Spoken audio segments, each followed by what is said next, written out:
Hey y'all, I hear echo. I sound like police.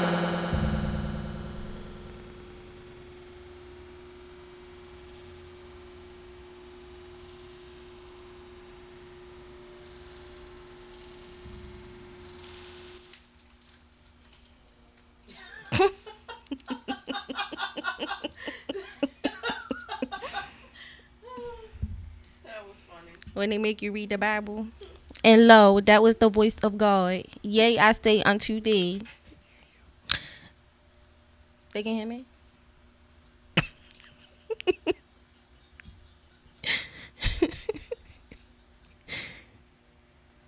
Can y'all hear me? I'm up here sounding like the Bible, the voice of God. Lo. All right. So,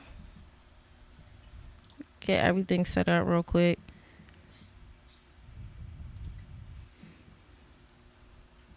Who used to read the chapters at the Bible at church when they be like, can somebody read this scripture? Who used to read it out loud? I used to stay reading out loud. Okay. Alrighty. So this eclipse will be in Pisces, guys, like we talked about before in the previous stream on thought crimes.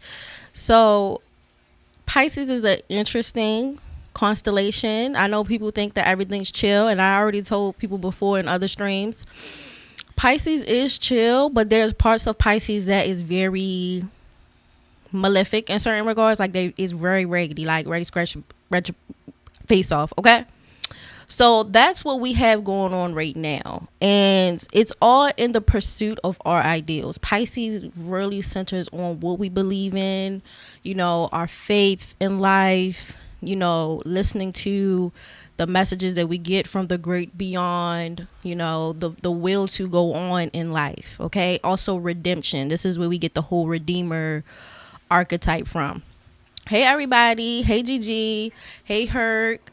Hey, Aurora. Hey, everybody. But yeah, so this is what you're going to be dealing with for the next 6 months. But this is going to be centered around Rahu. And it's actually a little bit of a taste of what we're going to get when Rahu finally dips into Pisces, because Rahu will dip into Pisces during these next 6 months. And so you're going to really get the vibe.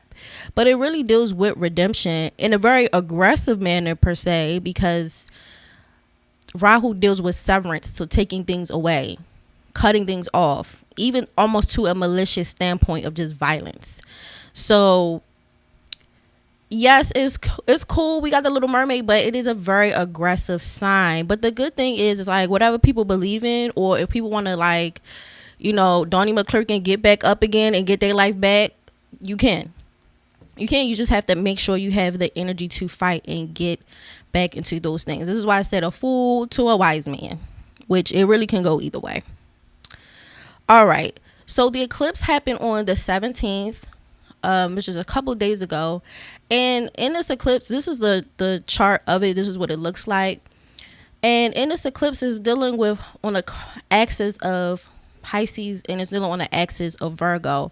And this is a feminine axis. So when they're water and earth signs, they're feminine in nature. The way they respond is feminine. So when someone says this is a feminine sign, this is a masculine sign, it's how they're responding to things.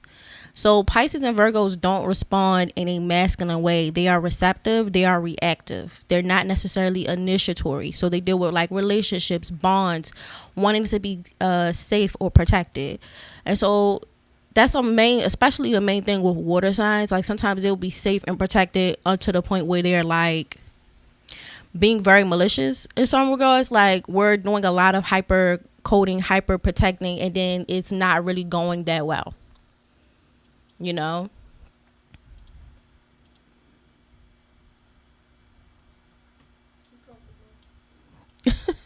Thank you.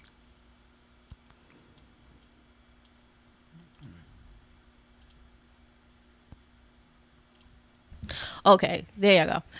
So that's what we're dealing with. And so the moon is being a tamastic or a steady planet in the sense it wants to be comforted, it wants to be still.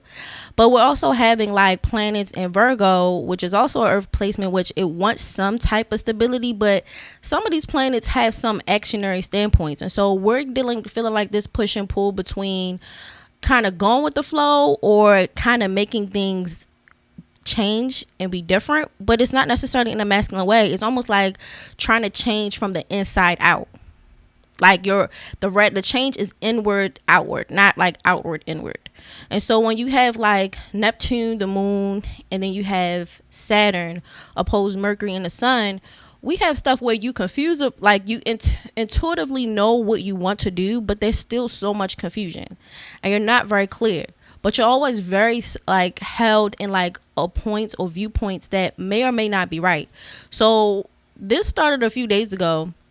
So you can have opinions that may or may not be right that can get you into trouble. Like you're not open to other people's like thoughts, but you want to change at the same time, because we also have like Pluto and Uranus pushing in on these types of things. And if you look at like the 12th house and the 8th house, you see like Pluto and Uranus there making softer aspects. So they want the change. Like people want to be different, they want to change, but it's not necessarily like going that well.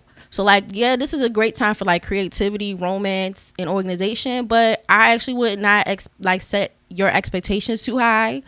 I would not overtly make unnecessary enemies, because like I said, this is still a nasty nakshatra, so it could be had out that way. Or just have a know-it-all attitude, because this is just really not going to work out that well. Now, yes, this next 6 months can do really well with teamwork, but I would encourage y'all to really like vet people, because somebody lying. And that's what I'm going to say. Like somebody is lying, not telling the whole truth. Things ain't really what they appear to be. So like it's best to take your time and really just push on forward to what we need to get done, and think about whether you want to work alone or in a team effort, and if it will really benefit you to do those things in the first place. So when we're talking about the nakshatra Purva bhadrapada, now that symbol at the bottom is Purva bhadrapada, and the symbol at the top is Pegasus. So these are some of the constellations that we're looking at that's going to be in here. So Purva bhadrapada is one of the lunar mansions, and it's sitting in the same constellation as Pegasus. Pegasus will be what will be equivalent to in Western astrology. But Purva bhadrapada is a philosophical. It has a strong inclination towards spirituality and mysticism. And when Rahu goes into water signs, people want to be charitable, they want to be nice, but Rahu has a thing of like want to be slick. So like we're thinking about whether we should, like the morality of, should we do the things that we do? Should we be underhanded in our aims to achieve certain tasks? Like, would it be appropriate? That's what we're getting at, because it's like part of it is like a moral philosophical dilemma, but the other part is like, I should have just got that B, because I really just never liked you, or you know, like they really played in my face and I really should have said something at the time. Like real moral dilemmas. And so that's kind of like what the nakshatra is, but really Purva bhadrapada is the star of transformation. So it does give you a advantage for transformation. And although Rahu is necessarily demonic in nature, and hey Jasmine, and it can be malefic and tamastic in a sense, like it can be like inertia, lazy, you get nothing done, wasteful. At the same time, it can provide like spiritual release. And so like once you see what you have done, you want to improve, especially in this nakshatra that is a very redemptive type of nakshatra. So it makes people want to manifest their best selves and really push to improve as a person. And so that's what we're really going to see like these next 6 months, whether people believe it or not. Like, you know, definitely popping in that Michael Jackson man in the mirror type antics, like whether they believe it or not. Will you see people on their worst behavior? That is a possibility, because Purva bhadrapada does deal with doing like nefarious acts, like really jacked up things, but also having to repent or redeem from it. So it's just also kind of like we're having like people go to jail, like P. Diddy, like he's going to jail to, you know, like somebody did something bad and then they have to go redeem or repent or do something to rectify the issue. That's why like last year when I was telling people like, okay, y'all, the victims, like the way that was set up is like the hunter gets hunted by the prey. So it's like if you made someone mad, it would be best for you to go try to debt the issue, because at this point basically the rabbit got the gun and you could be had. You know what I mean? So you really should try to date as much as you can, because it's like that time where you felt like you could do that to those type of people is over. So now we're here now. So like those types of things don't really exist anymore. So now we're looking at people having to redeem or repent for actions. Like even when we look at like, okay, prime example, they smothered that reparations bill, and now like I've seen so many interviews from these Black Caucus members. I have never seen these people interviewed this much. I've never seen these people do so many interviews this much. Like they going on that little whore walk. Please don't vote me out. Please let me stay here. Like, please. I know I didn't do nothing I said I was going to do. I lied on my resume like straight BSing right now. But please don't. Like, they really just begging. Like, I've seen so many interviews. It's wild. But this is Purva bhadrapada. You do something effed up and you want to try to like, can I, repent? Can I get back? Like, I don't know. You spray up the block and then you want to give your life over to the Lord. That's really what is given, and it's not always the nicest thing, but this is it. So you see some atrocious people doing some wild things. Now let's move on to the next constellation. We'll be talking about Pegasus. So Pegasus is an interesting constellation too. It starts into Pisces and it goes into Aries. So Pegasus also deals with some type of redemption or saving someone who is vulnerable or needs to be saved. So the myth of Medusa, Pegasus is literally born from the blood of Medusa's head. So once she's decapitated, out comes Pegasus, and then out comes Chrysaor. So Pegasus is the white steed, and Chrysaor becomes the sword and the shield. So this is where we get the motif from Perseus of the white knight on his steed. We get it from Medusa, and Medusa becomes a weapon. Her head is the shield, and her sword, Chrysaor, which is born from her blood, is the sword, and then Pegasus is the white steed. What we're dealing with is not Chrysaor, we do have a little bit of Medusa. Medusa actually will come in handy in this transit, but we're dealing with Pegasus. And so Pegasus, his role is to spark inspiration. Do you know that Pegasus is the creator of a spring that is a place where all the muses come? This is why Aries and Pisces, they're really known for music. Like if you really look at it, a lot of R&B people are like really famous singers are Aries. So like Mariah Carey, Aretha Franklin, Marvin Gaye. Y'all see where we're getting at, okay? So it really sparks inspiration, but it can be born out of a lot of atrocity or like beastly activities. So like when Mariah Carey is severely abused as a child, but she can write a hit though. Aretha Franklin talks about a lot of the abuse she suffered as a child, but she can write a hit though. Marvin Gaye, no really need to explain what happened to him, like respectfully, but y'all see what we're getting at. So from the hoods, because it's something beautiful born of something, because Medusa is like a malefic creature. She's a beast and she will be perceived as a demon. So Chrysaor is the white knight or the steed, that the hero that is born out of something atrocious. So people can be saved, they are redeemed. And so through this myth, also the spring is called Hippocrene or something like that. But through this myth, Pegasus goes on all of these little whirlwind adventures, including saving Andromeda from being sacrificed to the animal, like some like sea whale or like sea creature, or the kraken. Sometimes it's seen as a kraken. But we also have Bellerophon, who rides him too, which is another hero. But Bellerophon get killed by Zeus. Now I always chuckle at this story because sometimes they say he gets killed by a thunderbolt, and other times they say he get killed by a fly. But I just like, it's just wild to me, because it's like the fly one always throws me a little bit, because it's like, you're Zeus, why are we throwing roaches and bed bugs from Olympus to kill people? Like, when you think he would kill him with a bolt? Ain't that crazy? So like, you just threw a bug at somebody and they did. But whatever, it's still wild when I read it. I'm like, a bug, really? But he ends up dying from a bug. And that's his story. But then Pegasus ends up flying all the way in his pursuit to go, because the problem with Bellerophon, he got too arrogant. He wanted to come up into, he said, well, baby, I'm gonna just come up in there anyway, because bitch, you're not gonna tell me nothing. I'm around here doing the thing, so I'm just gonna pull up, because he basically said, I'm gonna pull up to Olympus. And Zeus was like, no, you not, because this is my ish. You can't just really pull, okay? Like, be respectful. And he pulled up and he threw some bugs at him, and he died. And then Pegasus flew all the way to the heavens, and that's how he got into the sky. So, but the main point of Purva bhadrapada is like clearly inspiration or ambitions that are unbridled, that are like poor decision making skills at their worst, sometimes even vanity.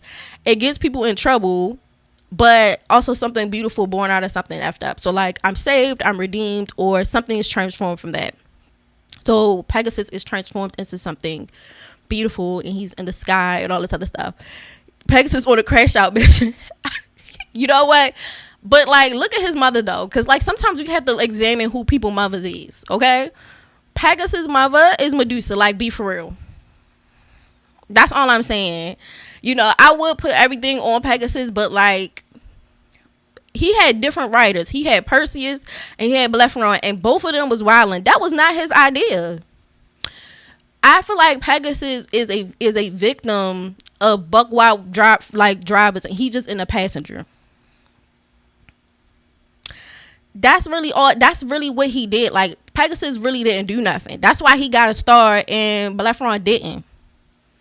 And I'm gonna be honest, Zeus was really petty, because I don't even think Bellerophon got a star either. I actually think, I know Perseus got a constellation, I know Pegasus got one, but I don't remember seeing one for Bellerophon. So like, it really was smoke. It really was smoke. Like, don't come in my house no more. I'm not playing with you. So I don't know where he went. I guess he put him in the dirt for real.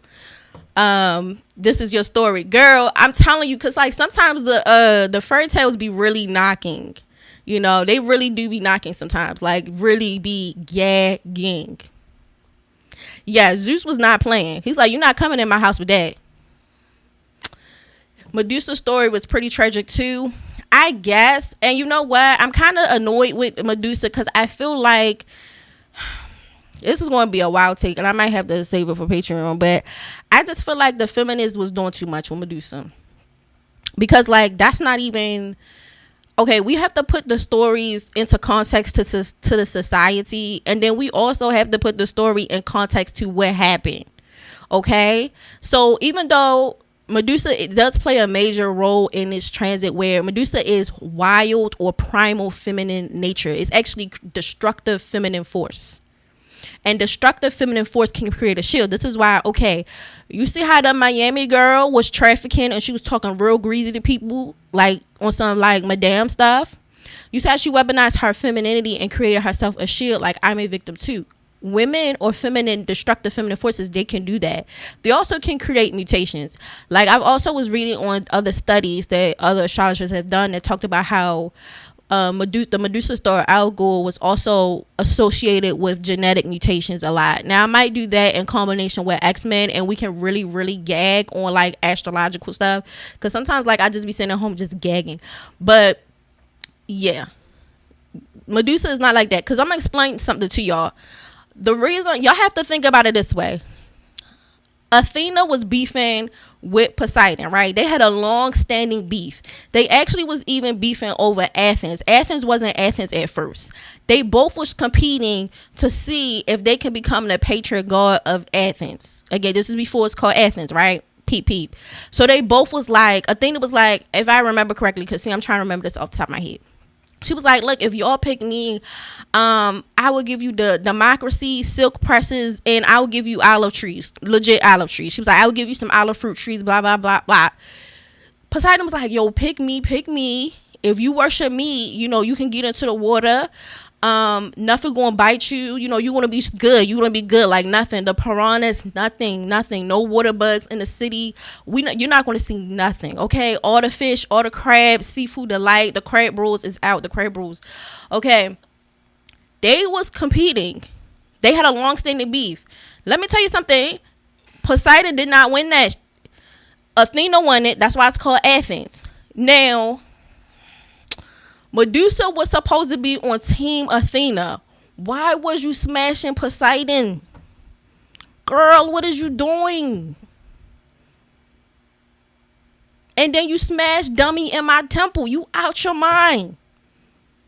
Like, you really out your mind. Like, you straight bugging. You glad I don't smite your little raggedy tail right now. I'm going to have to turn you into a monster. It's really no negotiations. It's either be a monster or go to hell. We can't have it both ways. Okay? Because that was really violating. You know I do not like that. You know I don't F with my uncle. And then you're going to bring your uncle into my house. Matter of fact, this is the second story of somebody bringing people into places they do not belong. It might be third if y'all want to count what's the dirt. But look, that's crazy. That is crazy as fuck. Synchronicities. That's the spirit, okay? The universe is speaking. It's like everybody in somebody's house and they do not belong. Yeah, but they never tell the story. That's why you have to be careful. I'm like, y'all can't be. That's why I said feminists. I'm not saying y'all be wrong all the time because y'all did lose your coochie rights. Okay, I'm not gonna play y'all. What they did was wild. Cause some of y'all, I got a whole. I might put it on my Patreon, but I'm looking at a whole Reddit thread about a girl in jail for endangering a fetus, and she ain't even pregnant. Cause I be on Reddit. Y'all be on Twitter. I be on Reddit looking at all everybody's business. But yeah, she in jail right now for a baby she don't even have. Wild times. Can't wait to tell the grandkids about this one. You know, but yeah, no, Medusa was straight wilding. Now, I thought she was going to deport Medusa because, you know, Medusa was actually from Libya. I thought she was going to send her tail back home. I thought she was going to send her, say what, in jail. Yes, Monroe, in jail. Order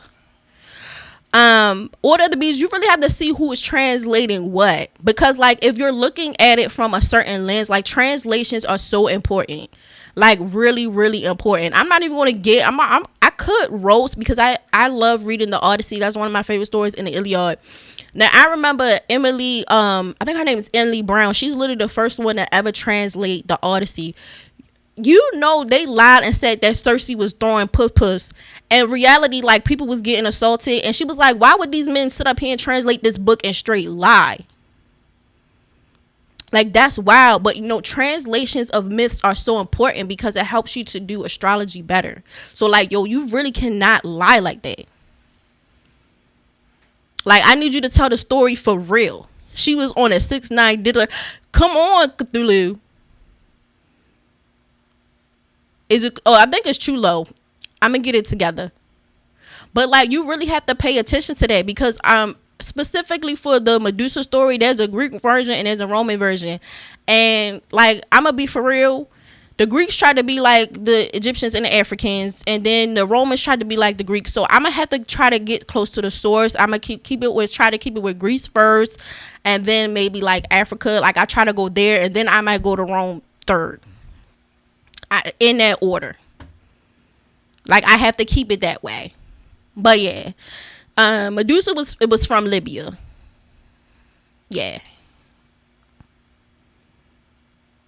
And just so we clear, Perseus, who was riding Pegasus, was on his way to Africa to try to get with try to save Andromeda. He ended up saving Andromeda, who was like the princess of Ethiopia. That's why I said you got to start where it's at first.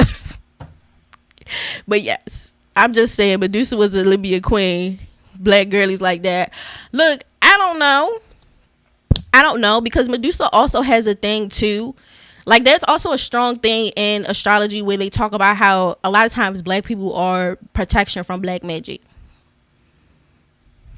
You know. And Medusa's one of them. Actually, the reason why you see people draw the Medusa head, like when you look at Versace, that symbol is a Medusa head, or like even like when you see the Migos and stuff like that, that's Medusa is protecting them from dark magic, and it's also allowing them to attack their enemies. Like, there's some stories where you read about like Arabian or Arabic generals, they don't fight unless they see the star of Medusa on the horizon to defeat their enemies. You know, so I have to be careful because like some of the girlies that got burnt by the men's, Cause sometimes they be calling them, they be so bitter. They be calling y'all ex-wives. You know, they call y'all get down to chromosomes. I have to be careful because like I don't need y'all to be so tight. We're mistranslating. You know, cause I need the tea to come with so it can be on point. You know, I can't have you keep mistranslating. Now that's one thing I say Vita got y'all beat with the translations though. A little bit, because they don't have all of this drama. But I will say though, drama wise, I'm gonna hand it to the West with the stories though. The Greeks, the African Greek dramas, freaking fire. Okay, freaking fire. Okay, you can't beat it with that. But all of this other drama, you have to get it together. Okay, facts. The ladies become a shield for protection. Yes. And so that's another thing. It's like their spiritual protection. And out from Medusa's head comes the Pegasus, which is inspiration, and Chrysaor, which is a sword to cut things. You know, people, black folks getting scammed for magical protection. Guys, it's not literally like getting killed. Like, okay, he was sent to Africa to acquire the abilities of a black woman for spiritual protection against a beast. It's not her real head.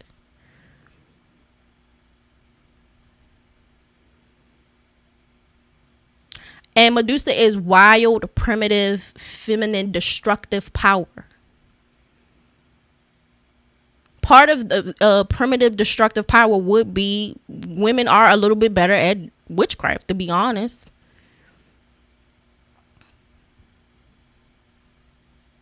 That's the primitive destructive instinct.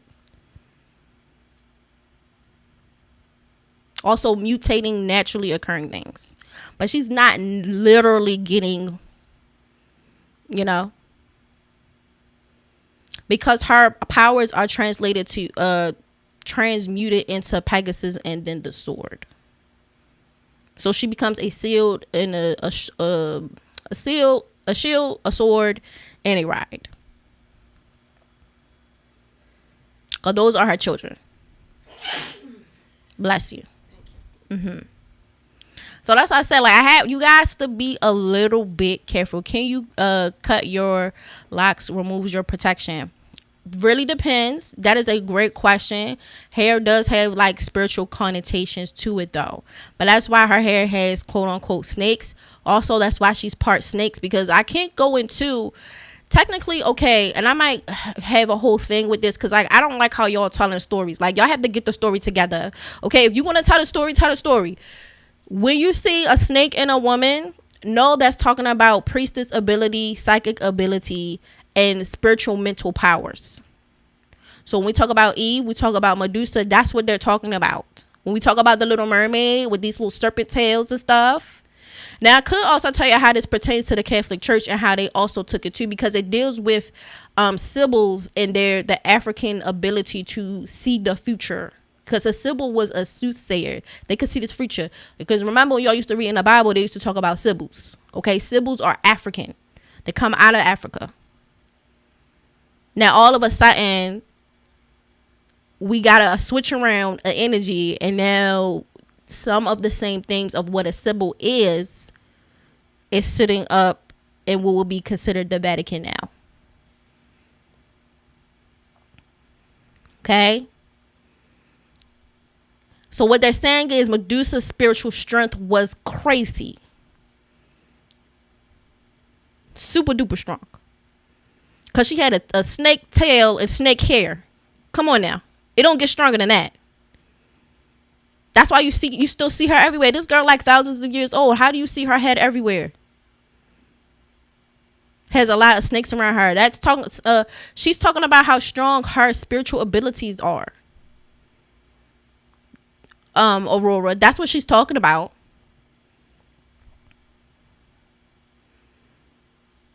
Like a lot of spiritual ability. That's why you see a lot of the snakes. Okay, so snakes do have a symbol of spiritual power.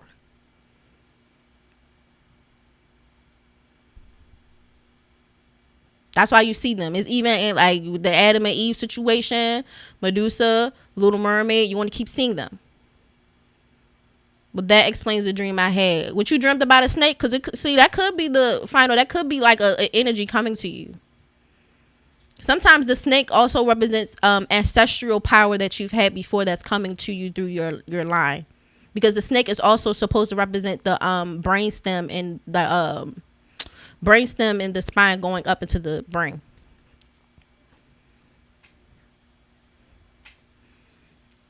Excuse me.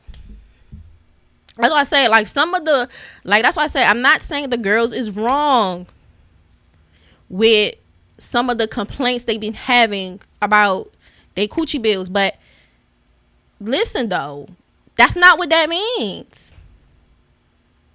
Cause I'm with you when I'm with you, but you losing the plot now. We losing the plot. As culture, the Vedic didn't have their temples burnt down. Bing bing bing. There you go, y'all. Comparable to say Kali to Sekhmet, yes, but I will say Kali is born from Durga and she's meant to destroy demons. Even though she takes on some demonic powers herself to kill other demons. But it's very interesting. Beyonce is Jay-Z's Medusa. One could see that because he is definitely hiding behind her. Let's see.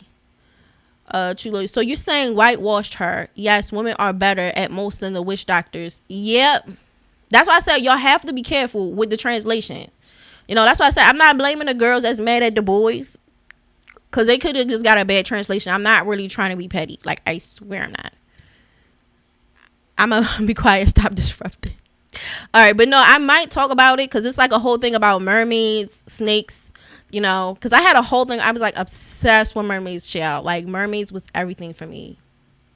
If I could ditch these legs and jump in the water, even though I can't swim, I'm in. I can't swim like that to be no daggone mermaid. Like, it's not giving Michael Phelps. Let's see. I might be okay. There's a debate currently about the Sibylline and the theology inside of the YouTube. Yo, I'm not gonna be final. It is a real thing. Like, we could talk about how the Sibylline, Mama Water is all connected. And I know the theology girls don't like it. I don't really discriminate against the theology girlies either, because again, like, I find religions and spiritual beliefs fascinating just in general. So I'm gonna just look at it, period. But I don't think it's appropriate to ignore like that. So I study a lot of religions, a lot of faiths, a lot of astrology. I also try to learn as many myths or star systems outside of like what's most common. So like, if somebody be like, oh, we're doing the Polynesian star system or whatever, what would be applicable? Because they were doing wayfinding by the stars. That's how they got on the boat. So they have their own myths for the stars. Like, I want to learn that too. But I don't really do that because I feel like it's kind of shortchanging information. And also shortchanging what we can learn too. I was bitten by a snake. Dean about to start flying. He want to get superpowers. I love the way of talking about mythology, astrology, all new to me. Yeah, because that's how it really was before. Like, we could talk about how they broke up a lot of what would be practical science and mythological or esoteric sciences apart from it being a whole. It wasn't really separate before. So that's why I feel like we talking about it in a way that it was never really meant to be talked about. That's weird. Like, y'all being weird. Like, that's not how it was. It wasn't made that way. So why are we talking about it like out of context of like the point of its creation? That's bizarre to me. Let's see. Japanese mythology, snakes are supposed to be associated with wisdom and caution. Bingo. And you keep seeing the same thing over and over again. It's even with the things with dragons. Dragons are supposed to be smart. Now, we do have a Draco constellation in astrology too, and it's actually the most, I think it's the most northern point or southern. I'm probably getting them mixed up, but yeah, the dragon is actually supposed to guard the pole. That's what the dragon does. The constellation, it literally protects the pole or the core of the earth. It's called Draco. What about Rahu and Chitra? I'm gonna be honest, Jasmine. If you asking about yourself, girly, I'm gonna say something. You popular, but you a little troublemaker. Okay. You probably also like Rahu and Chitra, depending what it is. It also can make for very otherworldly beauty as well. So you could be cute, but you could be a little troublemaker, though. In Chinese beliefs, dragons are more benevolent. That's portrayed in the West. Bingo. And I feel like some of that maliciousness is on purpose. So, they was down in Athena's and all the ancient temples debating, drinking, and really having fun with it for real. I used to study the difference when the Greek gods got transferred to their Roman equivalents. For real. Because, like, I'm going to be honest, the Romans, they was really giving, like, incel energy. I don't know what that is. Because they done switched over Athena's power and Aries' power. And so they try to make Athena sound like, somebody that was, like, just a hothead. And then, like, Aries all of a sudden really just understood the plot. He not impulsive. Like, I don't have time for that. Y'all get from here with this. So I still read their stuff, but they just be mixing up stuff. Like, sometimes the Romans get on my nerve a little bit. I once read astrology back then. It was general knowledge in Africa. Sadly, we do not understand that. No, we do not. Let's see. Mythology is mostly associated with psychology currently, but also mythology is also the blinds of magic and divine source. Yes, it is. Now, one could argue that the psychologist is more open-minded. I could say maybe psychologists are more open-minded. I've read a couple of astro psychologist books. They wrote literally like they are licensed psychologists or psychiatrists, and they're writing books about astrology. Like, one could argue that they're more open-minded, or they're more curious about the origin points of some of their science, because psychology was technically would being linked to something like alchemy and other mystery schools. So, like, I feel like they're more creative in how they think. I'm not trying to come at chemists, because chemists is also a part of it, or biologists or nothing like that, but I just noticed that they tend to do it more. Was it incel energy? Yes, incel energy. Like, the Romans be I don't know what's wrong with them. They be straight tripping. Have you studied the I Ching? You know what? Hey man, I have it saved, because sometimes I just get books and they just sitting around. So I wanted to read it. I actually was going to start reading it, because I wanted to do some type of deep dive into also like tarot and other like spiritual card things. So I probably will do that, because sometimes people ask me about the history or the study of like cards. So I wanted to get like all my little information just sent like streamlined for y'all. And I Ching would have been a part of that. But then like I ended up getting distracted again, because then I was like, oh yeah, I wanted to read about Mama Water and the siblings some more. And so it was like torn right now. I'm torn. So it's like, it's kind of like So yeah, I'm gonna read it anyway. But Neptune versus Poseidon, I'm gonna be honest, both have ghetto stories though, but I'm trying to see who I would prefer. They really not, neither one of them are my favorite like that. But to your point, Neptune and Poseidon is a difference. It is. I'm gonna have to think on that. You know what? I will think about it, and I will let you know the next time I do a live who I picked. The Romans was down the bathhouse. Child, they was down the bathhouse around the corner with their head split. They were really crazy. Would a snake be a good protective pet? It could.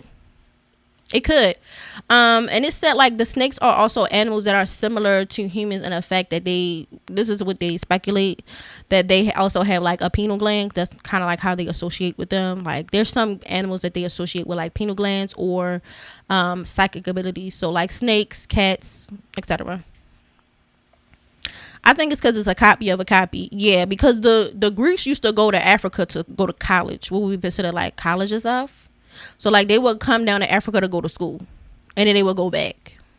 So like what we hear about like the philosophical schools of Greco-Roman, and particularly like Greece, those are like African concepts. Like y'all know they went to school though. Like they literally got on a boat and went to school. So like in Kemet was one of the few places that had a god of foreigners. So Set, which is the god of chaos, he's also the god of foreigners.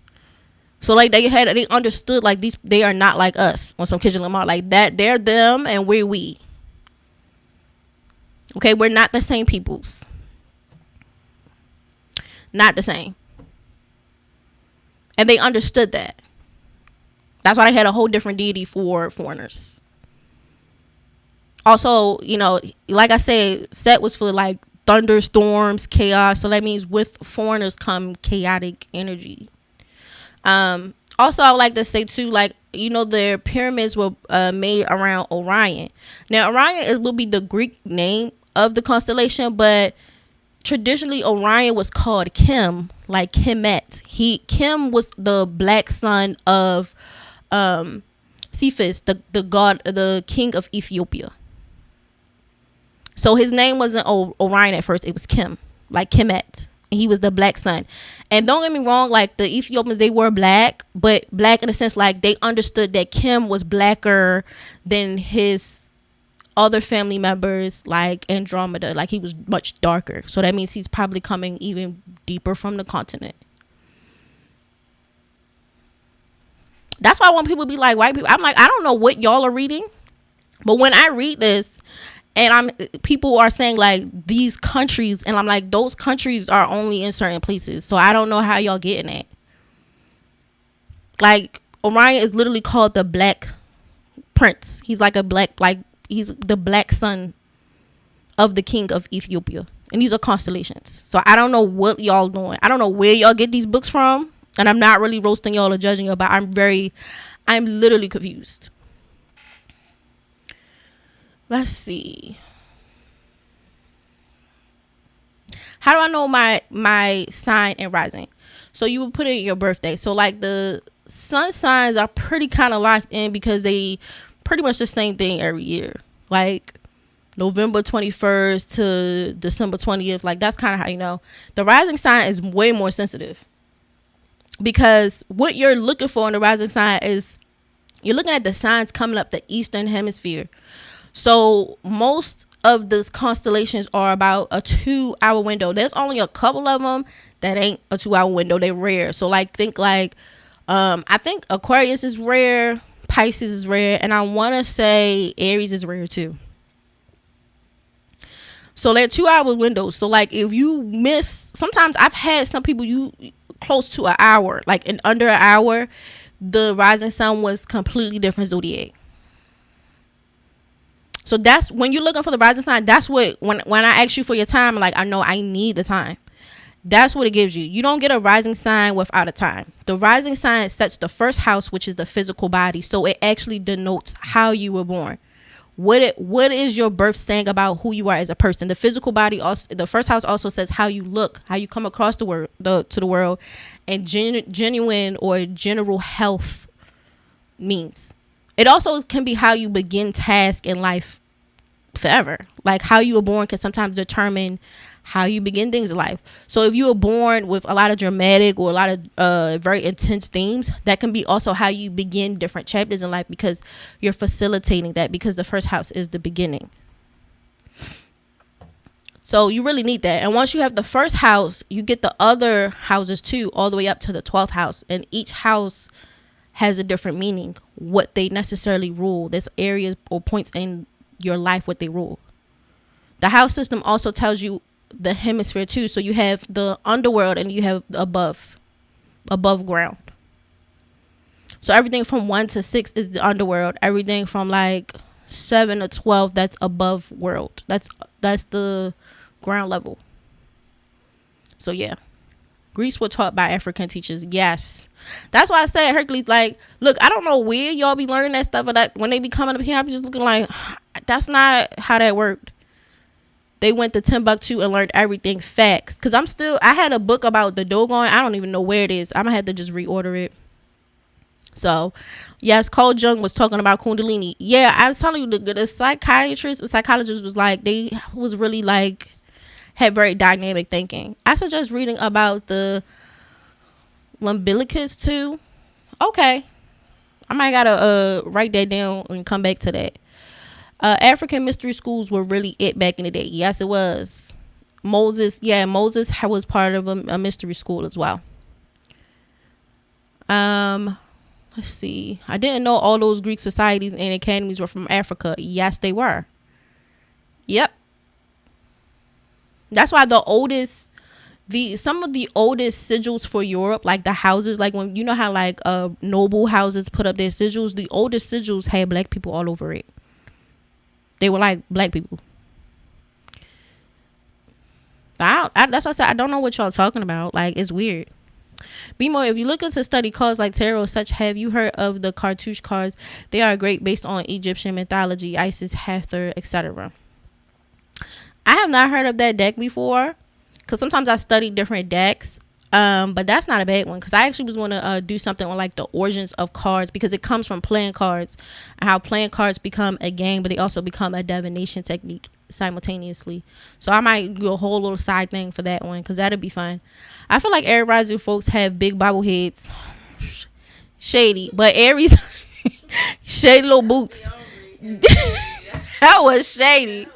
That was he ain't big a foot. He big foot. But no, Aries would possibly have predominant heads, because Aries literally rules the head. So to your point, as Colton, when you look at them, they should have pronounced heads, because Aries, that zodiac, rules heads, like the head part. Final says, are you available for chart readings? Yes, I am. I'm still sending people out their PDFs though, so I'm really not taking too many of those. But if you're just doing a phone reading, yes. We all know of it in print form. Yep. It's even in the continent's name, Europa, which was the daughter of an Assyrian king. Where's Assyria? Oh, Africa. Okay. That's why I said I don't do this with y'all. Y'all be just wearing people out, and I just can't with the shenanigans. Okay, so now that we finished telling our story of Pegasus, because we had to get back into the. Talk about Pegasus' ugly brother. You want to talk about Pegasus' ugly brother? I'm just saying that pink one is ugly. Okay. And they never talk about him because Are you talking about Chrysaor? Yeah, whatever his name is, the one with the pig face. The one that's a sword. They got a pig with wings. I have to make sure that we're talking about the same thing, because she's. Thank you. Brother, it got a pig with wings. I think it's Chrysaor. Yeah, well, then he got a pig face. But make sure you look it up. All right. But yeah, no, I mean, no offense. Like, his mother was ugly. Like, Medusa was supposed to be ugly at this point. So, like. Yeah, no, but they split it. One child had the energy of how she first looked. Yeah, one child. One child had. Yeah. One child is how the mother used to look in high school. The child now look like a bust down. Look like, well, they got different fathers, okay? Well, then that's the thing. They got different fathers then. They don't have different fathers. They both was born from Medusa blood, but I'm trying to give them an out. You know, you call it. Yeah, Chrysaor, which is the sword. He the one who looked like a pig. I don't know who idea was to make Chrysaor a pig with wings. Like, that was wild. That was lazy. It was lazy. I need to talk to whoever was in charge of the plot, because that's buck wild. But no, we don't have the constellation Chrysaor or the star, but we're just talking about Pegasus. But his brother Chrysaor, which is the sword, he is ugly. He do look like a pig. But if y'all want to look him up and see, he is funny looking. So they have two versions of him. They have a one where he an ugly pig, and then now they got one where he have like a dope armor. Like, but that was after he did some plastic surgery. He had to. Really? No, I'm lying. Oh, I was like, stop fucking around. So which one? Oh, okay, wait a minute. No, this is like the anime version trying to make him look better. They probably try to juice it up. Anime people be trying to make things look better than what it really is. You know what? We need beauty in this world. Shout out to all the animators. Try a dog walk them. Let me see. They said sitting up here body shaming. Yeah. But no, he is funny looking though. I don't know. They got some cool version of him when it's like a male in armor with a sword, but the pig one is ugly. The male in armor with the sword is probably Perseus. Because Perseus, he Okay, so then he permanently ugly then with the pig. Cause like, all right, click on the thing. Do it say Perseus? Let me see. I bet you that's Perseus with Chrysaor in his hand. Hold on. I bet you that ain't Chrysaor. Okay, I'm going down to see.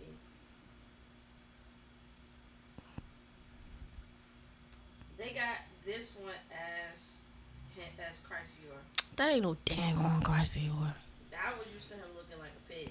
Yo, because like you gotta think about who used Crestor. It was Perseus to go kill the sea monster. They lying. Okay, now I'm about to. No, they lying on their resume. He don't even look cute. He up here catfishing. Okay, any updates on Virgo risings? We want to get back into it. We done segued into other stuff. They said you hijacking the stream and you over here being HR.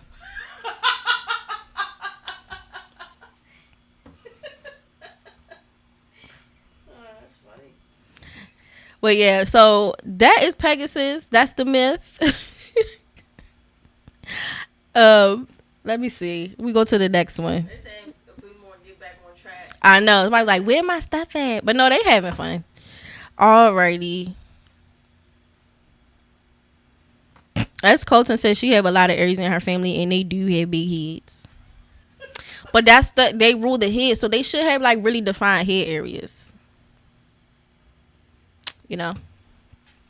All right. So the other constellation that we have in Pisces is Saturn. Saturn is retrograded around 15 degrees in the sign of Eridanus. Eridanus is the river. It's associated with Phaethon, which is the son of Helios, which is the sun god, and basically he tried to ride on a chariot, Helios's chariot, because Helios, he helps rise the sun and sets the sun. Excuse me.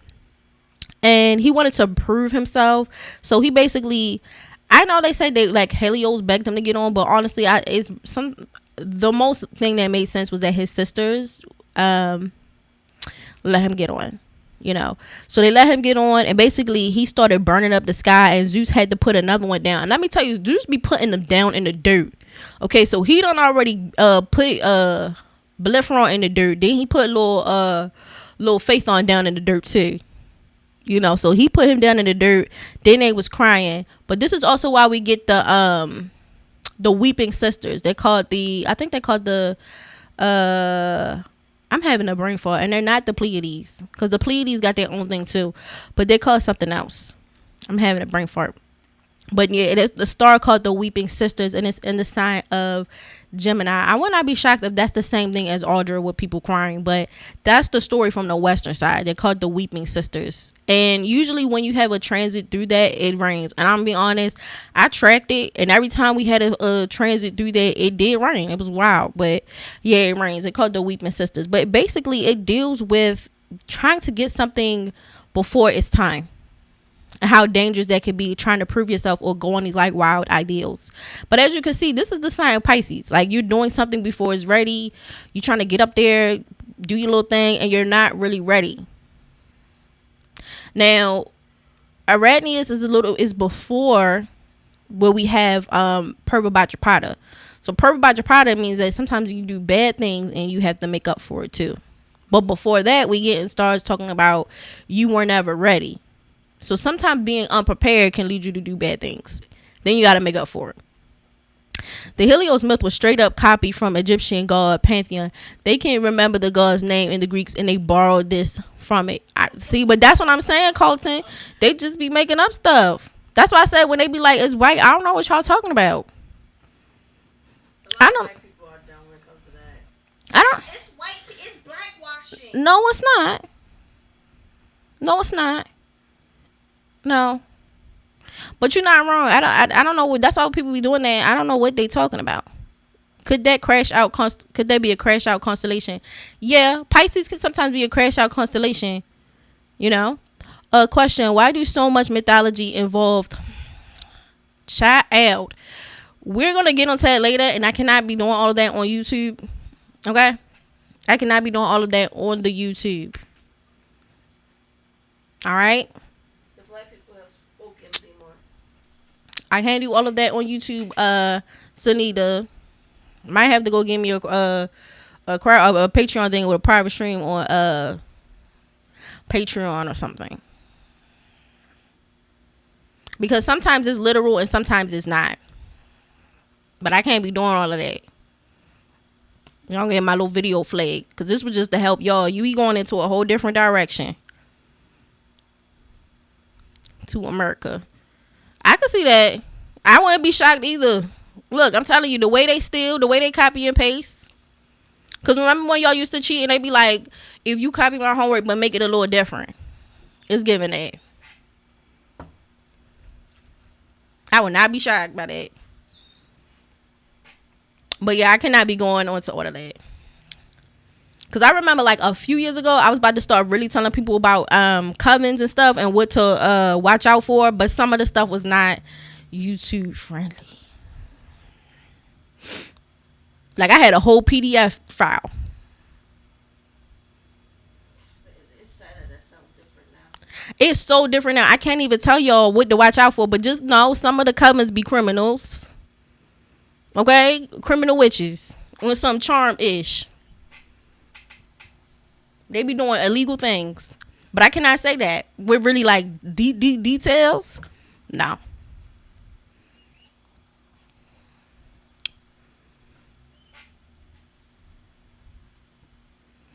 Sound like YouTube with the YouTube. Yes. Lulu with the YouTube. Look, I cannot be doing all of that. Cause then they gonna be saying I'm being inappropriate. Yeah, be careful hanging with the yes, there we go. There we go, Colton. And that's why I say I don't discriminate people's religious beliefs and stuff, but I don't certain things I don't F with.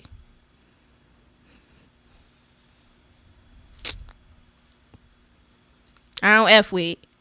Jasmine, not really, girl. I don't care what people do. You know, like I think people, and I also want people to understand, like spiritually, they're. How can I say this? You have it in people's charts where they could be different. They were always meant to be a different religion than what their family was, or they owe it to their ancestors to pick up where they left off, or other things like that. I don't, because everybody has different things, but I can't really say all that. But no, you right. You right. You ain't lying. I'm gonna be honest. Greek mythos is older than the Orishas. That's fairly new in the grand scheme. You know what? That's an interesting concept. I know somebody about to be mad though on that one. I don't know about that. I never really thought about how old something was, but that's an interesting concept. Oh, y'all all want to watch Agatha All Along? She got a show? Now I have to go sit up there and see what her show was. I mean, it makes sense because she was a good villain. Son, you ain't lying. You are definitely ain't lying on that one. But anyway, so back to the slideshow. That's Eridanus. So that's why I was telling y'all, be careful. Because again, Rahu wants you to take shortcuts. Now we do have Saturn in the mix, so there can be a energy of wanting to take the shortcut and being confused. You take shortcuts where you can take shortcuts, but you don't shortcut everything, because then you have Rahu problems. Okay, so Rahu makes fast money, sometimes illegal money. So remember, we always talking about these people up in the Hollywood. They making fast money, quick money. They getting fame, but it's from Rahu things, illusions, lying, doing underhanded means or taboo things that people would not be able to do. That's why they can't tell you how they make the money, because it's a Rahu way of making money. But you also have Saturn and Pisces. So do not do that. Because Rahu do not last. Rahu will put your butt in jail. First of all, Pisces rule jail anyway. So like I said, there's some people who are going to go to jail from their Rahu antics, because Pisces will be Rahu will be entering Pisces, Saturn over there, and Neptune over there. So people want to be going to jail for doing Rahu schemes. Do not do no Rahu schemes. If you did some Rahu schemes over these past 6 months, y'all had to bust your ass to reverse Uno that ish. Start back over. Like, ma'am, I'm sorry I stole your bike. Here's $15. Like, figure it out.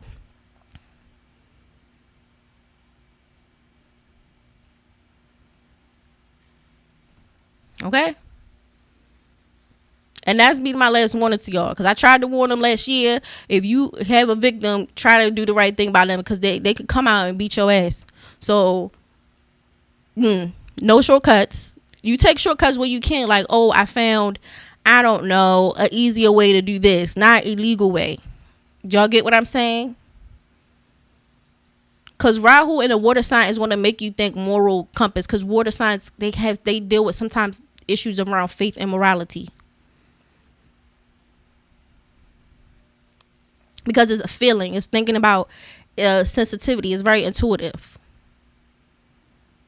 And Rahu don't want to think like that. It's like a headless beast. It wants to do things without thinking long term.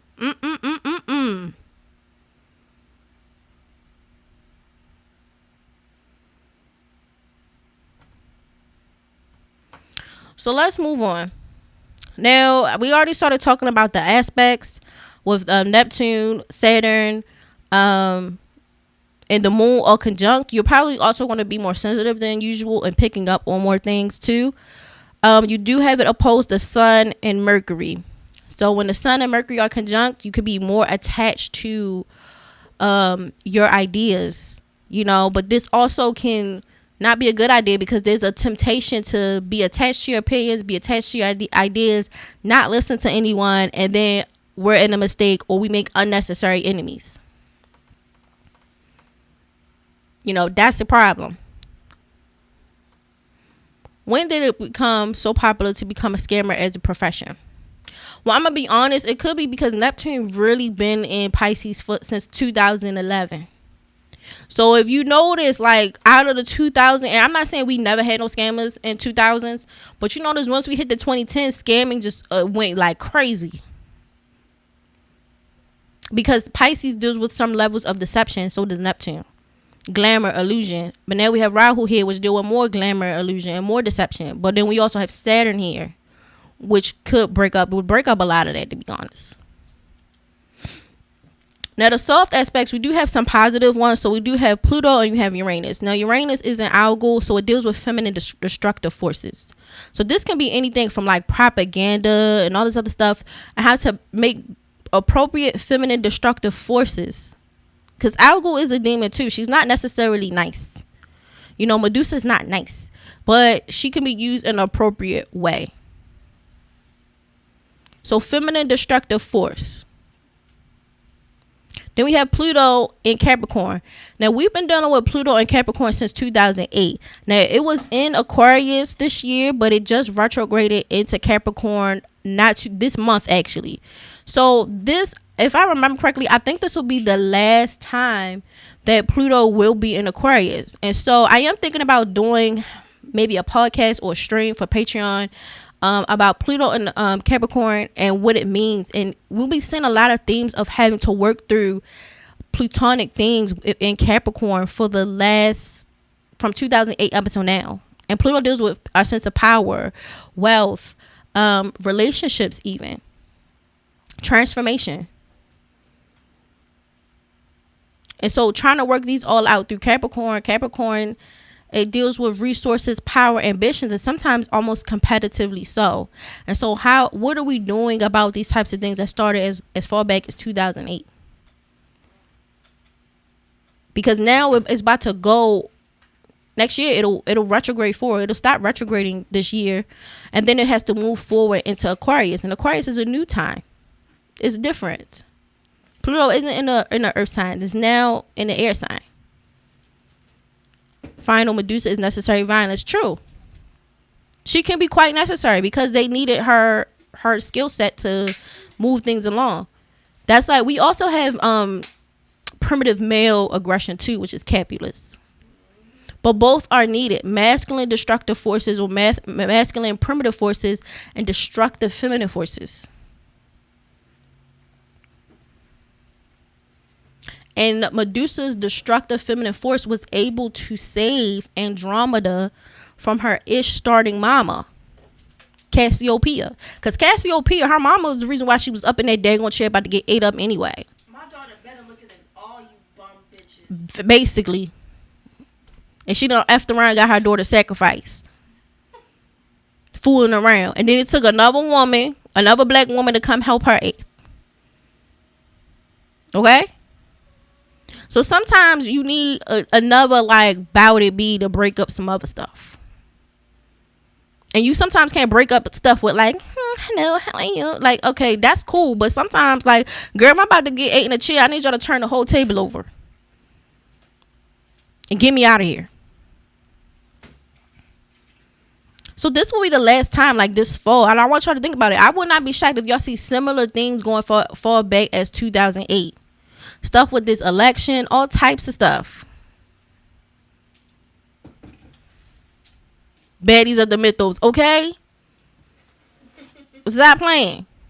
Because her mother was about to get her torn up. That's why every time I see Taurus, there's a high chance people with predominant Taurus placements or wherever you have Taurus in your chart. I would not be shocked if your mama put you in a situation where it jacked you up over there. Because that's just what it is. Mama talking hot shit, getting people beat up. And my son will beat you in. And you ain't as smart as my kid. Antagonism. Thank you. Talking. Because that's one thing a Taurus is going to do. They going to shit talk. Okay? And your rain is there. So using the destructive forces to change things, to transform things, to make something new. Then we have Pluto. Pluto's going to be in Cygnus and Albero. These are flying stars. It deals with air travel and flying through the sky. It also deals with the U.S. and bombs, but it's power there. These are two birds. You have an eagle and you have, I think, a swan. Or a goose. Either or. I think Cygnus was a swan. Flying through the air. So we're dealing with air travel.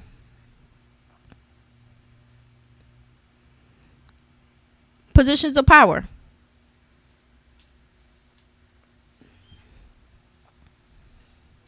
So whatever you didn't work out in 2008 and things look in 2080 for you, between 2008 and now, and things look very similar, I actually would question you to examine everything from 2008 up until now and see what happened. Okay? Now we do have Sun, Mercury, and then we also have the Moon, Neptune, Jupiter, Saturn. They're all squared. They're squaring Jupiter. And Jupiter is in Gemini. And so when Jupiter is in Gemini, again, like a lot of information can come. But again, like I said, try not to make unnecessary enemies if you don't need to. Because there is something where there's almost a deception or illusion here, and it can get you in trouble. Whether people trying to set you up or you play yourself out of a situation.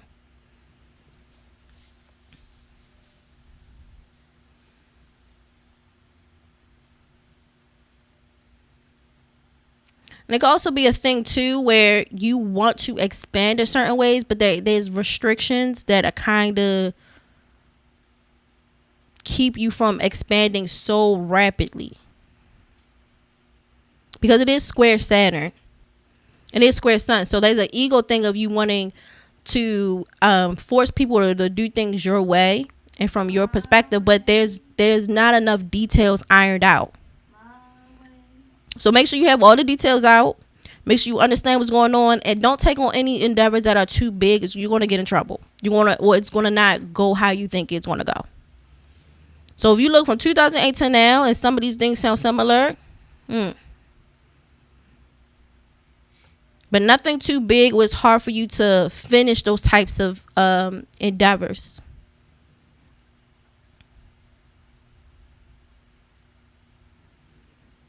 And you may have a crisis of faith too, because you do have Jupiter and Neptune square each other. So it's going to be like what you believe and your sense of faith kind of squaring up against each other.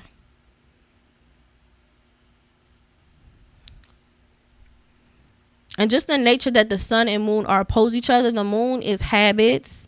It's how we feel. It's called the sleeping star. So it represents the things that we are used to in comfort. It's a Tamastic star. Then we have the sun. Now, the sun can make some spiritual things as well, and it does have a little bit of mouthing energy going on with it. But it's how we view things consciously or from a conscious perspective.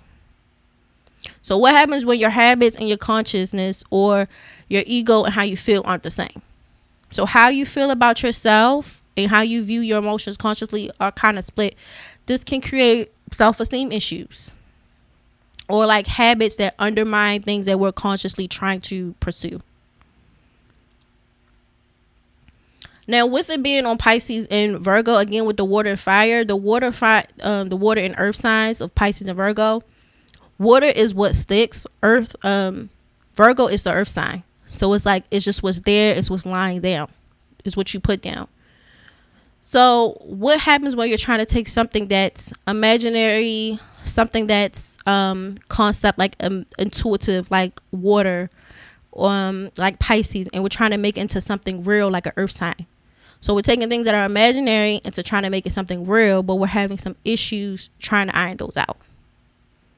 But because we have Pluto and we have Uranus, you're going to either have to renovate or change things that you already have, because Capricorn deals with the resources you already have. But Uranus deals with changing things completely. So we have a earth trine.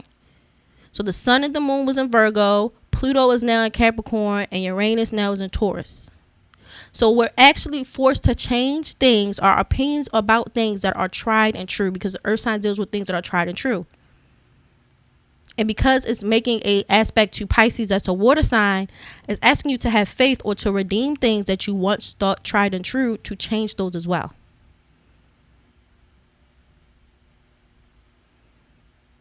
That is the relationship to them as far as an element wise. Because earth and water are both feminine. They both have density. Earth will be the densest one. Earth really doesn't like to change. Water has some changeability to it. So we're asking, and the earth will be what is reality, what is tangible, what is tomastic. How can we change what's real into what we imagine things to be, without taking shortcuts, without being arrogant? Because Jupiter is in Gemini, so we want to compete. We want to get smart with people. We feeling ourselves. And you might have to take more feminine, reactive approaches versus masculine competition, self-assertion, variety, change, all these types of things. And those senses, it would be harder to pull off than versus using emotions, bonds, habits. That's a bit easier to facilitate the change that you want to see.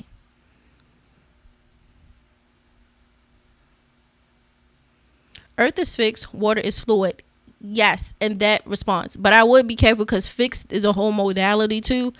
I guess you would say earth is steady, because there are signs that are fixed sun. So we do have fixed signs like Taurus, Scorpio, Leo. But that's what you're going to be trying to do. You should have actually started seeing it around the 17th. Things that are tried and true, how I feel about something, what I believe about something. Did I lose something, or did I damage something that was earth-like and I need to fix it? Because remember, Rahu is going into Purva bhadrapada, so redeeming yourself. And because Purva bhadrapada makes a trine, or there are other signs that are in harmony, it's Purvanasu and Vishaka. Now, Purvanasu, as you can see on the screen, in the 6 months, these are the next full moons we're going to have 6 months out. So January 13th, we have Purvanasu. That is in harmony with Purva bhadrapada. They're both water signs. So they're going to create a trine. But Purvanasu, which, I'll do another... It won't be as extensive as this, because this one has all of the things for the house placements, but it'll just be the breakdown of the constellations and kind of what it's going to do. Because once you have this, you're not going to need to do house placements for the whole month. It's already kind of set up. But Purvanasu is the quiver or the bow. Purvanasu is in Cancer, and it actually makes for a magical tool, and it deals with perseverance and resiliency. So where this is the star of transformation, now we have another star of Purvanasu, of like having to do things over again, having to rejuvenate things, to get things to come back to life. And then we have Vishaka. And Vishaka is victory. We finally done something. We've made it. We've made it. So we go back to the constellation of Purva bhadrapada. It's about making money. Money is intelligent. It also has the symbol of a funeral cot with basically a double-faced man. So it deals with being in one world in and one world out. The human world and the dead world. And the symbol with the circle with the sword in it is to cut through evil, or to sever things. To get rid of things that we don't no longer, like we don't need this anymore. And because it's from the deity Bhadrapada, which is a form, I think it's a Shiva or Rudra. Don't quote me. He's a one-legged serpent. Now remember I told you Purva Bhadrapada is spiritual. We have another serpent. So Bhadrapada is another deity with a serpent leg. Remember, you keep seeing serpents for religious beliefs. So this gives you the ability to aspire to achieve upliftment, a spiritual upliftment. Also, I would say too, these notes that I have on here under the nakshatras, I'm going to turn that to a PDF. It'll, for people who are Patreon members, it's just going to go on to Patreon. Okay, so everybody who's on my Patreon, when I do PDFs, they go right up on there. And y'all could just download the PDF. Y'all don't have to write notes. And the other people that are not Patreon members, y'all probably get it later. And if you still want to take notes, that's fine. But once I finish all this up, this is going up on the Patreon. But yeah, so this is the spurt for spiritual upliftment, and you learning to get rid of selfishness and the need to take shortcuts and be demonic. It uplifts society, because Purva Bhadrapada has something where is what's good for the people is what's good for God. You fix yourself, it becomes good for God. You fix yourself, and that's enough to sacrifice unto God, because Purva Bhadrapada deals with repentance. And when we repent or we make amends to people, sometimes we even have to give things or to sacrifice. Well, one thing will be humility. But the second thing will be correction of courses and correction of actions. So what you have to do is what's good for the people is what's good for God. Because remember, Purva Bhadrapada is a spiritual thing. And remember, Pegasus is only ridden by heroes, people who want to save the common man. I'm going to save a princess. Bellerophon, even though he tried to like F that, I'm going all the way up there, I deserve to eat ass, beat. You know, he was doing all of that. But he was a hero. He was saving people. Notice Pegasus is only ridden by people who go out every day and save people. So what's good for the people is good for God. That is why Diddy is going to jail. And that's why them victims need to speak out now. That's why I told y'all when I made that Kill Bill video last year, if someone smacked you in the back of the head when you went to a Diddy party, go tell. Okay? Get that together. Because what's good for the people is good for God. So what's good for y'all is good for God. And that applies everywhere. Wink, wink. Y'all get what I'm saying? Because it's the people's choice. It's the people's champ. So it's what y'all say, and that becomes good for God.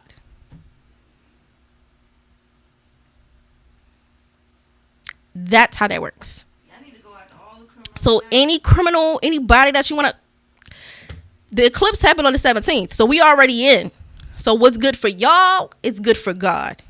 My reparations is good for me, it's good for God. Amen. Run me my check. Run me my check. Okay? You want to repent? Give me your check. Give me a check. All your sins will be forgiven if you pay me for my ancestors' pain. Amen? And all you have to do is send $9.99. 33,000 payments of $9.99.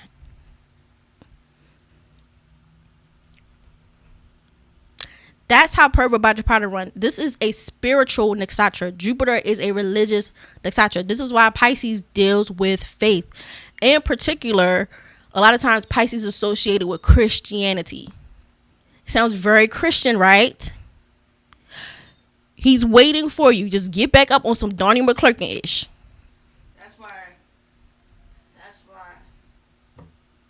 That's why Kendrick Lamar put out Dear God and mentioned 2 Christian people. Yep. Because he is a grand occultist. Yes. So you want to support the universe and the fabric that keeps things together. Remove selfishness from your daily life. Do not take the easy way out. Do not cheat. Be diligent. Be devoted.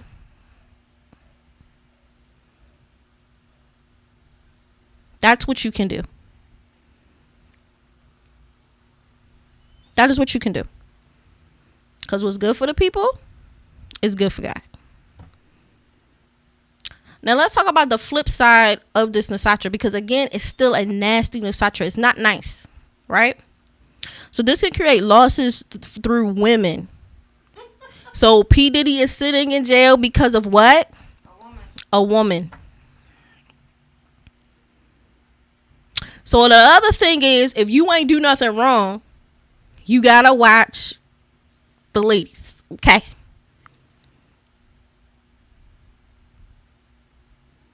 And don't make unnecessary enemies, because we can get losses through women. Make you fumble the whole bag. All right?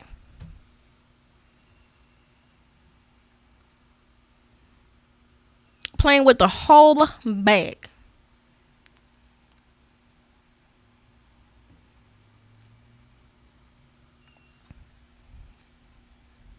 This is also could be sorrow from missing a loved one. So a loved one could be gone, or you're separated. So we can have situations where we're separated from the people that we love or we care about. Rich homie crying. His son was crying at the funeral. Yeah. It can create impatience. It can create arguments and nefarious and violent acts. Now remember, I told you Bellerophon was trying to be slick and he tried to run up there. Now y'all know most of the time Zeus do put the heroes up in the sky, okay? But he was trying to be like, I don't care about that.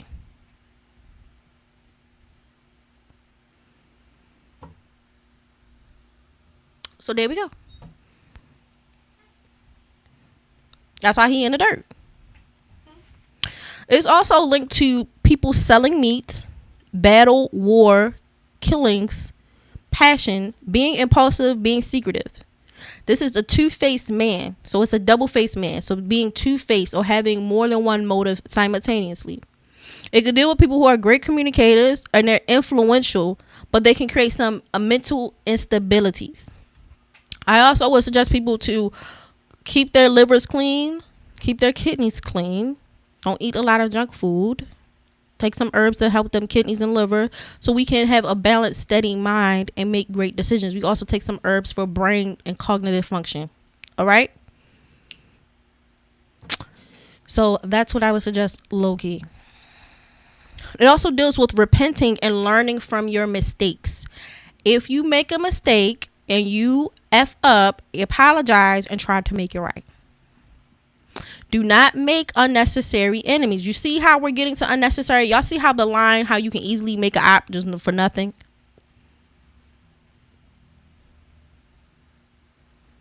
This is the start of transformation and repentance. Just dead it with the person. I'm not saying get your hair scratched out, but like if it's deadable, it's deadable.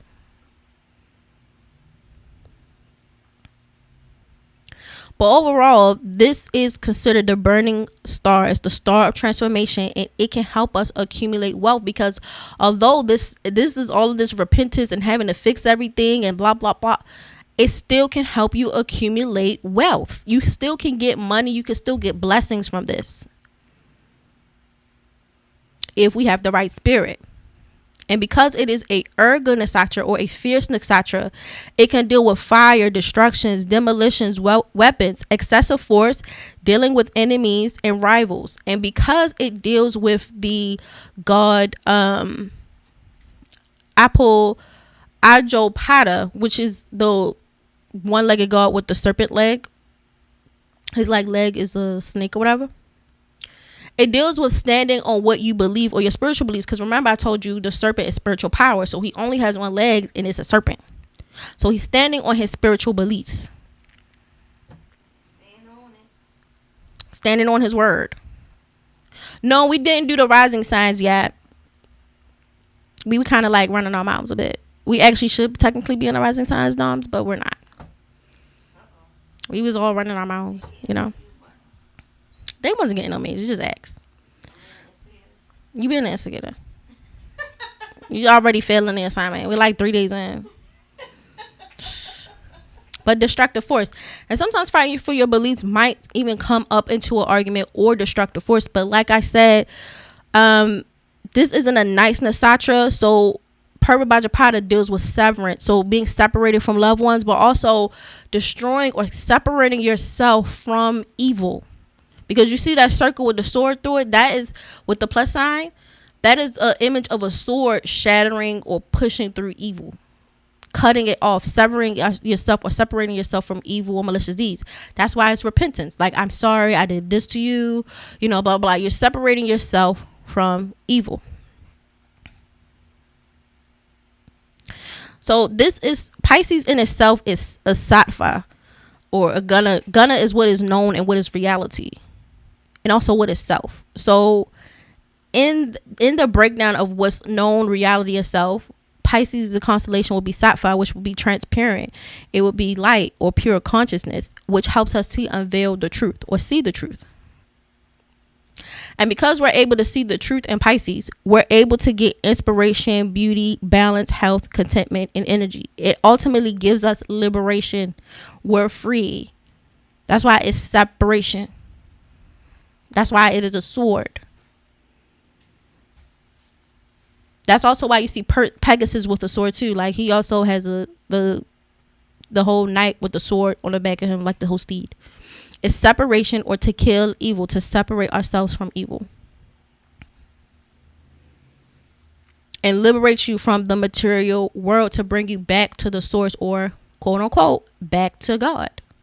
So these celebrities who are with Diddy better tell on Lucian and them. Now, Purva bhadrapada is double Sata, but it's also Rajas. Sattva and Rajas. So the Rajas part of it is force, because Rajas is a force of action or be able to do things. So it's a force of what we know. And so acting on our force. So that is related to change, and it's also related to passion, effort, and desire and pain. And when I told you the stories of Purva bhadrapada and Pegasus, you can see the effort, the force, the pain, the desire to make these things happen. And through effort, force, and pain and action, it can put us back to sattva, which is through all of these actions, it can even make us more spiritual, or it can bring us to tamas, which is material desire. And material desire can be either good or bad, but it just puts you in stagnation too, so that everything is over. This can make, again, positive and negative results, but overall it can make an unsteadiness, agitation, and sometimes even unhappiness, because it's coming through action. And sometimes action is good and bad, and it can create pain as well as deliver you out of your misery. Jupiter is also a sattva raja as well, so it's an actionary planet.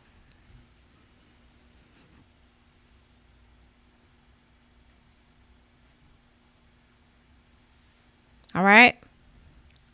So that is what we're learning. That is what will be the thing. And so the separating yourself from evil, repenting, trying to understand who you are to get back to the source, getting rid of things that you no longer need. It's also giving you another chance to tap into whatever happened from 2008 up until now, because Pluto is in Capricorn. It retrograded back into Capricorn. It actually went to Capricorn this month. So if you're having similar themes, now we're here. So the next 6 months, these will be the full moons. So we have Purva bhadrapada, and then this is the moons in order in their degree signs and their zodiac signs and the dates. So for all of these signs, I will come back and talk about Aswini, Kritika, Mrigashira, Purvanasu, Ashlesha, and Uttara Faguni. But again, when I do the rising signs, they won't be a part of it, because we're actually about to go into the rising signs now. Okay? I'm about to listen a few more times. I get it, because this is a lot of information, and we still didn't get to rising signs yet. But once we do the rising signs, the other stuff I'll do on the full moons and the new moons, because I'm going to do the same thing for this solar eclipse in like 2 weeks. We won't do the houses. So like if it's in this house or that house, you'll just come back and just watch this video, and you'll look for your rising sign to get there. And if you don't know how to get to your rising sign, or what rising sign you have, let me know. I will try to find it for you, but you do need your birth time. Okay? So let's get into the rising signs. So first we have Aries. So Aries, this is going to happen on your 12th and 6th house axis. Now the 12th house deals with expenses, rumors, gossip, hidden matters, enemies, medication, spirituality, hospitals, intuition, charity. It also can sometimes deal with people burdening you with their problems, expenses, all this other stuff. So this will be on that 6th house, 12th house axis. It's going to start there. Let me see.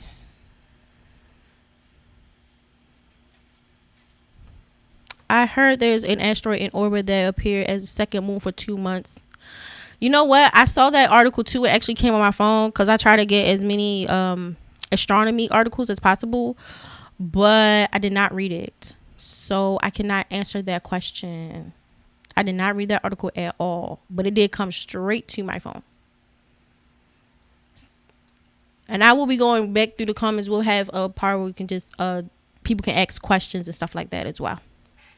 But yeah, Aries risings, this will start in your 12th house. And 12th house is a place of seclusion. It does make inauspicious moksha, which could be possibly even like enemies as well, like people who don't like you. But let me say this. Also things that could take you off course. So like you doing things that are not beneficial to success. So like you undermining yourself. Wasn't the full moon last night? The lunar eclipse / full moon that happened on the 17th. But yeah, so that's what it starts for you. So Aries, this will be your whole journey about people that don't like you, secret enemies, hospitals, making sure our health is good and we're not undermining ourselves. This will be the whole thing. And spending habits. Okay? So that will be September. That's the one we just had. That'll be your whole vibe for September. For this whole full moon situation. In October, the full moon will be in your 1st house. And so this is going to deal with you focusing on mutual relationships, breakups, expectations being too high. You have to watch that. Poor negotiation skills, discussions, not having cooperation. Aries risings tend to be longing, so they can long for relationship dynamics. It can also deal with lies, water issues, because Aries rising sometimes can be afraid of water. Intensities, cuts, and cold. You guys tend to be ego-centered and impulsive, but not in a malicious way. But that's probably why you're going to have issues with relationships and possibly could lead to a separation or stuff like that. So, gotta be careful. But this morning, I saw a full moon. Well, the moon wanes and shifts in power. Also, it depends. Let me say this. It also depends where you are in the world, how full and unfull it is. But it wanes in power. So, if it was just 2 days ago, it should still be pretty full. Because the full moon only happened on the 17th. So, it should still have a lot of light. It actually should be decreasing in power. It shouldn't be that clockable. But depending where you are, maybe it happened for you a little later. Maybe it happened for you on the 18th versus the 17th. So maybe your full moon happened yesterday. But yeah, Aries risings, you do have to be mindful of that because this can create separation in the relationships. November 2nd, not November 2nd. In November, this will be in your 2nd house. So it will be linked to your finances. And so there can be a delay in loans and you getting money. Aries risings, you guys have a thing where you spend money, but you get money just as quickly as you spend it. Because it deals with your 12th house and expenditures, learn to save money for these next 6 months. I know that sounds wild because, again, you're impulsive, but don't do that. Don't do that. Learn to save. Figure it out. Get an app. If you want to do cash stuffing, because the YouTube girls, they do be doing cash stuffing. Like they take out all their money, they put it in the envelopes for the budgets, and then they put it. Look up how to budget on YouTube. There's a lot of different ways, or budgeting challenge or whatever. Figure it out, because by November you could have some financial things. Money ain't come how you thought it was going to come. Okay.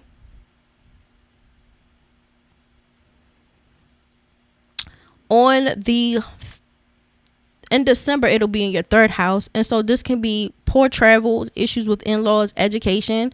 You're getting hit with legalities, things that center around religion. Watch what you say and watch what you write, because it's going to be easy to be misunderstood.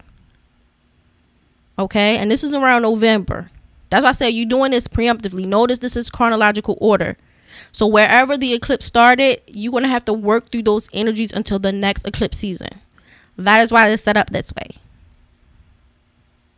So let's just say you never understood the plot during the original eclipse. That's 6 months of hell, because you didn't understand the plot 6 months ago.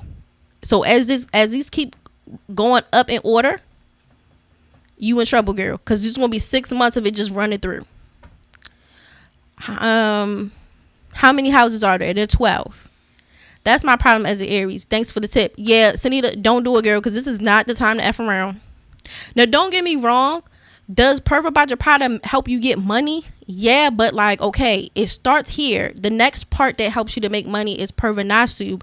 That isn't until January. And then the Vishaka isn't until sometime next year. Like, the roundabout way to get that is crazy. So you blow your load in November, you still gotta wait to January. That's still like 2 months out. And don't nobody want to wait no 2 months if they having money problems. So like, I would suggest for y'all need to save money and watch who y'all talking to, because somebody might not like y'all like that.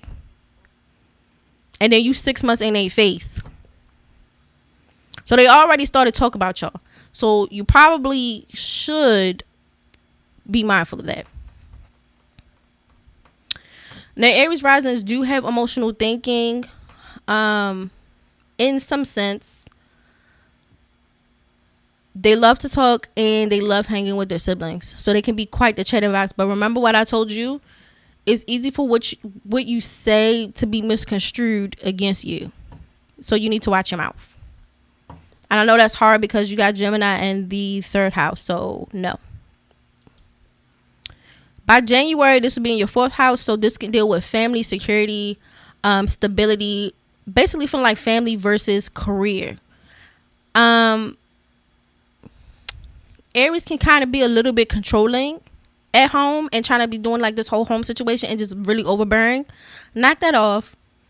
It also deal with relocation. So don't do that.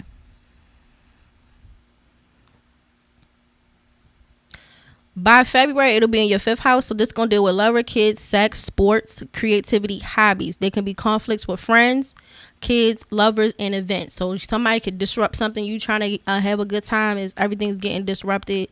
You know, you pulled over here. You got to go with the man. You got to go with the woman. You got to go with the kid, the little boy, the little girl. Everything is just a mess. But there can be delays and you trying to just enjoy yourself. It's going to end in March in your 6th house. So that's why I said the 12 6th house axis. So here, this deals with work, co-workers, health, and well-being. So again, being gossiped on, sabotage, scapegoating. Keep all information private. If you are an Aries rising, keep your mouth shut. Okay? No one should know that. And y'all love to talk. Y'all, I swear to God, y'all love to talk. Do not shut up for nothing. This is not the transit to do that. So you watch your spending and be quiet. I know that it's eating y'all up, but when you have people that don't like you, who want to spend 6 months of somebody trying to set you up?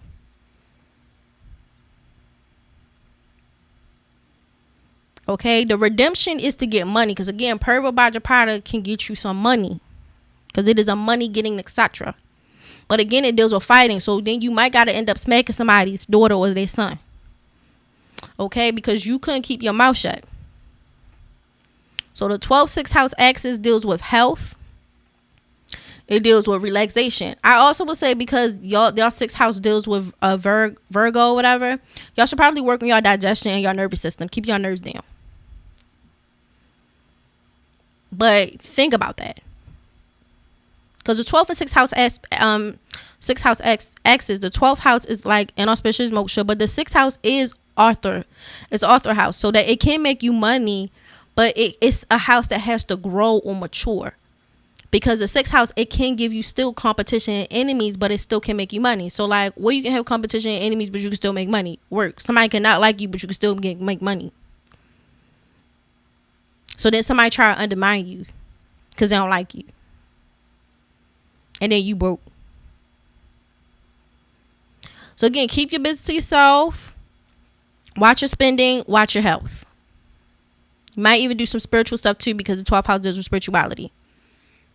I will also say the 12th house also deals with bedroom pleasures or secret bedroom fantasies. So y'all might be these next 6 months y'all might be really getting y'all freak on. So like really be mindful. Don't smash nobody at work, please.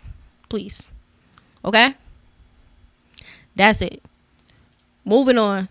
So Taurus.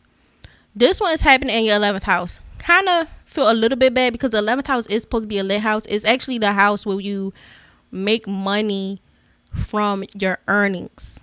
So it's the one away from career. Your 10th house is career house. So it's what the money you earn from your career. Right? But you're going to have a little bit of difficulties. So in here you have issues with friends. They asking too much. They asking too many favors. They try to make you responsible with stuff, and then you end up crashing out with a friend. They crash it out too. You getting into a beef with them, or a friend, a lover, or a child. You might end up beefing with your own child. You could have some investment problems. So that's where it's going to start at. The 11th house is also older siblings. So you may or may not have some issues with older siblings because the 11th house is there. Technically, Taurus risings are supposed to get along with their older siblings, but it could be like y'all get into a real bad thing and then y'all have to make up behind it. Because Purva bhadrapada deals with repentance or trying to not be selfish or something like that. So somebody do something selfish, somebody do something petty, then blah, blah, blah, blah, blah. What we talked about earlier. So it's your 11th house. October is your 12th house. So now we're getting gossiped and rumored about because of what happened this month. So now they running their mouth, dealing with medication, spirituality, hospitals, charity, expenses, people trying to make their problems your problems. November, it'll be in your first house. So then this is why y'all having breakup communication. I don't want to talk to you. You don't want to talk to me. I don't care. But I will say this, because you're towards rising, you can be indulgent. And you listen more than you talk. So with that being said, if you're going to beef with someone and you're not going to get along with them, you're going to have to open your mouth towards risings. No one knows how you feel if you don't talk. And then you get mad because people don't understand you. That's not how that works. So you talk more than you listen. And you also are possessive. Stop being so controlling. This also is giving you relationship problems. All right? Open your mouth. Let people live their life. Okay? December, it's going to be your second house. So again, you need to save your money by September. Don't overspend nothing. December, I know it's like, oh, it's Christmas. No. You want to have the budget for Christmas. People had to have budget appropriate stuff for Christmas. Because your second house, where it is, you have job fluctuations because it's a Mercury side. You have job changes. You also have some issues in your nervous system. By January, it'll be in your third house. So it's going to deal with travel. It's going to deal with in-laws, legalities, religion, speech, siblings, neighbors, all of that. But again, like I said, Taurus is possessive. Yes, they are. And you know what, Doms? They love saying Scorpio only, but I'm like, no, that's not how zodiacs work.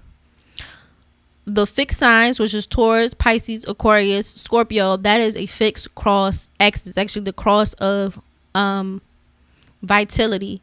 Y'all all are possessive because that's not how you read a chart. Okay, y'all all fixed, so y'all all doing it. Okay? Y'all gonna put this Scorpio as y'all mascot, but they kind of just own it. Y'all other ones be trying to run. Respectfully, the Scorpios have my respect on that. They just own it. They just be like, I'm Darth Vader. Don't care. The Leo, Taurus, Aquarius, y'all running around in a circle. Y'all doing it too. Okay? But you will have some issues with it. But January for Taurus risings,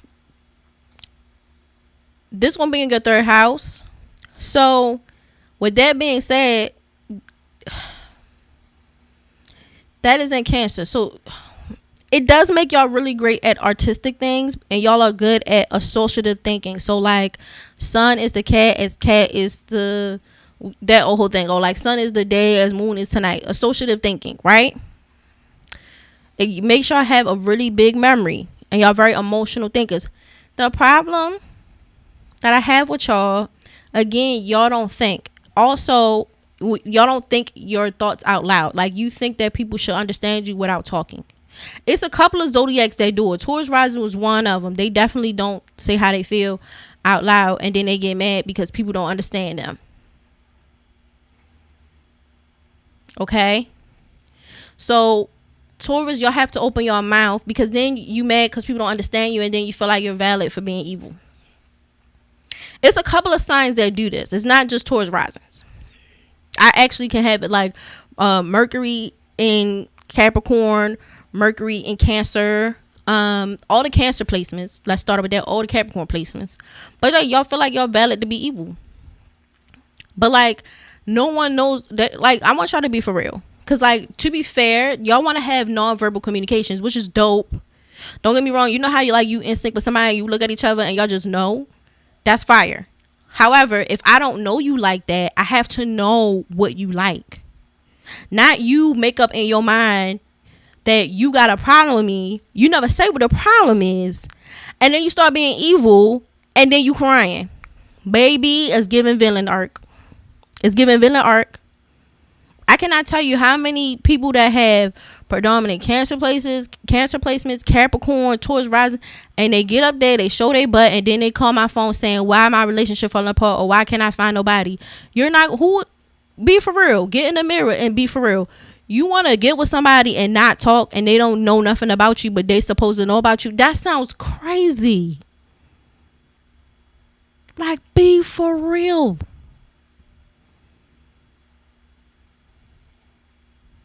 And it's because y'all don't like talking. Y'all be straight tripping.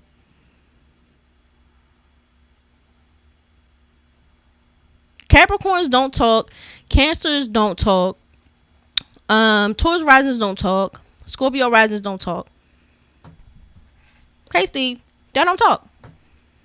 And because of that, y'all guts gets in trouble. And then you wonder why y'all relationship not working.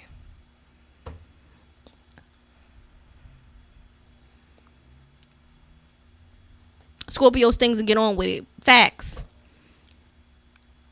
Figgity facts. They sting and get on with it. Steve. I promise I'm not trying to roast the cancer placement.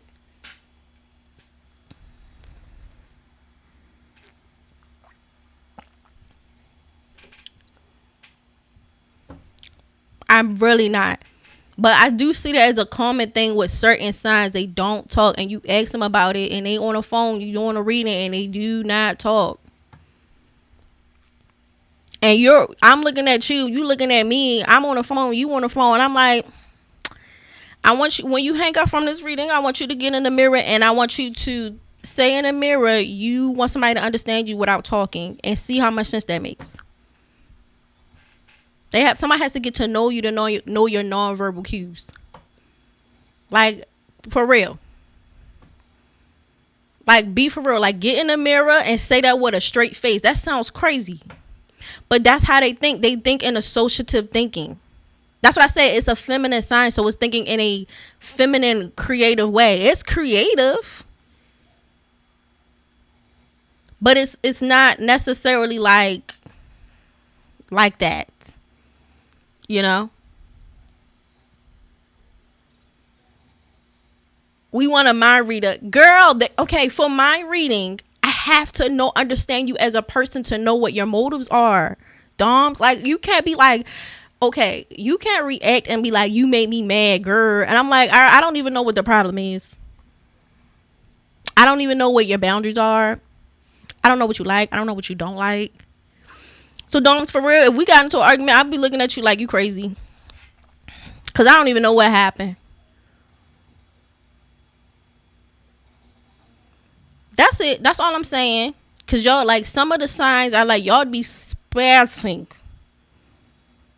on your private relationships, friends, siblings, girlfriend, boyfriends, kids. I'm like, bro, you as wild as hell for that one. Do they know you feel this way? I never told a soul. Wow. How long y'all been together? That's crazy. I met you today. And they know none of this?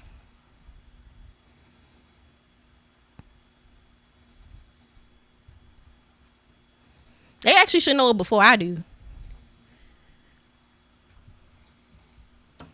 All right. Not the roast Taurus. I am not roasting Taurus. I promise y'all, Taurus, people with a lot of Capricorn, people with a lot of Scorpio, Cancer, Pisces in the third house, Capricorn in the third house, Capricorn in the third house. Look, I am not roasting y'all, but like when I see some of the signs, and these are all feminine signs. Notice these are not fire or air signs. These are earth and water signs. They're feminine, so they're reactive. That's, you see what I'm saying now about it being feminine versus masculine? They're reacting to being upset. They're not necessarily communicating the upset. It's like it's very interesting. They're reacting to being upset, but they're not necessarily saying like what they're upset about either. So, very fascinating. When I see a fire in the third house or fire Mercury's, they is not quiet. Okay? That's the fan. I have a fan on. It's hot in here. Look, I'm telling y'all, I cannot. It's hot in here. Okay? I tried to turn the fan on, and I'm like, because we was yapping. I'm like, all right, I'm going to run an hour. And then y'all kept asking me questions. I'm like, let me tell y'all something. I cannot do this. Okay? Y'all want to hear the thing rolling in their back. Okay? So if y'all can take the fan blowing in the back, we going to be all right.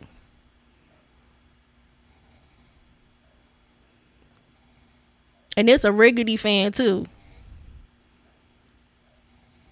I try to be more. I really do. And you know what? No, I don't think the water, Mercury's and stuff, I don't think they don't try. They really think in more abstract, creative ways. They're not necessarily direct people. They want to listen more than they talk. They want to do all of this other stuff.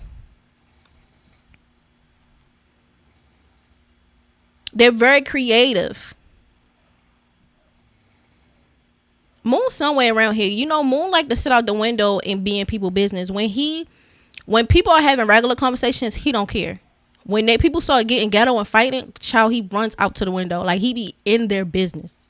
Very nosy little thing. He don't care about people not doing nothing. He love people fighting.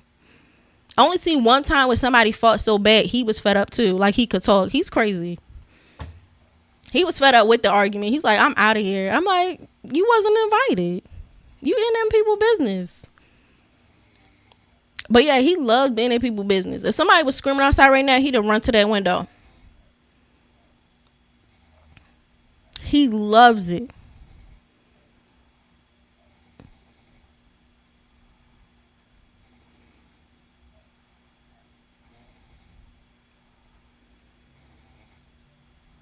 You know, but then y'all see what I'm saying about feminine versus masculine signs, like the water earth signs versus the fire air signs. Moon is a human. I tell you, he think he is. He think he is, and he snore. He's really tiny, but he snores really loud. It's very weird. He act like a grown man. I don't know. He's very grown. Cats are awesome. They are awesome. They're very interesting. You know what? I will tell y'all a dirty joke that Moon had responded to, but I can't because I don't want to get in trouble with YouTube. But yeah.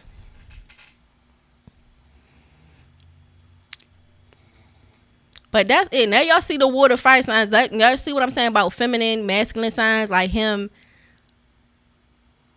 acting versus their reactions. So like they react to stuff, but they're not necessarily saying what the problem is. It's like, girl, what's the problem? What's the problem?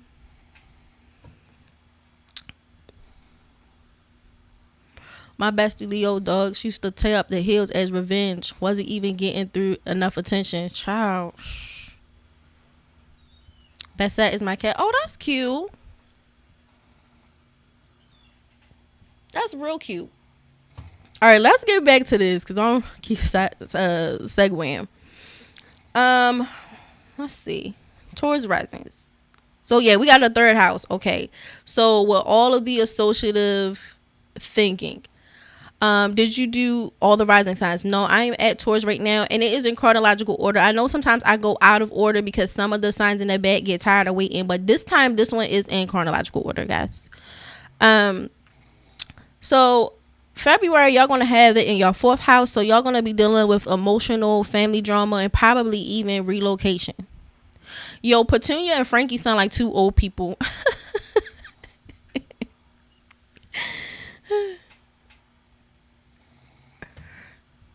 On March, you'll have it in your fifth house, so you'll be getting into it with people. But let me tell y'all this, Taurus risings. Because y'all have Virgo in the fifth house, y'all investments can go up and down, and y'all impulsive with spending in investments. You know, they go up and down.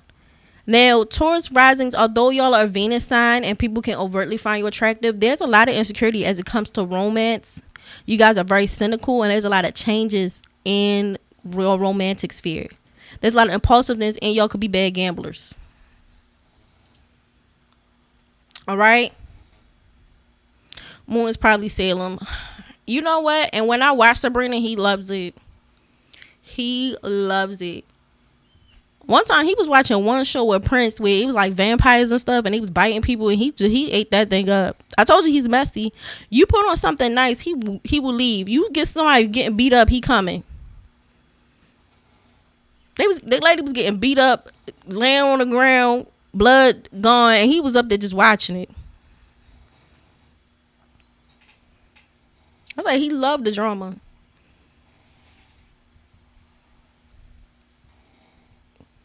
Yeah, Prince paused the video. It was a lady laying on the ground. I said, y'all are crazy.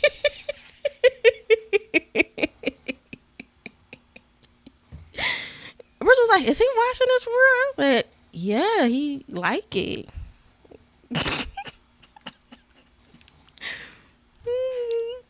He got Aries placements, maybe, but yeah, he is messy. Yeah, that lady was getting beat up, and he was like, It was like, wow, all right.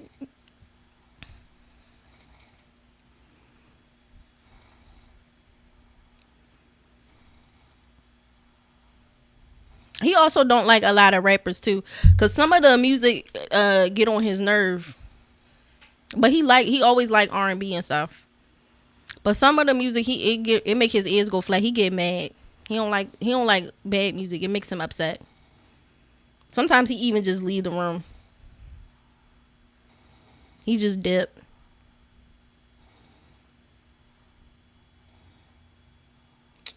All right. So that was Taurus rising. So now we're going to get on to Gemini.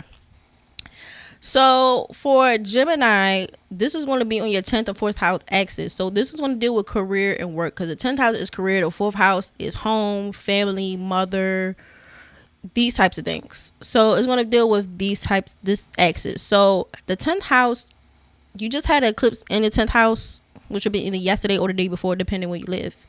So you're going to want to get satisfaction from your career. You're going to want to like get out here and get it. And this might even be through art or generosity or acts of charity, things centered around law, teaching, religion, publishing. But this can create conflicts. And so you can also have issues with like your rental properties or your ownership, like making sure all of them kind of like go how they're supposed to. So that's that one. You gotta like make it cool with your career, because the 10th house is a career thing, and you're gonna want to do your career thing, but as these 6 months go on, it kind of creates some challenges. And I'm gonna be honest, it's really because I think it's from 10 to 4 on the western side. It is. So it's from the eastern side. So you're gonna want to make things more about you, which I can't necessarily say it's a problem, but the more you do that, the more there's going to be challenges. Because from the 10th house to the 4th house, that's the eastern hemisphere. So that's the hemisphere of self. That's moving on towards you, because the ascendant is in the eastern hemisphere. When it's on the western hemisphere, like from 4 up till 10, like going up the other side, that's about other people.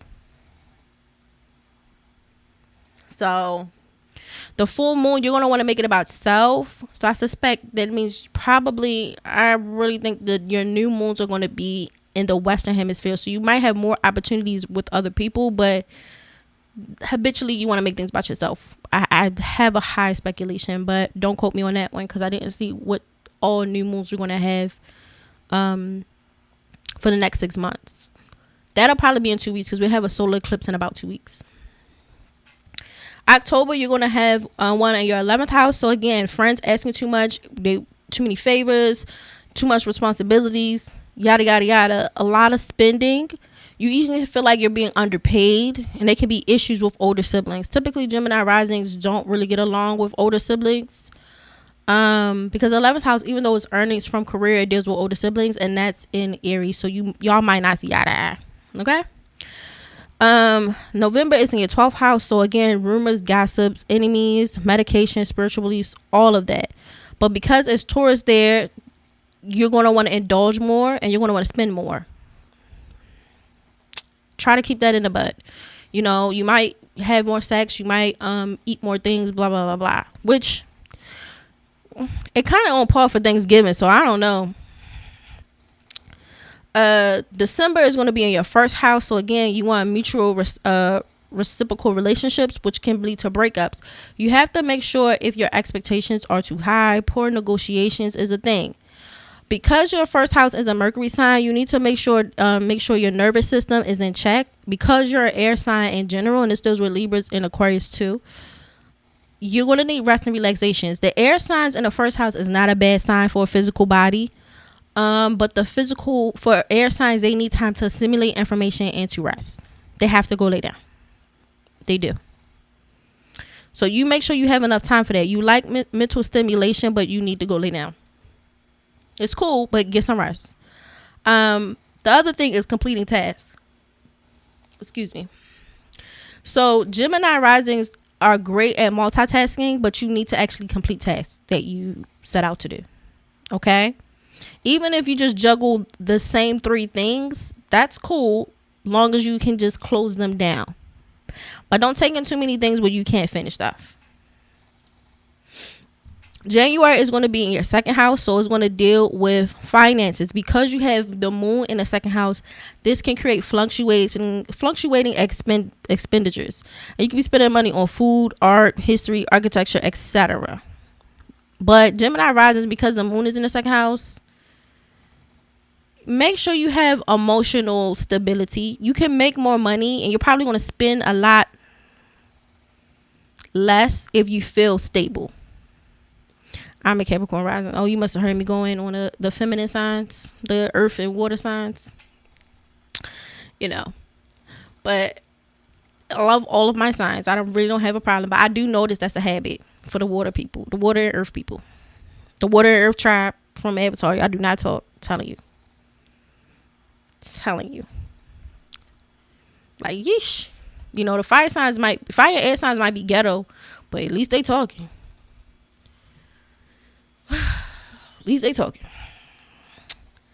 But yeah, so that is the thing. Make sure you have enough stability, or you have relationships that are stable. Because that, I noticed for Geminis, that really impacts your earning potential. You need people to make sure you feel safe. You can multitask just as long as you have the stability to multitask. You can't multitask if you don't feel safe. Also eat, because Gemini risings, y'all act crazy when y'all don't eat. I'm sorry, I keep saying that. Like, when y'all don't eat, y'all really act crazy. Okay? February is in your third house, so not a good time for travel, not a good time for in-laws, education, legal things, religion. Again, watch your speech, siblings. You can be talkative, friendly, strong-willed, but Gemini risings, there's a strong penchant for having the inferiority complex with siblings, or in particular, younger siblings. So you have to get that inferiority complex in control so we're not sabotaging ourselves. Fun but ghetto. They are fun and ghetto. The fire air signs, they are very fun and ghetto. But you don't be confused what the problem is. Even if they ashy. Like, damn, that was really rude. You should not have said that out your mouth. But you at least know where it is, though. The earth and water signs, child, you don't know what happened and you getting effed up. You know, you don't know what happened. Definitely, they not. I'm gonna be real. I don't think they do conflict resolution. You know, I think they go straight into like effing people up. Don't to me the quickest. Cause you up here planning all of this, like, yeah, that's not conflict resolution. BMORE, I'm a Gemini. I share the same birthday. I can see that, man, because you keep talking. You stay saying you a Gemini. See, that's the airway. Y'all keep talking like I'm a Gemini, blah blah blah. Like, you see how social that is. You're not confused. I wasn't confused. Man, you told me you a Gemini so many times. You know.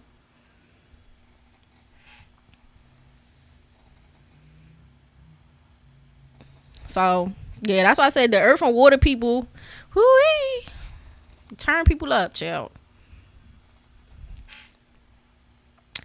All right, so in March, your fourth house, and this is where it ends for you, Gemini, it will be in the family thing, so it deals with relocation. This could be issues with your parents, divorce, and also a thing of like intelligence. Maybe you get back into something that you used to do as a child, like, you know, studying, or maybe you feel a conflict in how smart you actually are, how much your information you're retaining. All right, so for my Cancer rising girlies, you're up next. So September, this is going to happen on your 9th and 3rd axis. These are pretty benefic houses. They're really not that bad. But you are having full moons there, so it really can be a push and pull between like your sense of faith and your desires. You know, what do you believe in your desires? So in the 9th house, again be issues with travel, in-laws. Somebody can cancel a plan or plan for travel and just not be able to make it. You also deal with things around foreign or international pursuits, whether it's learning a language or doing other things. Okay. This also deal with religion, spirituality, philosophy, father, or teaching. So that's where it's going to start at. It's going to start there. Let's see. Sin came to mind. That's funny. You should be spazzing on people. I know where you stand with sign of ashy air. Yes, as a air and fire air sign, I'd rather be up front than play my games. Yes. But y'all, I'm gonna be for real. I don't think like intentionally like them, like the feminine signs, the earth and water signs, I really don't think they're necessarily being malicious. Like, y'all heard the people with a lot of earth and water signs, they're not being malicious. They literally just don't think that way. Like, I'm being for real. Like, they do not think that way. Like, they literally just, they think in abstract ways. They associate things. So like, when I see pink, it makes me happy. They don't think in like very direct communicative ways. They think in more, this is why a lot of times the earth and water signs are kind of good at art, being an artist, because they communicate through mediums and then they can express themselves that way. So you know what? Maybe the earth and water signs need to write a letter to somebody or something like that, or I don't know. But they don't communicate like straight.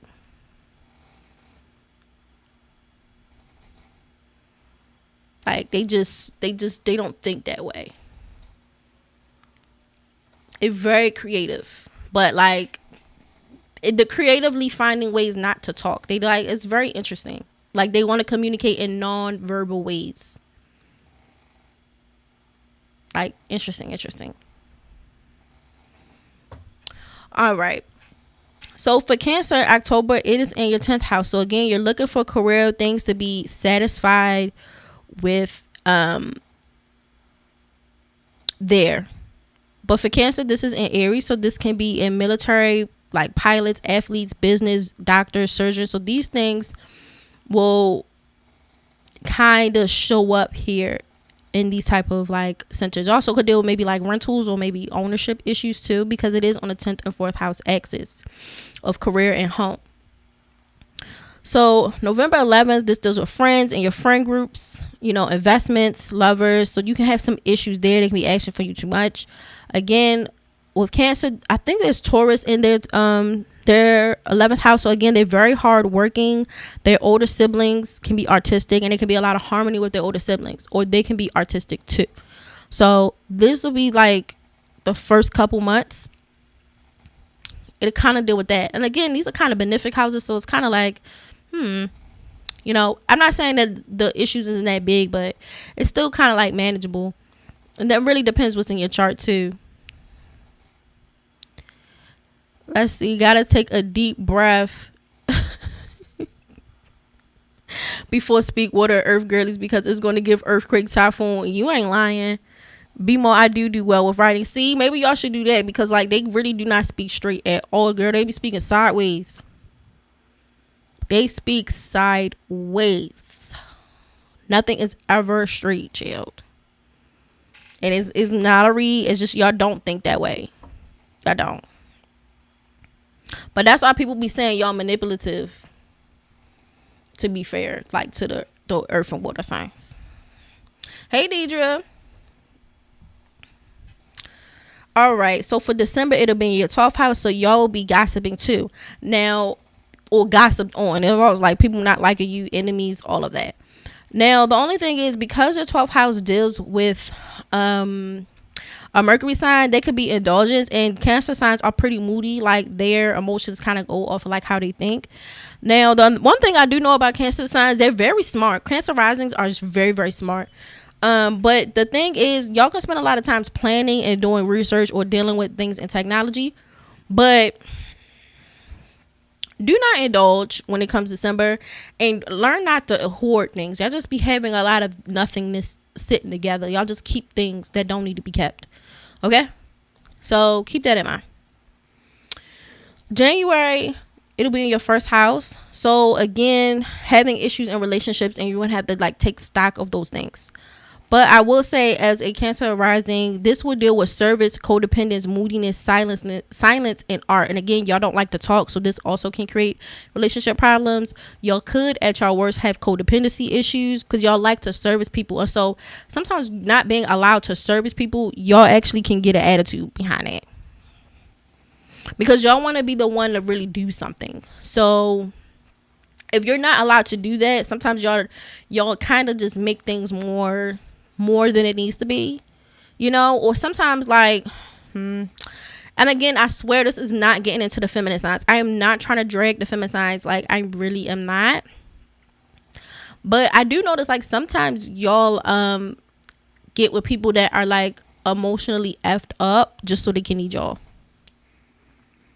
Like it's giving, you know what, it's giving Lana Del Rey, because she's definitely a Cancer, and she's thinking about how people ain't ish, and then she stayed with them. So grateful my Mercury is in Aries. Helps prevent my earth and water stuff from, you know what, Mercury and Aries signs, or Mercury and Mars signs can be a bit bug wild though. They have their own problems too. But to your point, if you have so much water and earth, that could help you to break some of that up. I think, let me see. My birthday is November 20th. I'm not sure what that entails. I don't know if y'all asking for rising signs or what. Yeah, you need the time that you born. Yeah, you need to Ariel, you want to need the time you born so you can get your rising signs. Now, if y'all want to do this based off of your sun signs, you can technically, but I would do the rising signs and then sun signs for this one. Facts. Cancers be toxic bonding. They do, because like their point is that they want to service and they want to be able to provide. It deals with stability and providing. So like, what happens if they in a relationship and they can't do nothing for people? Child, they might leave you for a bust down so they can feel like they're doing something. Now, I would tell Cancers, like, don't do that, because this is too draining. Maybe y'all should go do some charities or something. You know, like, I don't know, go feed some cats, you know, wipe some old people butts, like things like that. Be a candy striper. But like, yeah, I've seen like Cancers crash out in pursuit to feel needed. They're not the only sign. I've also seen Virgos do this too, you know. But yeah, y'all don't do that. All right, so February, this will be in your second house, and so this will deal with your finances. So Cancers, in order for you to keep and make money, self-esteem. Okay? Self-esteem. I'm going to say it one more time. Self-esteem, okay? Because Leo is in your second house. So you make more money when you understand who you are as a person. Okay? order of the bees. Listen, I'm trying to help the girls, okay? I don't need them getting their hair scratched out, reading Colleen Hoover books. What is it? Colleen Hoover, whatever her name is, she be writing all those books about girls getting beat up. I bet you she got a Cancer placement because she stay writing about how a woman got beat up. I swear. She's giving white color purple. She writes white color purple books because one time I was about to read one and I kept reading the description and then Sim was like, dang, why every book a bust name? She don't have no happy books. I'm like, no, but for real.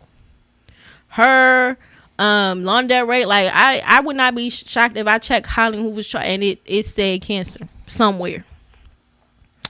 You know, I'm trying to help the girls out. Like, yeah, Cancers be doing the hoarding. Yeah, like, because it's all this, you're right, Escalde, it's all those feelings, like, y'all have to let that go.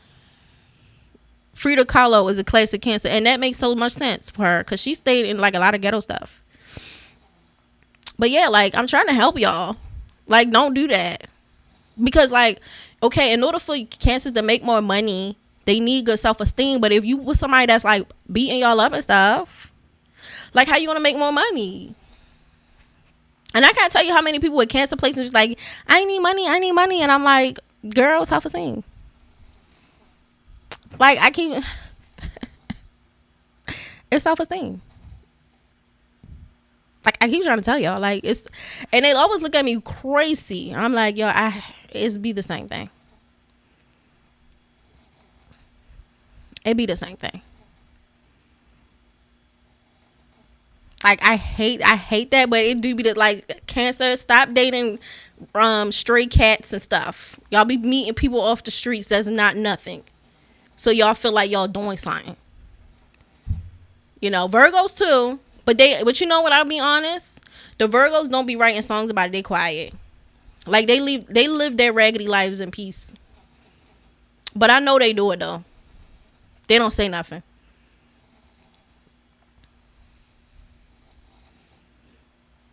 But that be their worst though. I really am not. I know this sound like I'm dragging all the feminine signs. I swear I'm not dragging I'm not trying to be mean to all the earth and water signs, but you know, I swear I'm really not trying to drag. I'm trying to help y'all get your lives together for this 6 months. I promise you that. I'm still on here. Yes, Black Noise. I'm still on here. The white color purple. And she do. Y'all know who I'm talking about. She was a social worker too. See? If I look up Colleen Hoover chart and I bet you she got a Cancer, or like she got feminine signs like Cancer or Earth. Cause she stayed talking about, yeah, like Chad ripped all my hair out and, you know, I threw up on a girl. Like, girl, her, Lana Del Rey, like they stay crying. They on the floor somewhere crying right now. Somebody call and just make sure they all right. I kind of also want to throw Adele in there because she always writing about a relationship that ain't work. Like, she get a divorce, she write, she, you know. But at least she like writing. So maybe she got an earth sign. Yeah, because she still be doing it, but she like, it's still like giving HR toxic relationship at home though. That's what Adele be doing. And then she go write about it. I don't know.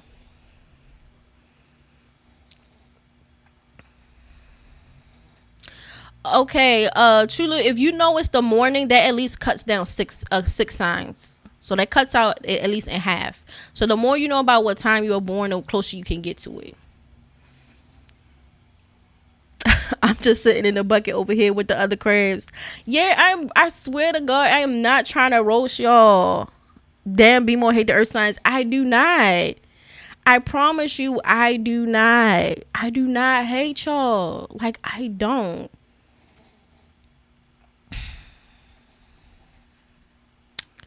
But I am just trying to help. Mary J. Blige is a Capricorn. See? And what she stay doing? Now she's keep it professional. Adele is a Taurus. You see how the earth signs, they do get beat up, but they at work though. Now the water signs, whoo, y'all get beat up and then like, girl, it's girl, it's everywhere. Like look at Janae Aiko. She stay crying. Like Big Sean yell at her, she go write a song, she's crying.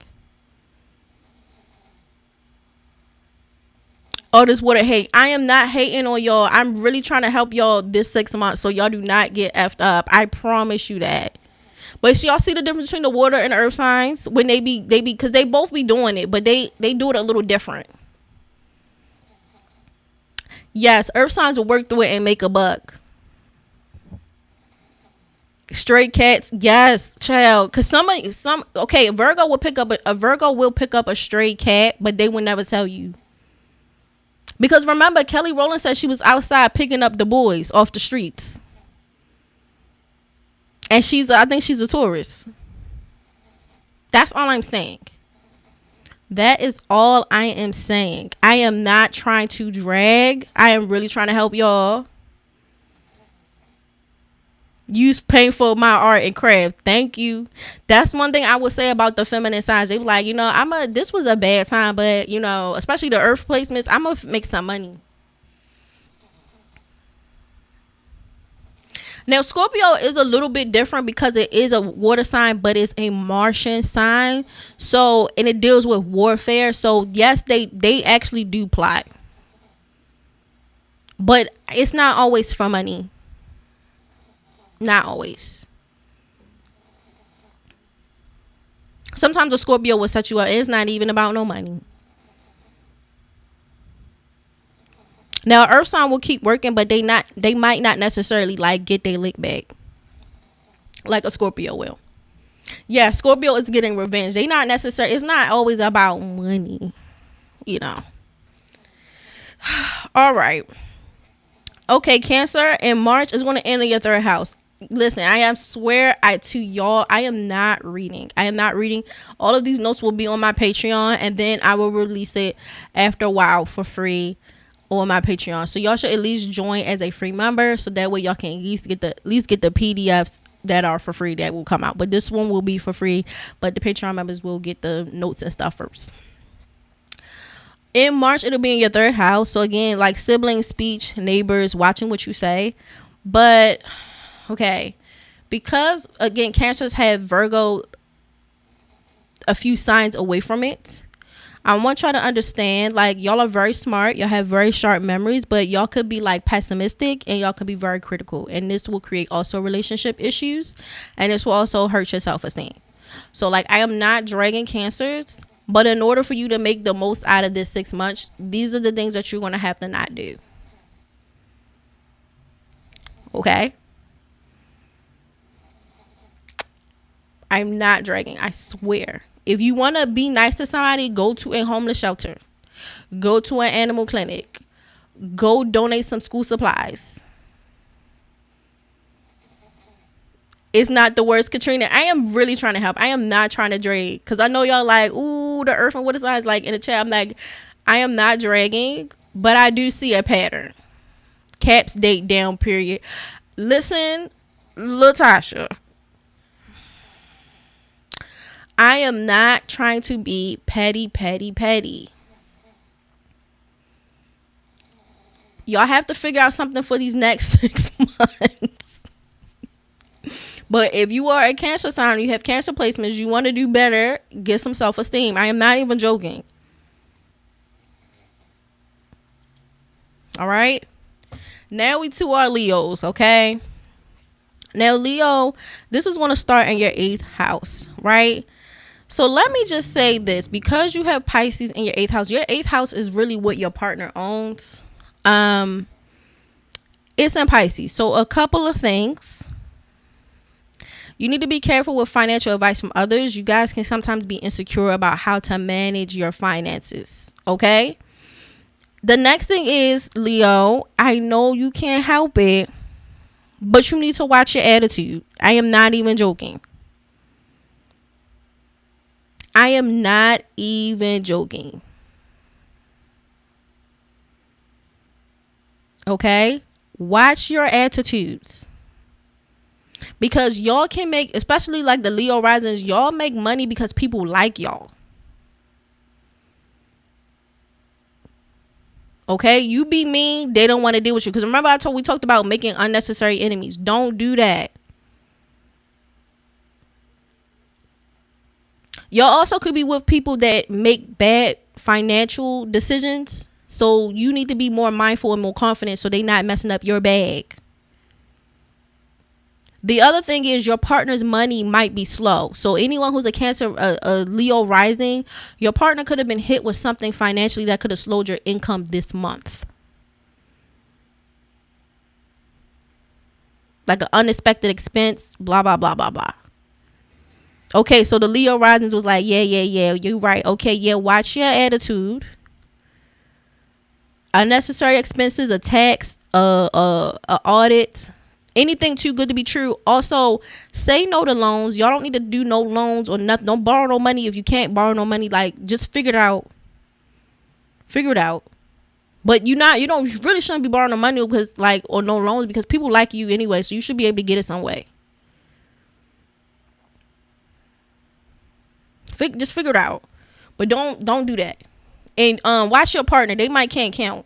You calculate and it's like $500 missing from the budget. Because then whatever it start off this month is going to be up in 6 months from now. And you got to work it out till next March. I don't have that.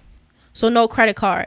I don't think it's a problem with a credit card, but remember the 8th house is what your partner's own. What your partner owns is also other people's money. So I would be mindful about how much you're racking up the credit card DOMs.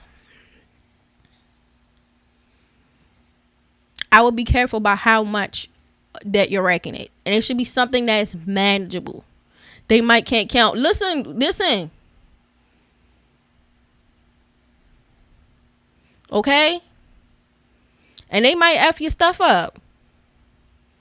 Or you give your card or you take your boo card and they jack like where's all this money coming from?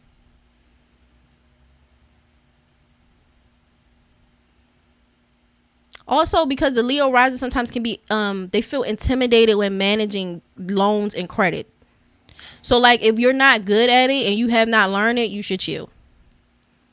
Cause you want to jack your ish up. Take this time to learn how to borrow money and give it back. Okay? Or your partner, they get hit with something in their finances. So you might have to be the one to lead the bus with the finances. Because maybe they get demoted or they cut their pay this month or something. They might can't count. Listen, I don't know, child. Sometimes they can't, or they not good at budgeting. Like everybody has their pros and cons. So sometimes people be legit bad with money, or they have placements where they just like legit bad at money. So like he can lose money, or your partner lose money. This can also be business partners too. Like if you working in a business partnership with somebody, you had to help a Cancer clean out their closet. Good luck, because I know that closet was filled with stuff. I know that closet was filled to the brim. So keep that in mind. Also, it could be your partner, their money is coming in slow somewhere. Like somewhere their money is not moving as fast as it used. It's not as liquid as it used to be.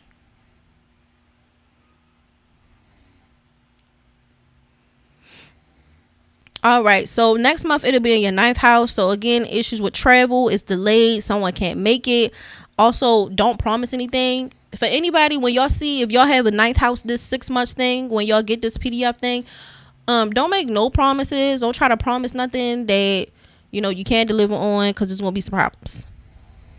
So mind your promises. Mind yourself. There could be things with religion, philosophy, your father or teachers. The other thing is you arguing. Okay? Leo risings, and Leos in general, y'all be giving fascism light. Y'all don't like people having other opinions than you.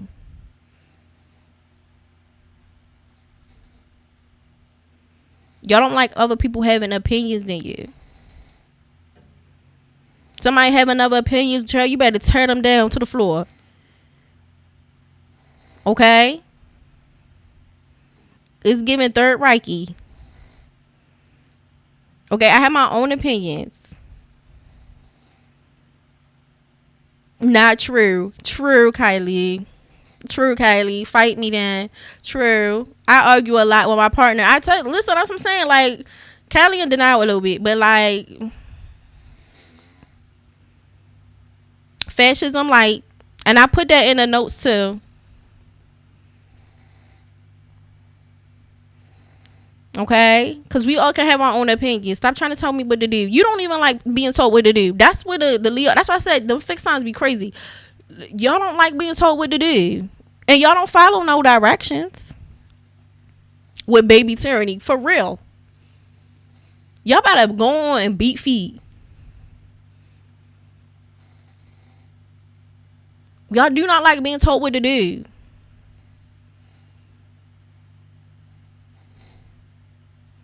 Be dramatic and wrong. They love the drama. I'm not gonna lie, it do be fun though.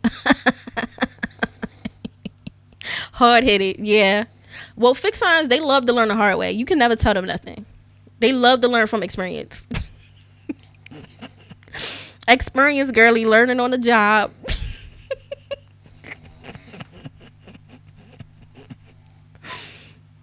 Ooh, child. I have some fixed sign siblings, child. They love to learn on the job. No prior experience. Batteries not included. Like, y'all are crazy. Out your mind.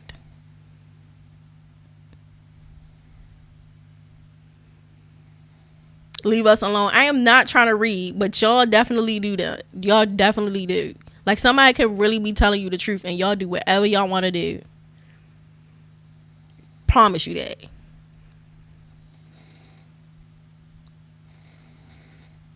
I promise you that.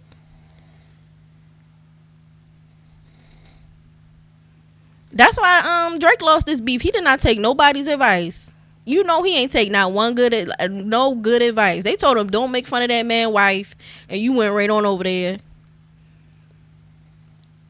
We learn from experience. I'm telling you, the fixed signs love to learn from experience.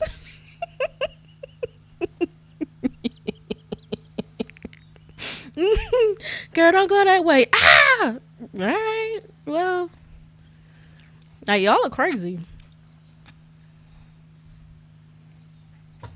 Y'all are real crazy. All right, so the 10th house, again, is going to deal with shifts in your career. You want to be satisfied in career. You might even change your career. Deals with travel, luxury, high earning. This could also deal with things around your throat because it is Taurus up in your 10th house. This deals with home, career. This can be conflicts. And then it deals with rental and home and ownership issues. All right. December, this will be in your 11th house. So again, beefing with friends, beefing with older siblings. But if you do have an older sibling or friends, they're very clever, they're talkative, and they're good at business. So you also can be like networking to like try to help get business or blah blah blah blah blah. But again, you're beefing with your friends, so you might not be able to like really link. Or you beefing with your older sibling, you might not really be able to link like that. So January to be in your 12th house again. So we got enemies, hospitals, intuition, charities. But y'all might actually spend it in solitude and writing because, like, contrary to popular beliefs, like, Leos will sit down and go write and study. I know, like, y'all don't believe that. But people are like, what? I'm like, yeah, they study. I mean, they still got effed up and they don't take advice, but they at least study.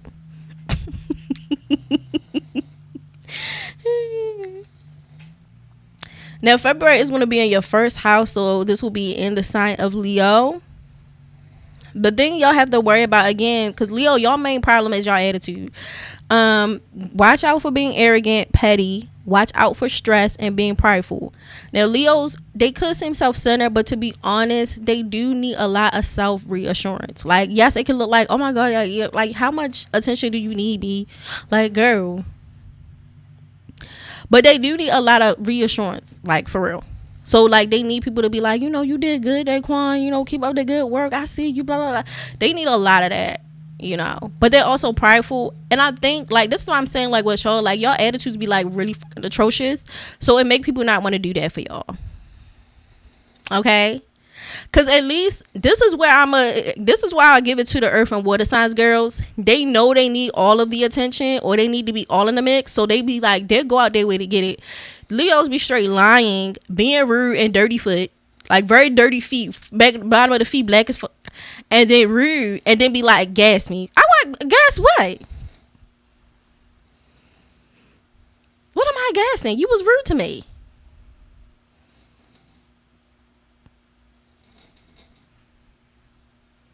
Like, that's crazy. But that's how y'all be. And don't get me wrong, I never really had a beef with Leos. I actually really like them. But, y'all really have to watch y'all attitudes, Like, y'all really be doing too much. And then, like, y'all be wanting people to be like, yeah. I'm like, man, be for real. They lie about their need for attention. Yeah, just say it. I'm like, I don't think nobody would be like, if you need constant validation, like, you need like approval from people. You like when, you feel secure. Cause see, like, y'all laughed at the Cancer girls with their dirty closets and their dirty boyfriends, but at least they be honest. That's the only thing that the masculine signs be straight tripping.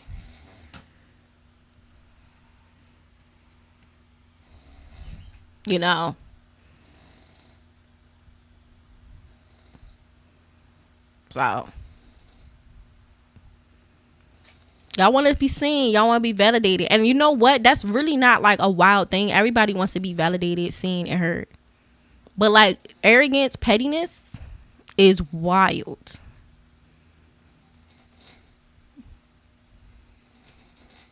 And I'm gonna be real, like, y'all alright. Y'all alright. That doesn't sound like me.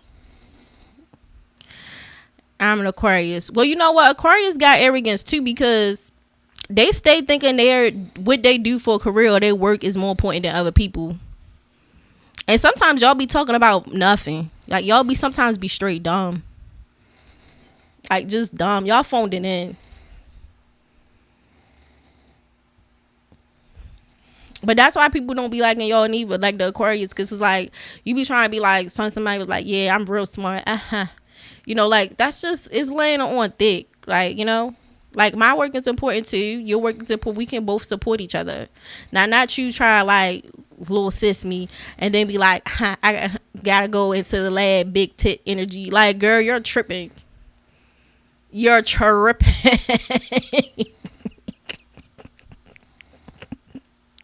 That's crazy.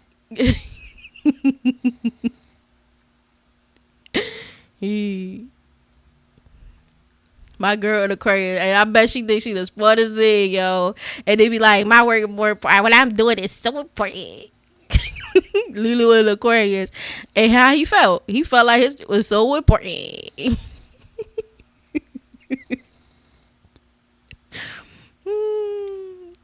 Like, y'all, but that do be making arguments though.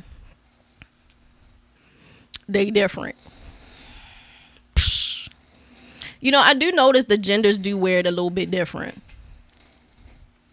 They do. But that will get y'all in trouble. Now, the good thing is with Aquarius, they do like to service and help people. But when they be in their bag, child nostrils big as hell. They do like to help people, but like, y'all gotta stop it. Y'all get in y'all little bags and stuff. It's like, whoosh, you think they about to win a Nobel Peace Prize, and you go in a room and they hot glue gun and bundles down to like a dummy wig and stuff. It's like, girl, you coming in here putting a lace front on. Like, I thought you was really in here writing your term paper. You straight like lying. Are you putting a whole wig together?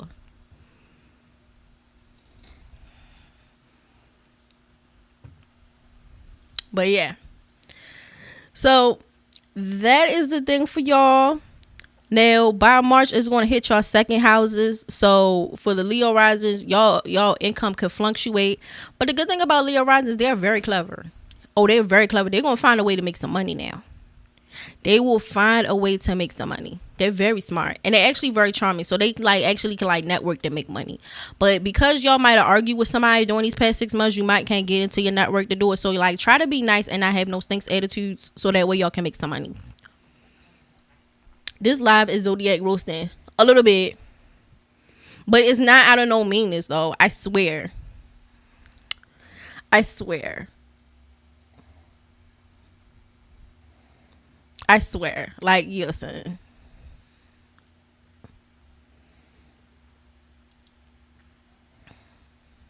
Okay. Now the Virgos is next. Okay. Virgos is next. This is going to be on your 7th and first house axis. Okay. So y'all going to have some relationship issues. You know, other people versus yourself. Okay.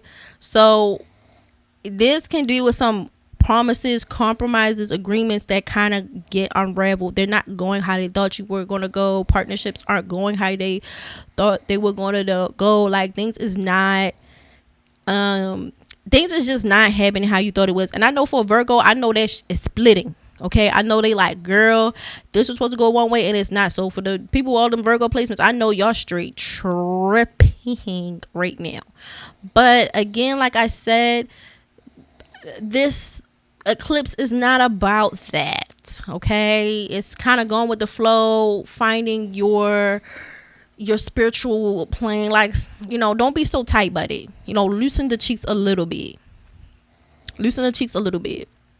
Okay. October is being your 8th house. Now, how can I say this? Okay, so remember how we talked about the water signs dating people that's not really like, they be just sometimes be dating down, you know. Okay, what y'all going to have to do is by October y'all need to manage your funds. Now this could be your partner funds, but this could be your money too, right? Ex Colton, you low-key should do zodiac roast. And you know what? I'm really trying not to even flame y'all, but this is just something I see y'all do. Or when y'all call my phone and y'all be like, BMORE, help me. I'm like, yo, you're really crazy. Of course I'm gonna help you, but you're really crazy. Girl, how did you get all the way out there? But yeah, that's not a bad idea, as Colton. Okay, but for Virgo, your 8th house, you're going to have to be on it though, because your partner resources. So like, okay, how can I say this? Because you feel like you need to be needed, or you need like to work on somebody or fix something. Come October, your partner, they could either like lose money, they have an unexpected bill come, they might make some bad decision. Now, sometimes Virgos can make bad financial decisions too, but sometimes they get with people in business and then they make bad financial decisions too.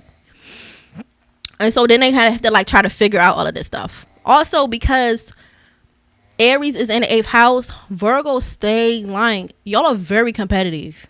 And y'all swear y'all not.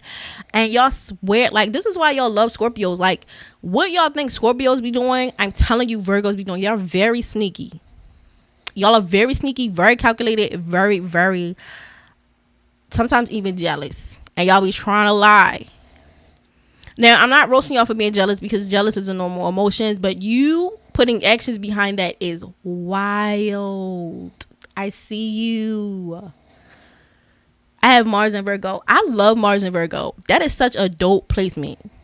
Super duper smart, Latasha. I can already tell you mad smart. Can learn something real quick.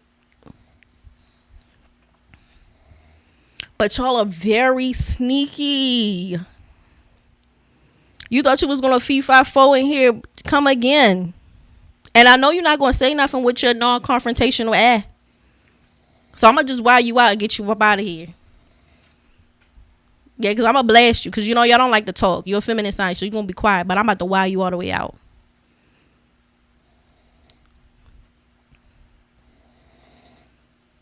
I'm like, y'all are really crazy.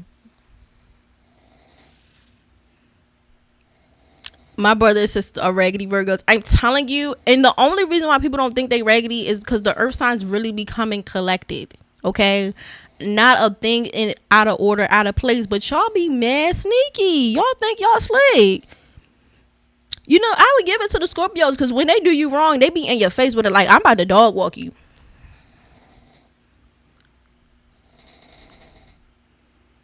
You know, sometimes they be outward raggedy. Y'all be just wild.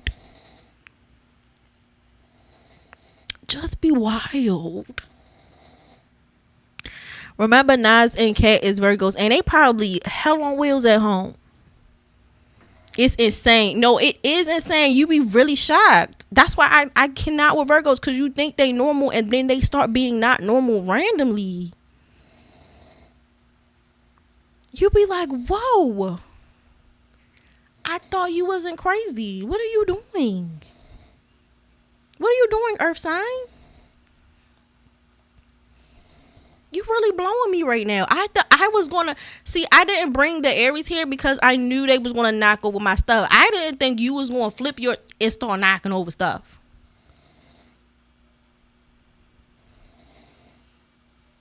The hell. And y'all like say what y'all want about the crazy water signs or Pisces, but I'm gonna be real. Like, people know, like, the water signs be crazy. The earth signs always catch you unaware. They really off. They are really, really crazy. You know what, son? When you said you did ballet, I actually thought you was either a Taurus or a Virgo. Cause they, like, I noticed they be like that. And honestly, if you have some Taurus placements, Taurus is also associated with ballet.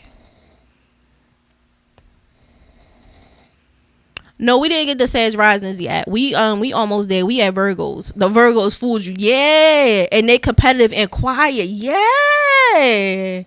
I'm like, okay. I might have to tell you how one time a Virgo tried to play me, but I played her last. Okay. You played me first, but I played last. You played me first, I played you last. Okay, and I still think Virgos are cool, but y'all, like, sometimes y'all buck wild side catch me off guard randomly, and I'm like, bro, I'm just trying to be cool, and then you trying to do this right now. I thought we was gonna be cool. How is we crazy? Wizard, I'm a Pisces. I know how we crazy. Don't do that. Please do not do that. Argue a lot and compete. Yeah, because Mars, I keep saying, okay, Pisces can have hands though. Like, they really can be fighting. Cause, like, you see how I talked about Purva bhadrapada and how we deal with swords and fighting and beating people up.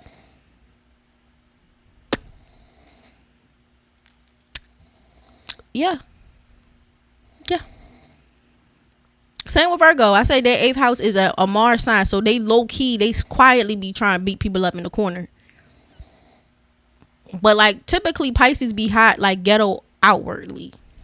BMORE, are you not a Pisces? If so, you're the opposite. So it was destined for odd behavior. I mean, I am a Pisces, and even when things are opposite, it doesn't necessarily mean they won't get along. Because even if you put something in a 1st and 7th house axis, they are opposite to one another. But the 7th house is a house of desire, so they could be attracted to each other. Our opposition can make an attraction too. So they could be attracted to each other. Now, after I had gave Shorty the crossover, because I had to, like, literally, like, sneakers scratching on squeaking on a damn basketball court. After I gave her that 1-2, she still wanted to be friends with me. And I'm like, girl, you kind of moving funny. And I did not even care like that. Even though you tried to snake me, I did not care. I actually was going to chuck it up to nothing. Because I thought it was the white bee, the white girl, but it was you. So, like, I'm cool, though, because you keep trying to be funny. Like, I don't have time for that. And I don't know what you competing for, because I actually, at that time, I did not feel nothing like that to the girl. She was doing that to me and then wanted to be friends. I'm like, oh no, this is psychotic. I don't do close and dirty. Sorry, ma'am. You know, when I have enemies, we're fighting it out, not like trying to be fake nice. Like, I don't do that. Like, if we getting along or we not. So, but yeah, like, even if something's opposition, it could still make attraction. It doesn't have to be that. Yes, it can make competition, but there also could be attraction, though. It depends how the person is internalizing the energy.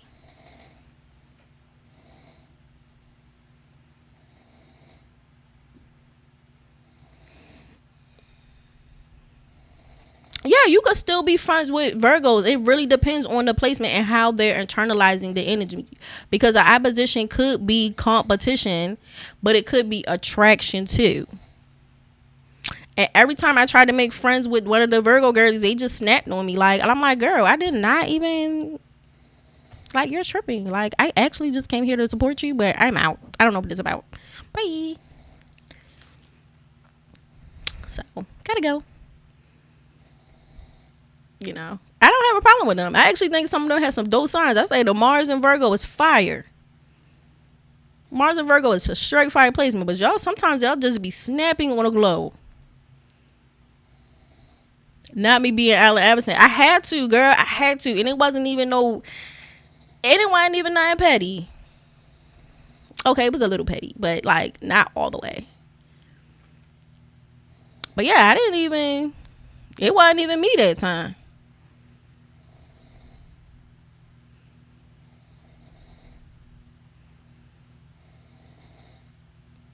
You know?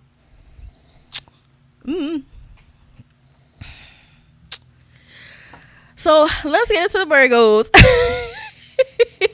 As I say, I might tell y'all a story one time. Like, y'all are really crazy. And I'm like, this is not the first time. Girl. Like, I do not know you like that. Like, that's crazy. I don't know you like that. I had one. You know what? I'm not going to give up on the tea. Let me be quiet. But yes, like that, like for real. But they are competitive. They act like they not. My whole point of this is like they're competitive and they act like they not. You're competitive. And I don't have a problem with that is if you stand firm in it. Because what the problem is when people are competitive and they're not acting on it, they actually just harass people. That be my main problem with Virgos. I like want y'all to go find what y'all need to do. You know?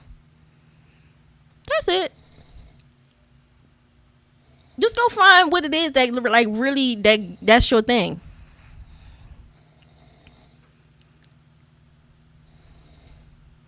You know? But that's it. That's my so like my thing is I'm like I have if I try to make it work with a Virgo again, I have to like make sure they have some business first. Like something they really into. Cause child, when I tell you that girl went Game of Thrones on me. And let me tell you something. It was for some money, and it was only $2 more. I swear to God, it was not that much money. I'm like, girl, you went Game of Thrones for $2? That's insane.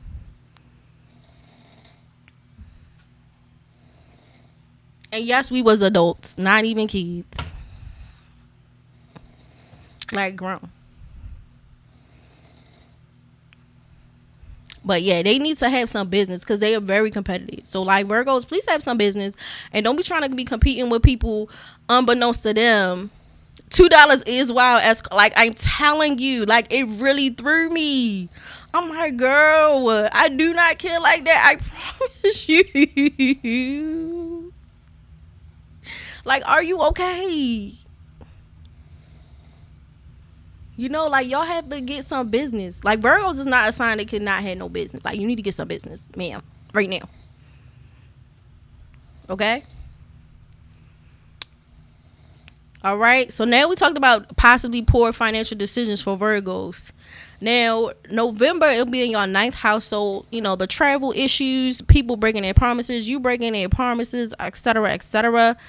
But I will say Virgos, they have Taurus in the ninth house, so they believe in hard work and they get the product of hard work. They also might date somebody who might be of a different cultural background than them. So But yeah, they do believe in hard work, so they will work hard. Cards from Game of Thrones, Masters of Whispers. I'm telling you, the point in which that Virgo sits in the order is around other signs. Yes, that is so important. Bored and raggedy, yes. Cause like that, I know they be like Aries signs can't be bored. Scorpio signs. I'm like no Virgo, and people are like what? I'm like no, yeah.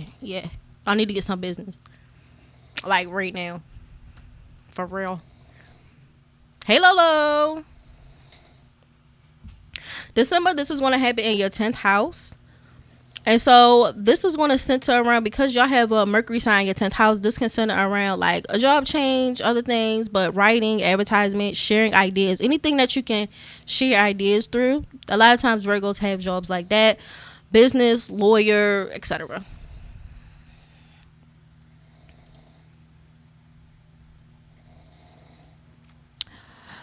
In January, you have issues with friends. The earnings can be fluctuating. The earnings kind of go up and down. And you guys can tend to have caring older siblings or caring friendships. By February 12th, this can go into gossip, enemies, hidden matters, these types of things, health issues, spiritual issues.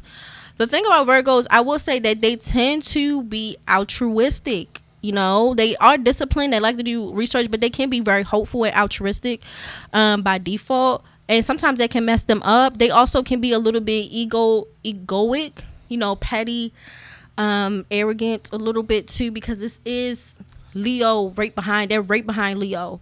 So Leo is on the 12th house. So like being ego-centered, self-centered, petty, arrogant, needing too much reassurance, this is a problem for them. I'm so glad I caught alive. I'm so glad you're here, Lola. We've been just roasting everybody. We've been talking about all the zodiac signs. But yeah, so that is a problem for Virgos. They need a lot of like low key. They need a lot of reassurance. But this can sometimes be to their demise. Unlike a Leo where they can get the assurance outward, Virgo should not seek this out. They should not seek out ego satisfying things. Also being too hopeful or too altruistic. Like be practical. Like I hope it'll work out. You probably gonna get messed around. Like actually check the details, or you know being too like going to the all the way to the other side and being too self-centered. That is a problem. That is a problem. Being petty. That is a problem. Okay, you can't have it all. All right. In March, this will happen in your first house. So again, it deals with mutually receptive relationships and making sure they're well balanced. I would suggest Virgos to manage their nervous system and their digestive habits, and take some B vitamins. So like B12 vitamins in particular, but B vitamins in general will help balance the nervous system. B12 vitamins, if you take enough of them, they will help with neuralgia or like nervous disorders. They will help you calm down a bit. So that will help you. Okay, so when you have Mercury signs like Gemini and Virgo, you really have to manage your nervous health and particularly for Virgo, your digestive health. Okay, so take some probiotics, you know, make sure your gut flora doing fine, so that way you ain't out here spazzing. Okay, all right, that's it. Virgo stay having IBS, and they do. That's why I said they need to watch out for the health. Now, if y'all want me to put some herbs out here for y'all, let me know. I might type up something. But yeah, they do be having jacked up stomachs. Them Cancers be having jacked up stomachs. Capricorns be having jacked up stomachs. Scorpio rising sometimes be having jacked up stomachs, but not all the time.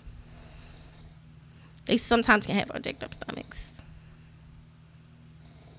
Nervous Kellys, yeah, they have a lot of nervous issues, so they should take some nervines and digestive herbs or supplements. Yeah. And matter of fact, the Pisces Virgo axis deals with immunity in general. I actually wrote something a little bit earlier dealing with this axis about how a lot of people with planets on the Pisces Virgo axis deal with things with immunity, or they create things that deal with viruses. I actually even use Terrence Howard and other people too to talk about this. It actually was on my Patreon, and I might put it on my YouTube community tab just so y'all can read it. I might have already did it, but if you go onto my community tab, you'll see I'm talking about the Pisces Virgo axis and how it pertains to health and them creating things or being drawn to things that deals with immunity as well.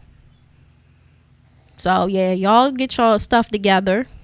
Anybody who have signs that they are curious about what herbs they can take, you know, I'll text you something or I'll put it in the chat so to help your butts out. But you know, Virgos need to keep them nerves down. Too high strung. All right, Libra is next. Okay, Libra, this is going to be in a 6th or 12th house axis. So the 6th house is the author house.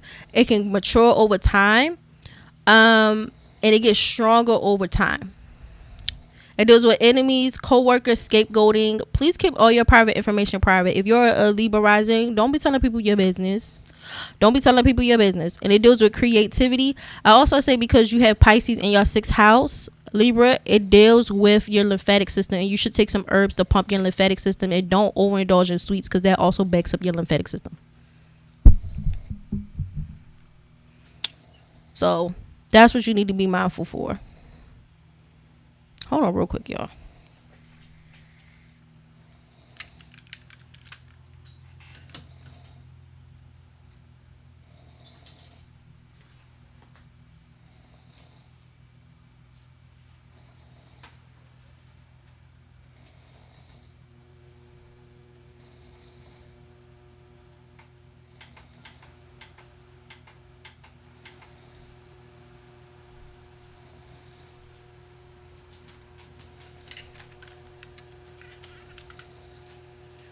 Okay. So, hey Topaz. It has been a minute. It really has been a minute. But yeah, so y'all, for Libra risings, y'all really have to take care of your lymphatic system and your liver. Because Pisces is a liver placement, deals with immunity. Someone in the bed getting some excellent sleep. Child, that is a fan. I'm telling you, it is hot in here. I tried to turn it off, but I cannot. And it's a crickety fan too. I cannot, child. It's hot as hell in here. It's hot. So y'all really need to really manage y'all health. Also, Libras do not like following directions. They do not follow directions at all. You tell them to go left, they go right. They don't like to follow directions, and they like to be creative all day. They do. I can't hear the fan. You know, it's wild because some people hear it and then some people don't. That is so funny. The 6th house ruled the health. I'd love to get an herb list for a friend. Sure.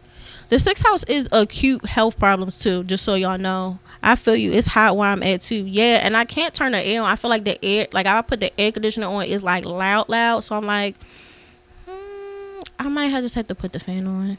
I can hear something humming in the back. Yeah, that's the fan. A lying Libra stole from me recently. Okay, can I be honest about the Libras? I'm gonna have to roast you light. I got earbuds in. That's probably why you hear it. Okay. So Libras, y'all can be messy and y'all start a lot of stuff, because even though they be like Libras are peaceful, yeah they are, but their stars or placements in the constellation, they're very destructive and shit startery. Okay, y'all swear y'all not, but I actually can pull up the stars in the constellations of y'all starting stuff. It actually is lying, stealing, and destructive behavior. Okay, is it all of y'all? No. But is it some part of the constellation? Yes. And some of y'all reside in that constellation and that part of the constellation, and y'all be starting trouble for the sake of troublemaking. Ain't don't even need a reason to start no trouble. Y'all just be starting trouble.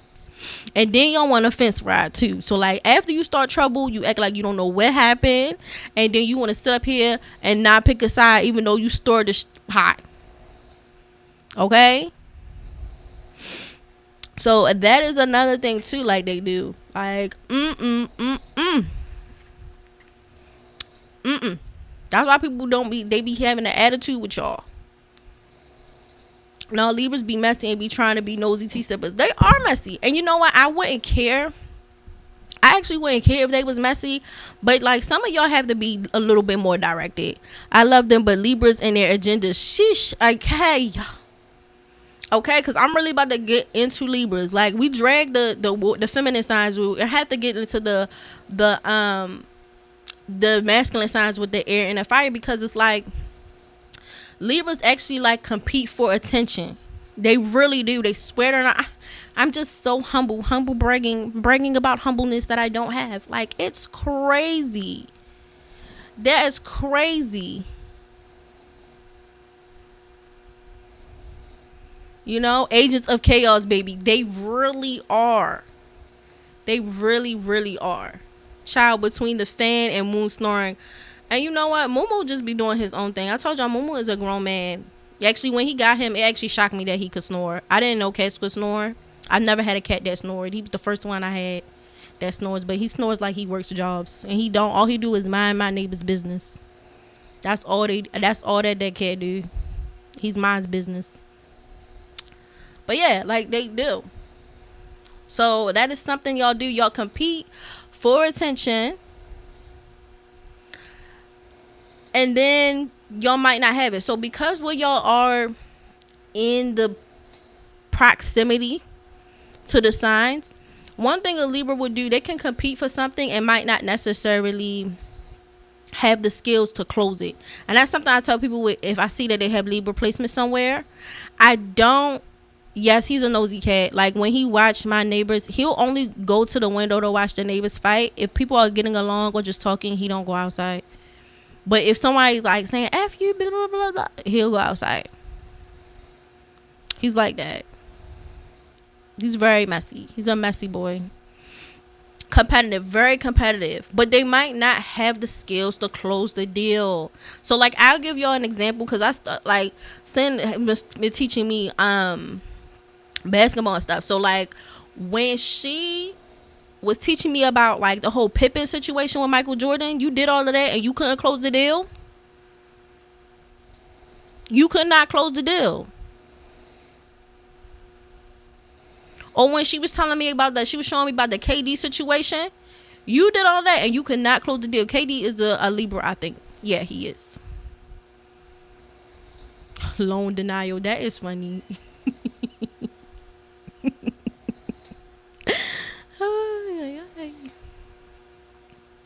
Like, be able to close the deal. Like, attention, cool, but you gotta shut it down. Either you have the skills or you don't.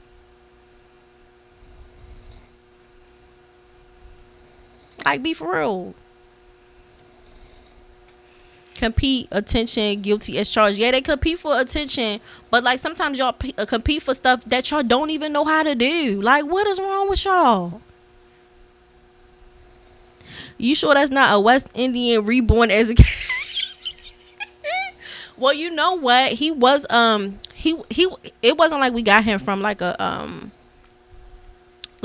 breeder or anything. He was kind of like a stray, so I don't know who had him. He might be. I don't know. Maybe they was West Indian. I don't I don't know who had him before.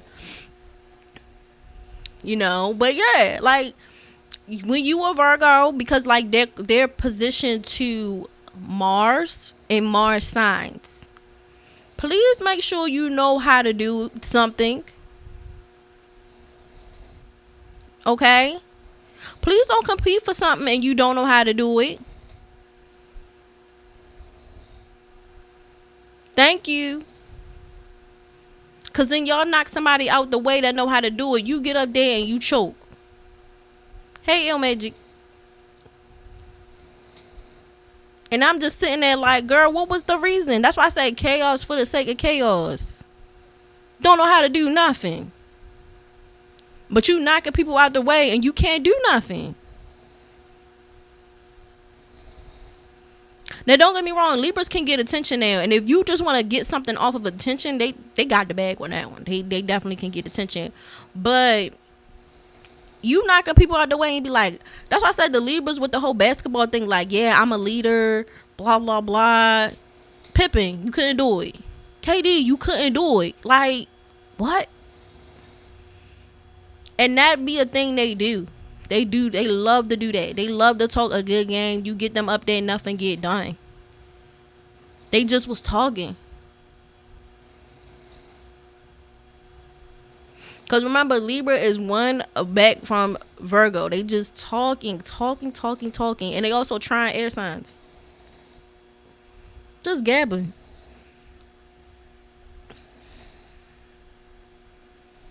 And the thing is, Libra finesse their way into these situations, charming as F, so used to them to help open negotiations, but not for execution. Yes, not for execution there, baby. You need them to execute something.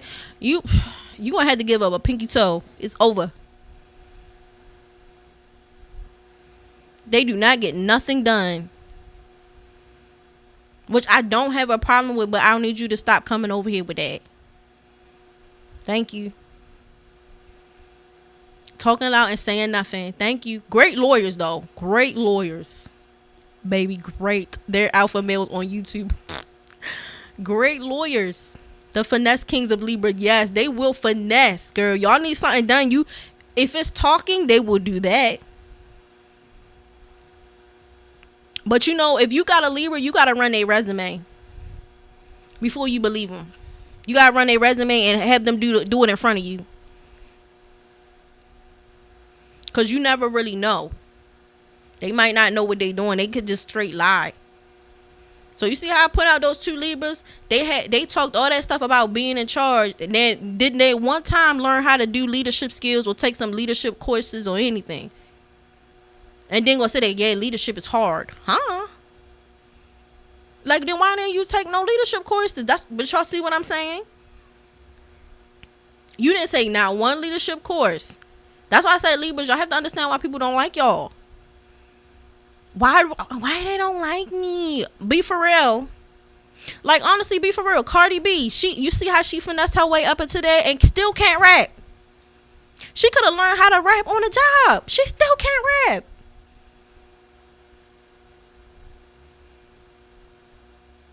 Learn how to do something.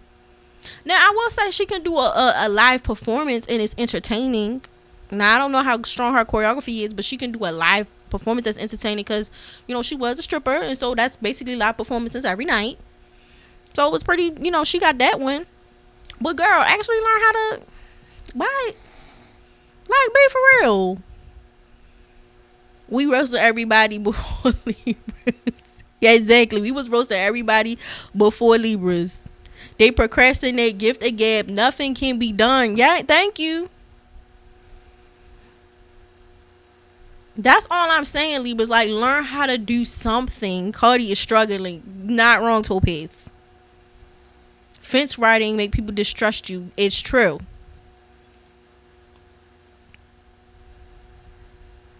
And because they vie for attention, I don't think they understand that they're unintentionally making people not like them. Also, competing for things that they don't know how to do and letting people down makes people not like them. It's a couple of things that y'all do that make people not like y'all. They can't pay their loans.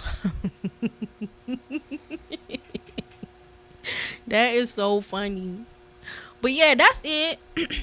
I actually don't care that y'all competitive. Like when I said with the Virgos, I don't care that they're competitive, but actually find something to compete with instead of competing with people in your head and they don't have no business. They don't even know that you're competing with them. I want the Libras, when you're competing, you have to do the reverse what the Virgo did. You see how the Virgo actually have a skill and they not competing? Well, you need to get a skill and then compete. Okay? You don't even need a lot because, a Libra can get very far. But I need you to get one. Get something in the bag. Wait, am I late? The stream almost at its end. Topaz, we've been on this stream for 3 hours at least. And I'm at Libra, so we halfway there. We about to do the rising signs. We might do a little questions. I don't know. I see how I feel at the end because it's already 3 hours of talking, and then we want to close.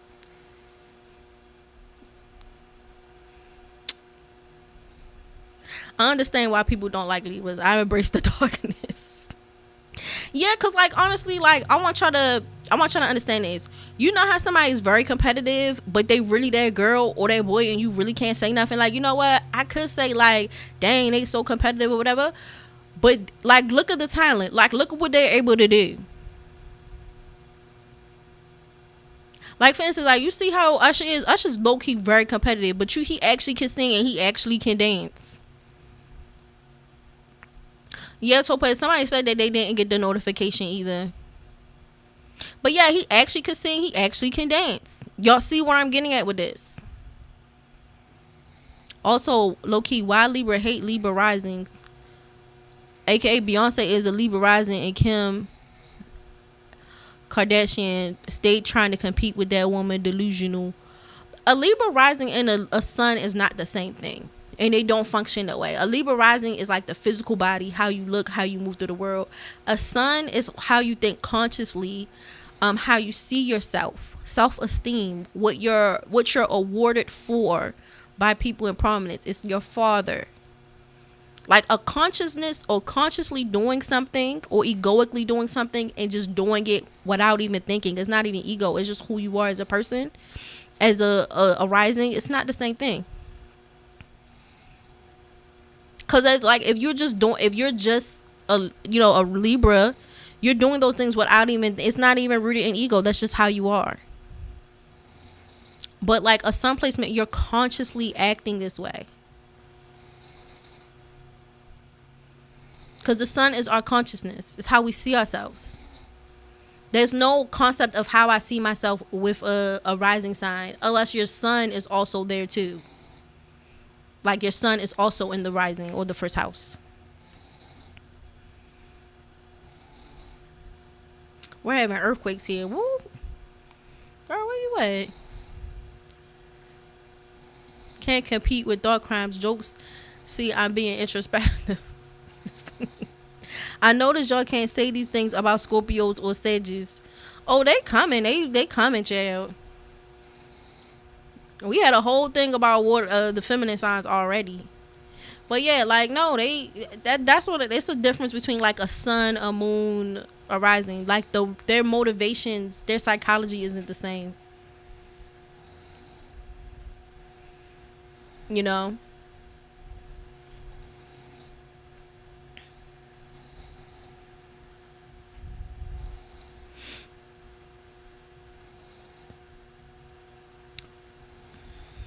Now, for Libras, November, they have unexpected expenses. So really watch out for loans and unexpected charges. December, it'll happen in a ninth house. So this is going to center around travel, spirituality, father, and the teacher. January, this will be in their 10th house.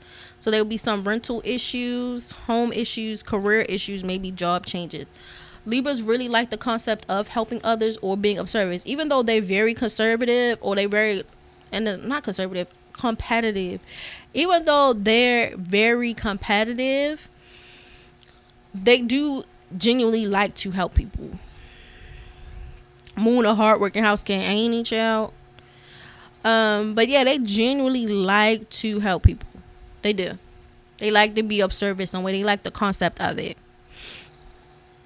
February, this will happen in your 11th house. And so this will deal with friends or older siblings. You can have some issues with there. Especially because you like attention. You like to garner attention. And you can make money off of this attention with the Libra risings. But by February, this can create some drama and some issues. And you could have people either feeling like you're kind of snatching it, trying to grab the attention from you, or they may be trying to be inappropriate with attention with you. Okay. And then March, this will be in your 6th house. So gossip, rumors, hospitals, religious institutions, solitude. But the other thing is Libras, they sometimes can have depression and anxiety because they think too much and they be really hard on themselves and they like be really like down in themselves. So like these next 6 months, like y'all really should not be doing that. Y'all really should not be doing that. Like really like get out your head. Like it's too much thinking. Okay?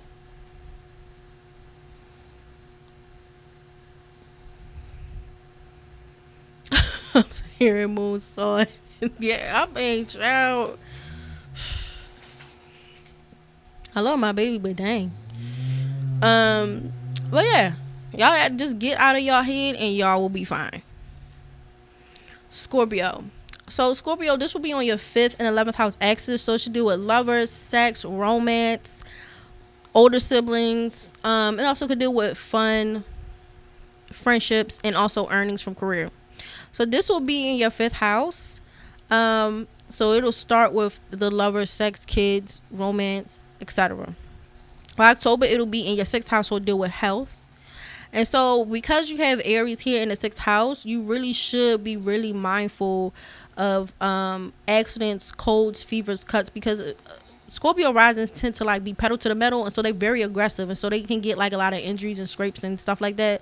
So y'all should really try to take care of yourself. It is going into cold and flu season, so all of that rah rah shaboom, it really try to take it down a notch. Okay, start taking some vitamin C. If you're a woman, if you do vitamin C, try to take liposome, vitamin C. It absorbs better into your system than ascorbic, but try to take it down a notch, okay? Because you can get like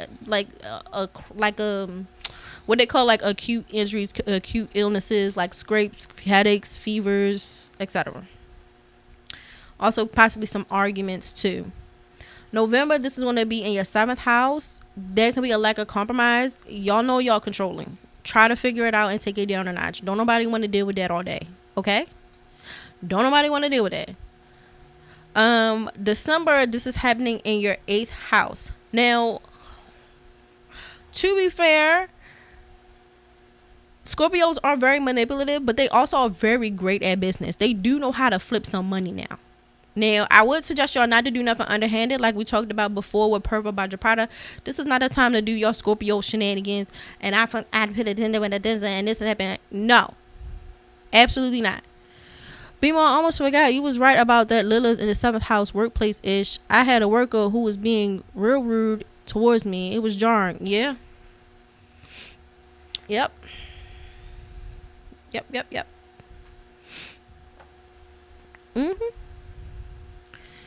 But yeah, like, y'all have to get that together. Okay, keep the manipulation down. Why don't y'all use it for some business or something? Y'all know how to get. They do know how to make some money out of nothing. Like, y'all take that on.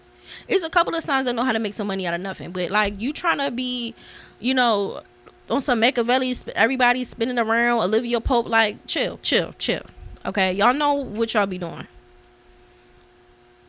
January is in the 9th house, so it deals with religion, philosophy, even art. I will say, because Scorpios do not talk that much and they're not a very talkative sign, they do put it in art, so this could be maybe a good time to examine that.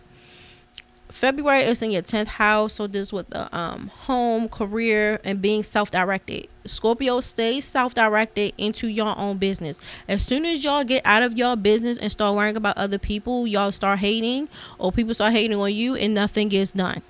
Okay, so stay focused on what you need to do. Whatever task you set out to do, go complete that task. I don't care what's going on, because as long as when you become undirected, you become a hater, you start messing with people, and you start being annoying. Lord, take the wheel from the spellings. Scorpios is going through some things, broody and moody, but they stay broody and moody. They'll be all right, but they need to have some business. When they off their business, they really they actually be a nuisance, and other people be annoying too. And to be fair to Scorpios, sometimes when they out off their bag or their focus, they're annoying, but sometimes people work hard to get them out of focus from what they need to do, and then complain about their behavior. So like, no, but for real, stay focused, stay self-directed. And by March, this can be in the 11th house, and this is in Virgo. And so like, getting into arguments with people, friends, older siblings, you guys need a lot of mental stimulation, and this could be a little bit too much, and you might need to recover and regroup yourself from all the mental stimulation. And again, the mental stimulation could be from you being manipulative, but if you get some business instead of doing all of this whole clue shit, mastermind manipulative stuff, you'll be fine, but y'all stay focused in the business. Stay focused in the business, and you'll be fine. It's the same for Virgos. Virgos are competitive. They act like they're not, but if they get some business, they're fine. Get some business. Okay. Thank you. Now for my Sagittarius risings. This is going to start from your 4th to 10th house axis. Now, I'm going to be quite real, Sag, because the eclipse is coming to your 4th house. Let me tell you something. When Rahu or the North Node come into your fourth house, two things can happen.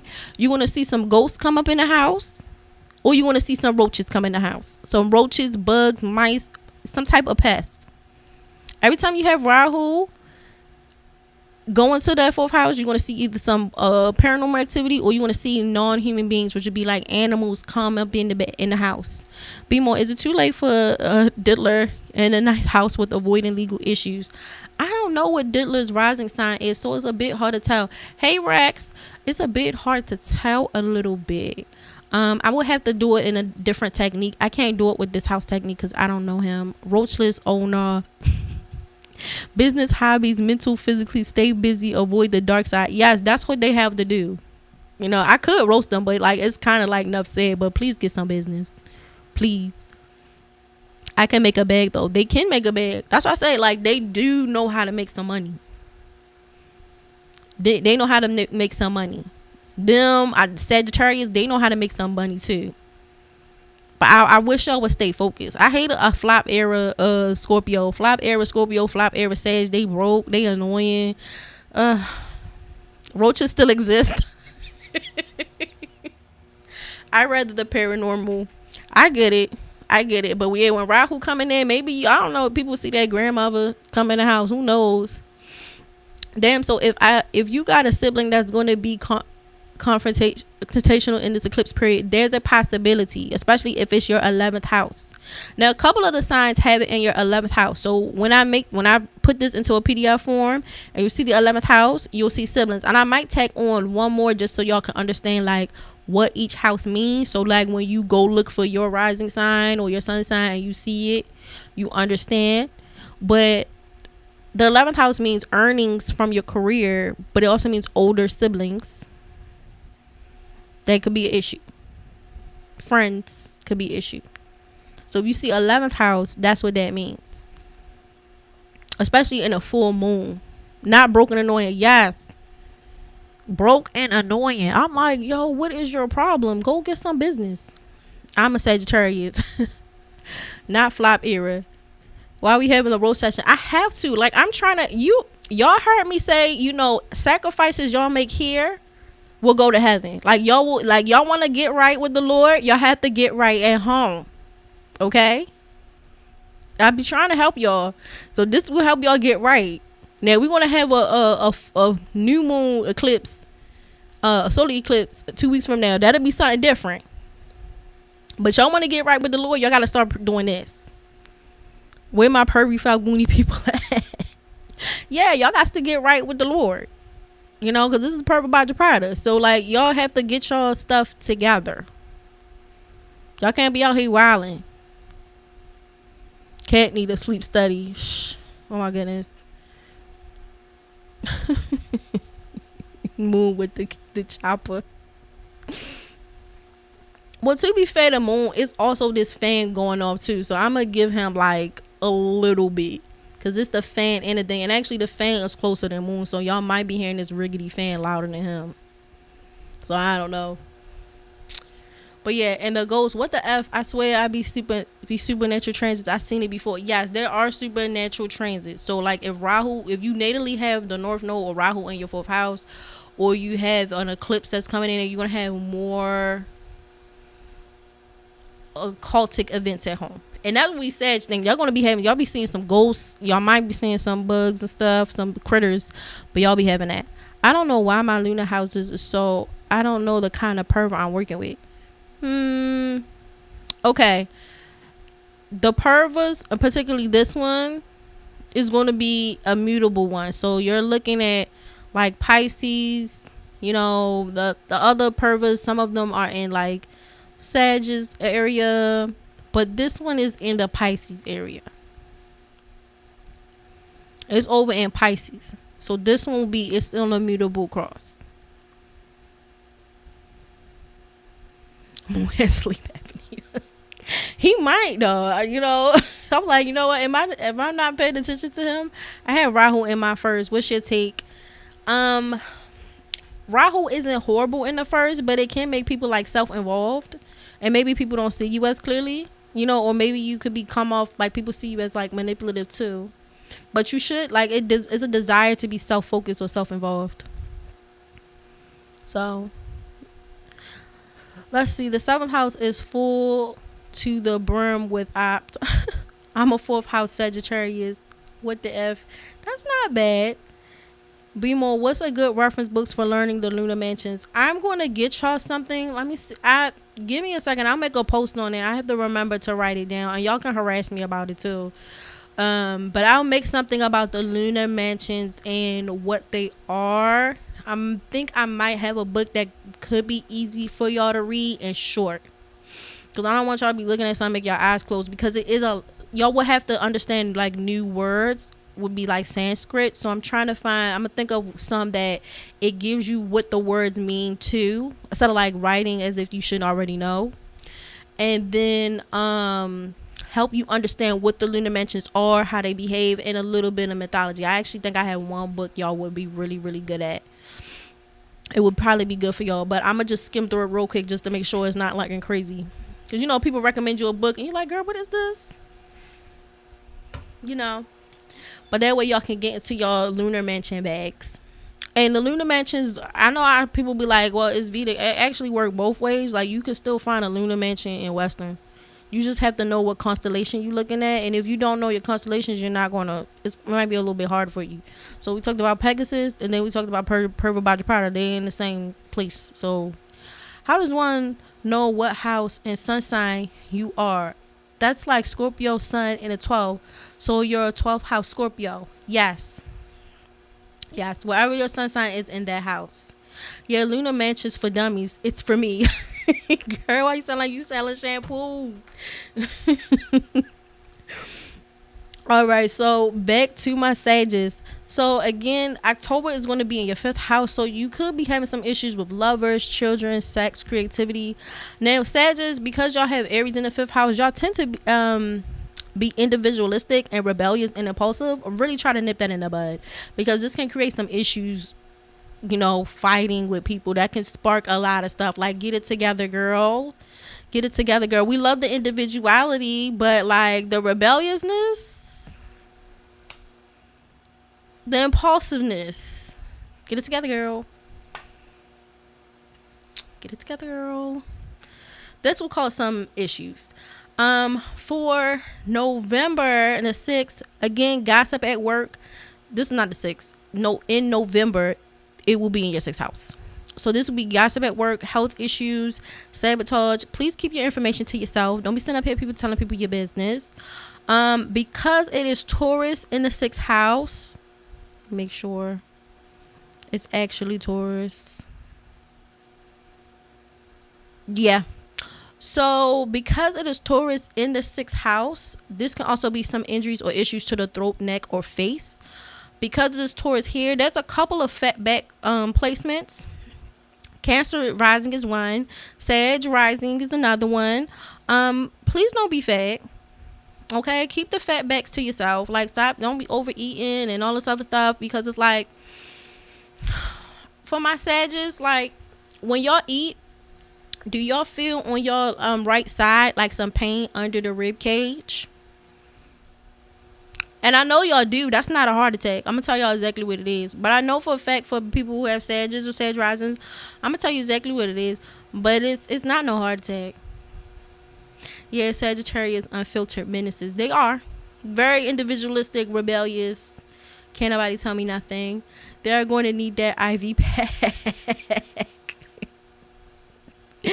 Yeah, it's not no heart attack, but when y'all eat, maybe. Okay, y'all coming in fat back placements. Hey, yeah, that's one.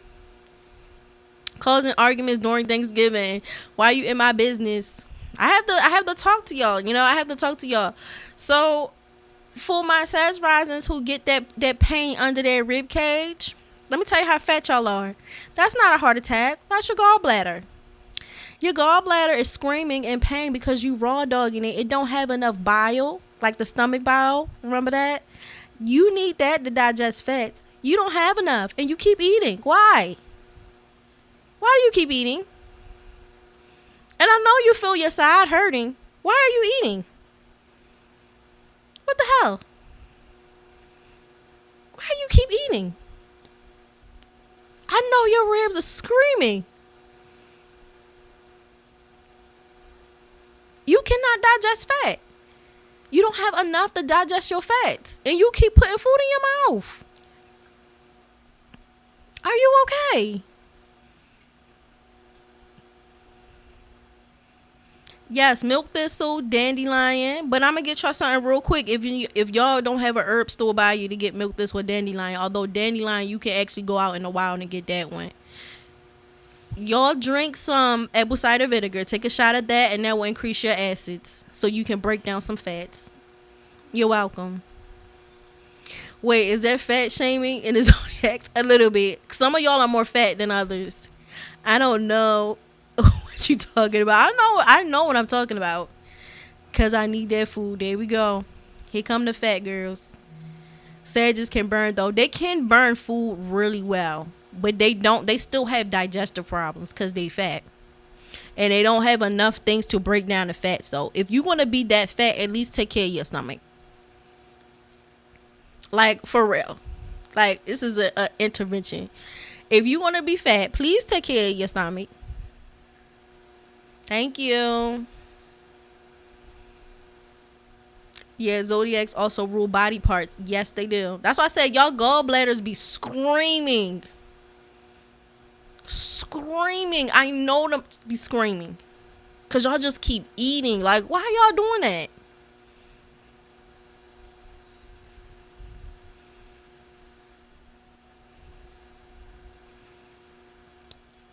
Also, if Virgo go roast for their, we want to shade Sag for their big back antics. Yeah, they fat though. They one of the fat ones. It's a couple of them. Gemini's fat, Cancer fat, Taurus rising fat, Sagittarius is fat. You know, it's a couple of fat ones. I have apple cider vinegar on deck since our last consult. Good. See, the Fatback Committee has spoken. I'm glad it's working. Diet recently hasn't been tea. I do admit, yeah, I have to leave and come back. First thing I hear is Fatback. I'm glad. See, one of y'all listen to my advice and their stomach is burning fat. You see how they burning fat? Y'all get y'all some apple cider vinegar. You take a shot. It'll help you break down. You could take a couple of them and do the day. It will help y'all break down that fat and help y'all gallbladder. I'm not fat. I'm thick. Okay. I'm skinny because of my Marfan syndrome. I could see that. Yeah, that's it. That's all I'm saying, y'all. That's all I'm saying. Okay, stop overeating. And make sure y'all have some stuff to actually digest your food. Look at the suggestions for big back Taurus, Cancer. It's some other ones too. I put Pisces up there too. Yeah, he's fat too. Very fat. Like, stop eating. And if you want to eat, make sure you have stuff to like digest the food, burn fats. You know, Virgo has stomach issues. They do, but they not like. They're not necessarily like really loving food like that. Do you get what I'm saying? Like, I wouldn't necessarily like put them in fat bag. Like, that's different. Like, the other signs that's fat bagging it is a whole different frequency. I'm not fat though. It's the spirit of fatness, y'all. You don't have to really be fat. You can actually just be at the spirit of fatness is upon you. And y'all, when I do these charts, y'all have the same, every time I do it be the same placements and with the same complaints. The spirit of fatness is upon you. Amen. All right. December, this is going to be in your 7th house. So something I do notice about Sagittarius, sometimes they get married more than once, and they also like to marry people for intellectual pursuits on top of romantic pursuits. Okay, I be needing my little sweet stuff. I don't have a problem with that, but make sure y'all little organs can actually do it though. Y'all be wearing them out now. They give them some help. All around the world in one plate. You ain't lying. Around the world in 80 days. Now, January, this will be in the 8th house. Now, Sagittarius, now this can be a fluctuation between your money or your partner money, but it's particularly the money that is owed from other people, and it could be expenses that come up in January. Also, Sag, because you have Cancer in the 8th house, this could be dealing with emotionally based things. And then you also have some issues with your mother that pops up around this time. Our nerves, not eating too much for the wrong thing. Yeah, that's the Virgo way. They not really like, they more like a little neurotic a little bit. At their worst, they start getting neurotic on you. A fat spirit. Yes, it is. It's not a fat spirit. It's the energy of edibles. I have a mean sweet tooth too. Yeah, like it just really depends. But yeah, they're very fat. Very fat. That's crazy. Center color is BMORE hate fat people. I don't hate fat people. I don't hate fat people, but I do notice like there's some people that have fat placements. They like to eat more than others. You know, a little more than others. All right. So February is the 9th house. So this is going to deal with travel, legal issues, in-laws. Please don't make no promises that you cannot keep. Try to avoid legal issues. It'll be a religion, philosophy, father, and the teacher. And by March, this will be in your 10th house. So you're going to look for like satisfying career issues. A lot of times Sag goes into communications or things that they can share ideas with or through mediums, like to how do I feel, or like share research and stuff like that.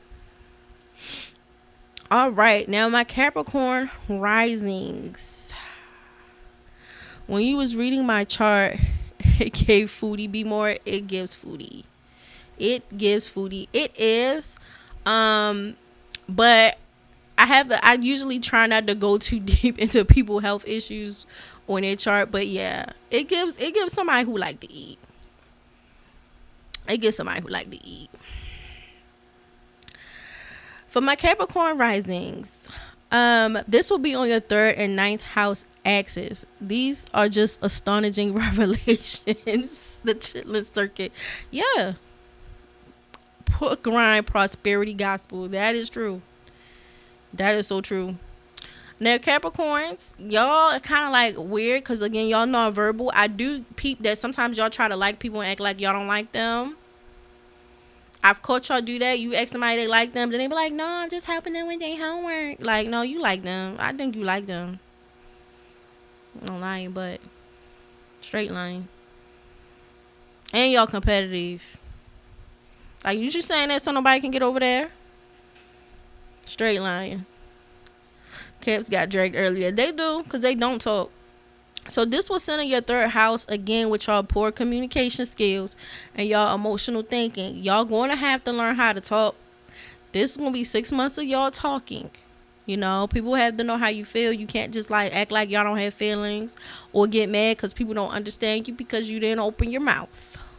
Okay? So y'all want stuff to go a certain way, y'all have to talk.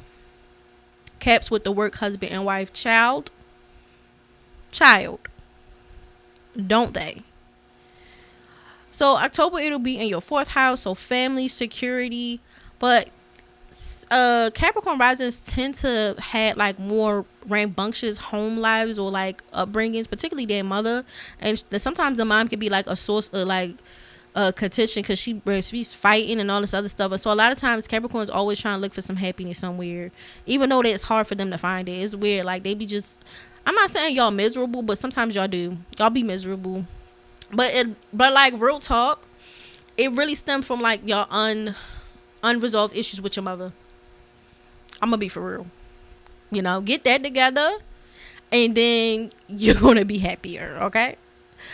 November, this is your 5th house. So again, kids, lovers, creativity, sports, sex, all of these things can be delayed. December, this will be in your 6th house, so it's dealing with health, gossip, sabotage. Please keep your information to yourself. This also will do with your arms and legs. Now, I will say Capricorn, the reason why they have so many work husbands is because of the space where Gemini is. So they can really get along with their coworkers. They're very sociable. They're fun. And that gets them into a lot of trouble. So y'all keep that in mind. And so this could also deal with communication. So keep your lips shut. And don't be telling people nothing that it can't be retold. If you can't retell it, then that means it's a secret. All right. So January, this will be in your 7th house. So this is going to be dealing with compromises. You trying to get along with people. Again, you don't talk. So that's already like step one. And because you didn't talk, we're up to here. So like if you notice, like these charts just progress in order based off of what happened first. So like in this example, Capricorn started in their 3rd house with their poor communication skills. Now we're at January where we're looking at possibly a breakup or no compromise or you get what I'm saying? So wherever your house started at was where the root cause of the issue was. If you don't get that together, then the 6 months will be 6 months of hell, because it's just keep going to different, it keeps moving it around. So it start one place, you gotta run it at one place. You check that one place so you can go on somewhere else. If you can't get it down there, then you want to have a problem. Another loan denial. Whoever suggested zodiac roads, child, I'm like, yo, you have to, like, what are y'all doing? And they don't talk. I'm telling you, they just sit on the phone quiet. But again, like I said, they just think differently. That's why I say the feminine signs, they do not think like other people. Like y'all see how the fire signs was like, yeah, and if you got a problem with me, you got a problem. Like you saw they was talking that in the chat. Okay, when it be them feminine signs, they do not do that. They don't. And then they be mad because nothing is working. Eclipse transit is forcing everyone to stop effery. We all got to get out of our big back, greedy, delusional, down baby. Exactly. That's why I said, you want to make the heavens happy, you do right on earth. You be whatever is happiness for humans, or however that can help humanity. You stop being a delusional. You stop causing trouble with people. That is heaven for God. That is good energy for the universe. So like peace on earth. Can it be, bum, all of that? If you can do that, goodwill to all men, if you can work on your problems that are here for your rising signs, you're going to be fine. You can't work on your rising signs, I don't know what to tell you, because you're going to have a hard road up here. Because you see it just keeps moving from one house to the next, and it's in order. So you miss one house and go to the next house next month. And then you go to this house, this is the next house. That's tired. So like that's why I say you start that first house off right. Astrological dog walking. I promise I'm not. Hey, black noise. I'm definitely be biting the tongue as a water sign. Yeah, like they don't like water signs. Like, okay, water signs, they're not known for talking, but then they have an issue. And so, like, then they sometimes can be explosive, or they go to extreme behaviors when something could have just been, like, very, like, simple. Like, very extreme. Or they're mad because people don't understand how they feel, but, like, you didn't communicate that way. Like, you kind of nuked the situation. That wasn't communicated properly. So that's something that I have to work on. And that's the earth and water signs.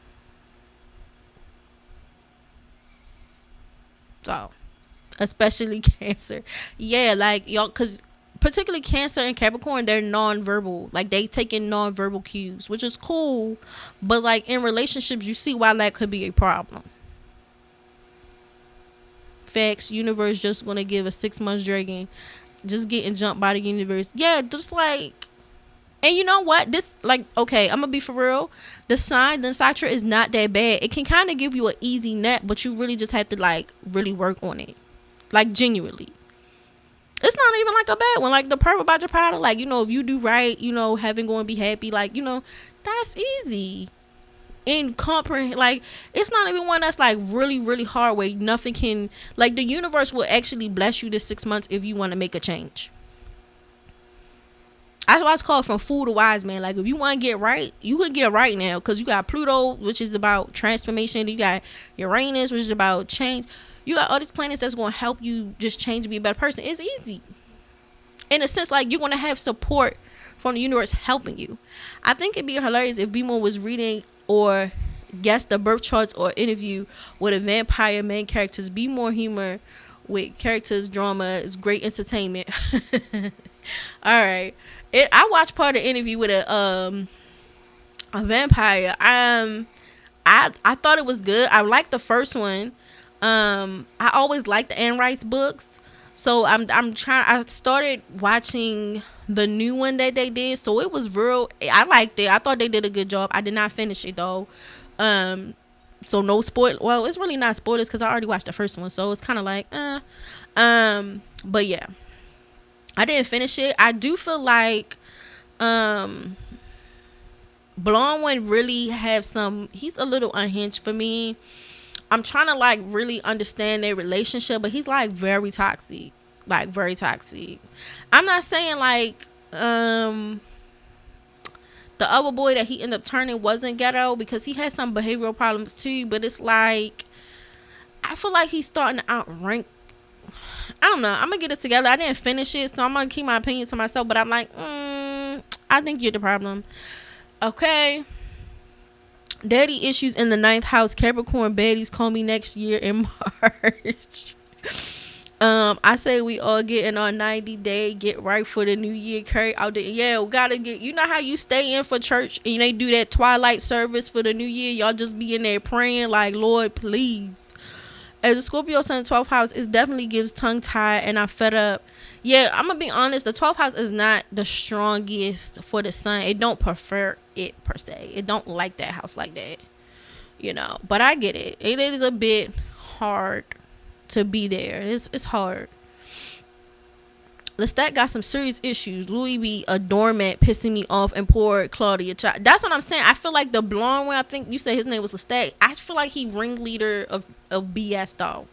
But like I said, like I might start reviewing shows and be talking about it and be talking about their signs and stuff like y'all told me to. But like I'm like, wow, you really ringleader in shenanigans. Like he's like really the running the show with the shenanigans. I'm like, that's kind of you.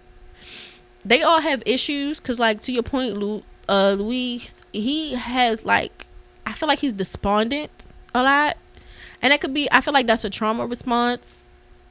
Like he kind of just checks out so far, like but yeah, 12th house folks, prayers. Y'all be going through it. Y'all deserve blessing. And you know what, let me say this.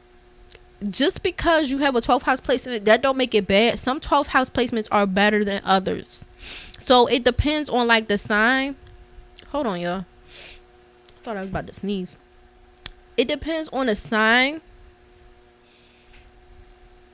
and the planet that's in there to tell you like if this is worth it. Like, and just because a house is technically a good house or auspicious house, it can become not as auspicious with other things, or things can get mixed result, or like it's not strong. So like I don't want people to think like just because I have something here is bad. It's like not all the time. It just really depends how it's functioning in some ways. So to one regard with Topaz, his son being in Scorpio, and that's the 12th house, they both like being secluded because the 12th house is seclusion, and Scorpio don't like really attention or like seclusion too, but the sun don't really like that house that much. So this is already, you see how it's kind of already making a split where the zodiac sign doesn't mind it but the sun does. So then you start to go down from there. That's how you do it. Not going to spoil nothing. Okay. But yeah, that's how you do it. It's not always like a definite no. Sometimes it's like or it gives you good results. And sometimes bad placements be blessings in disguise when you met with other placements in the chart that offsets other things. So it really just depends, because you're looking at it as like a whole chart. You want the chart to flow into each other, so you're looking at it in its entirety and not just like one spot, like what the whole chart is doing. 12th house just got a lot of heavy karma, so gotta handle it with care. Yeah. Sometimes the 12th house is also called the womb, because when doing readings or looking at the 12th house can also determine what the prenatal experience is like, because the 12th house is the womb house.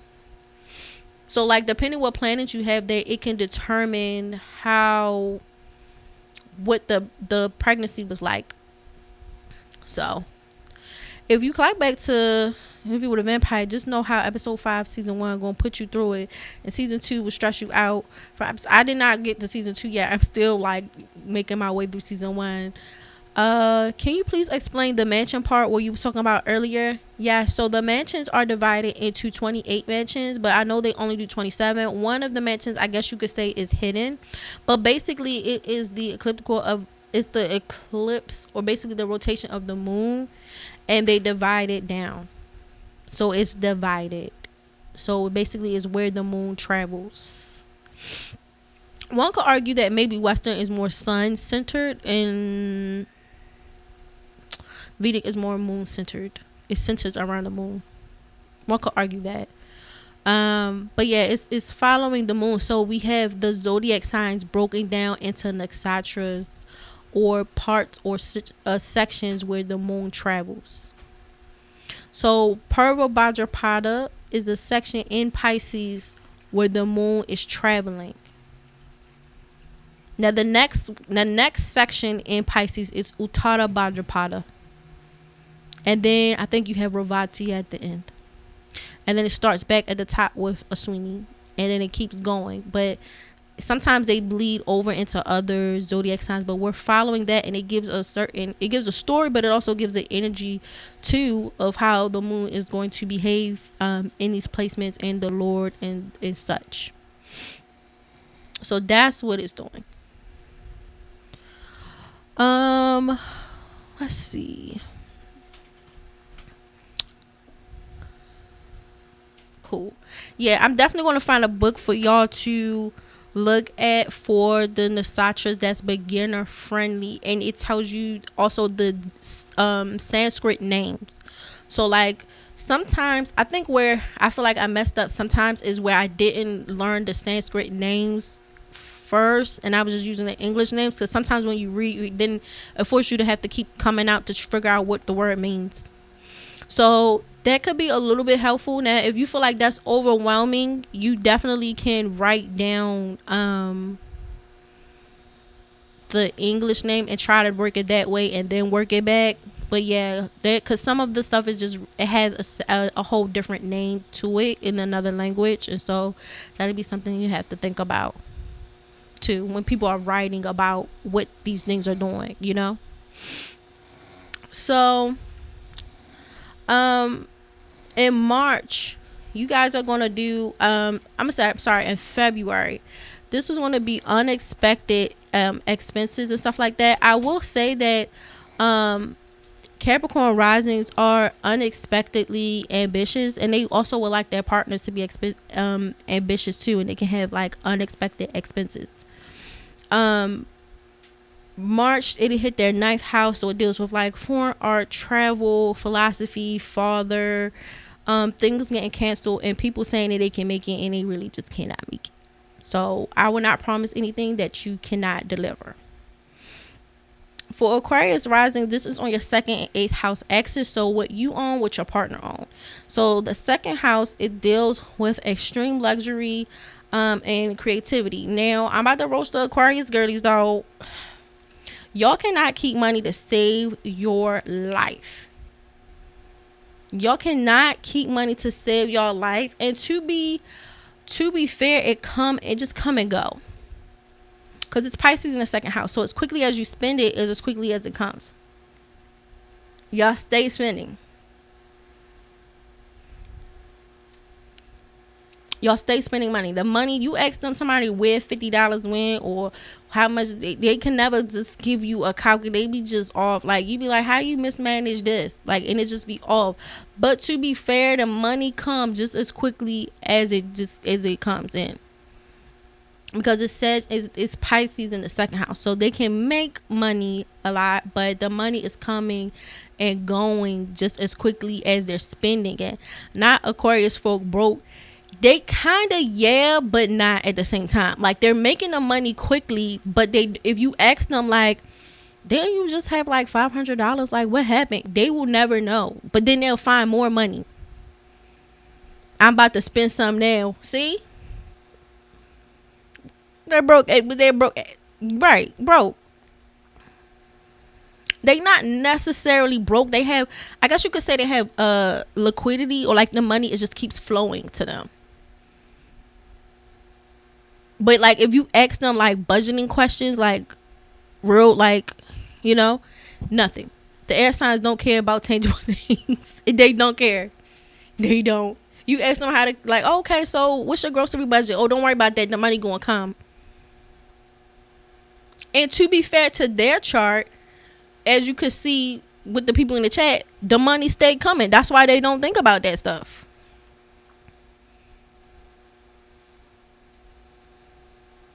They don't know we need a Virgo. Y'all probably do need a Virgo, or like a Scorpio to help y'all calculate some money, or a Sag. Sagittarius can be pretty good with business and making money. There's a couple of them. Aquarius trying to act human. Money coming, money going. It's not what yeah, that's how they do. I be trying. I know y'all. That's what I'm saying. I'm not. When I say like I am really not trying to cook y'all, but this is how y'all be acting. They not gonna do any kind of estate planning. Just know that they won't. They need to hire somebody. I wish I had that. I don't give a Fness. That's their journey. They were born when they was born for that reason. We all got different placements. So for them, they do get, you see what I'm saying? Like they get the money. They do. Like they always get the money. But for like another sign, they probably can't do that. It does come. My son is Scorpio. Definitely keep it coming. See? They stay getting money. They never be they never technically be brokies. They brokies. They are brokies in the sense like they don't have no money, but like if they, it's just coming in. It's just coming and going. Like it's crazy. They don't like to deal with details. I can see that. They make it and they just can't keep it. There you go. That's their problem. Cannot keep no money to save their life. Aquarius responsible for all the money manifestations, TikToks. Yo, and Aquarius will sit up there and make a manifestation TikTok knowing we don't even have the same chart. Girl, we don't have the same chart. That's not going to work for me. What you can do, you can manifest some money for me, and then I split it with you. Since you did some of the labor, the little prayer, you did Sierra prayer. I'm gonna give you some money, but you give me the other half.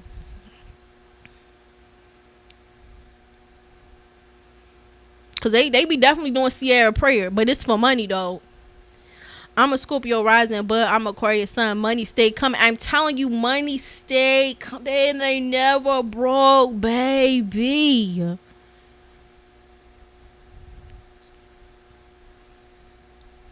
Never broke, baby. Dominique, this is ascendant because this is a rising sign. As you can see at the top, it say rising sign. But if you want to do your sun sign, you can do that too. Now, like I said, this will be a PDF. I'm going to turn all of this into a PDF. This will drop on Patreon first, and then I'm going to release it. Y'all should join my Patreon for free. And that way, even if you don't want to pay, when I release the stuff that's free, or I will make it free, you can just grab it there. Also, I can just put up a post when I'm about to go live because, you know, people was complaining about YouTube. But you just go ahead and just become just bare minimum, just become a free member. That way we could just keep in contact with one another. And you can still message me too on there too. But it's keep coming. Yeah. Now, Scorpio risings, I think it was Black Noise. They love how they like to spend money. They want to feel free. Now, Scorpio risings have a similar thing too, where they always making money, so they don't budget neither. They just Scorpio risings. Who else? Aquarius, like they just be getting money. They just be getting money. Aquarius, Sag be on the internet. Yeah, Sag just can get money too, but they spend it on vacations and stuff and eating. Real brokey behavior, but real hustlers. Yeah, the water barriers keep pouring out the money. They do make it rain, child. My girl watching budgeting videos as a Scorpio, I get confused, but now I understand why. She got, that's why she be getting that money. And also Scorpios be good at business too. Aquarius says gems always preaching about manifesting. That's because they ass lucky. That's why I say y'all have to be careful with them, because somebody will sit up there and preach and you be like, girl, we don't even have the same chart. You that prayer worked. My prayer ain't hit that. I got Pisces in the second house, but I'm a Capricorn rising. You probably got doing Placidus. You probably doing the Placidus rising. I mean Placidus house system. Natasha, everyone getting roasted. Aqua not above Dragon. Yet Khaled, yep, two and do. For real, they do. That's why I said split me some money. Let me hold something. What about Neptune, Aqua in the second house? How the money flow there? It still actually can bring some manifestation with Neptune in the second house. It can still bring some of those things there because it's a magical force or a spiritual force that can bring the money. But let me tell you something else too about Neptune. You know, when you do medical astrology, Neptune can also imply missing. So sometimes they can have missing money, missing funds.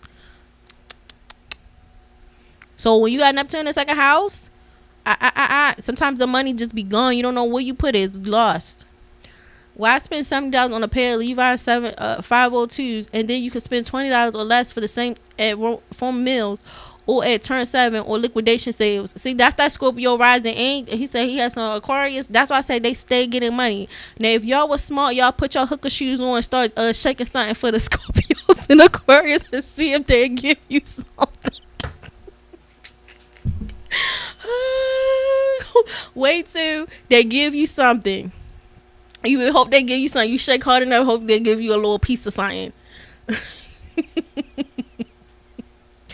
Let me see. Must be nice getting money like that. Did to stop it because you was a Libra up there making all that trouble getting jobs that you wasn't qualified for. Cause a Libra, like I said, y'all be lying on your resume and y'all be getting jobs y'all not qualified for. Y'all do not know how to be doing them jobs though. So y'all don't need the money. Y'all gabbed your lips up all the way up to the top.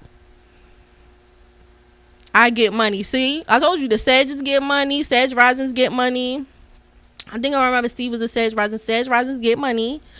Aquarius risings get money. Scorpio, they get money.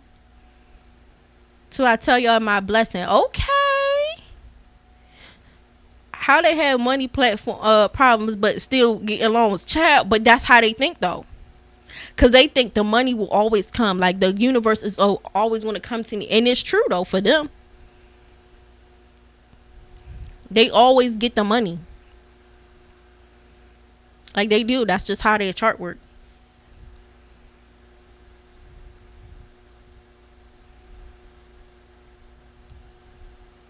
What about Cap in the second house? That is more so making long-term stable thing. That's spending off of stability. So like Sag risings, even though they get money, they think about stability more. Like you see how that little raggedy Aquarius rising, they just spending like their life depend on it. You know, they can't go to sleep without spending some money. Sag risings they think long-term. They're like they can be kind of more disciplined or more stable in their spending. They want more security and stability than anything else. Not shake it for it. Look, you know, y'all all ain't got that type of chart. Now maybe the Libras can shake it. Fact, Libra talk their way to international group trip. That's what I'm saying. Cause our credit good at it is. Get that money. See, that's all I'm saying. We have different problems. Now, Aquarius, your whole thing for 6 months is how you spending that money. So basically, I should encourage my girl to watch Manifesting. That's her bag. You should tell her keep going, and I don't know, whatever she need, a planner, envelopes, papers, you just keep giving it to her. She'll figure it out. She got the Scorpio placements and it's strong. Like the rulers of it are strong in her chart. She gonna save some money now. She gonna make some money. Sag be getting money from other people. Yeah, they can. Because Sag is technically the sign of the forefathers. Like people before them. Shake it, baby. Come on. Yeah, go buy your, you go to the dollar store, get you your girl some stuff. Gotta get on the pole to get that position. Yeah, that's what I'm saying. I can deal with the Scorpio rising controlling behavior. Let me get $2, babe. Let me get $2. I want to see something real quick. I could do something real quick. I could do something with that.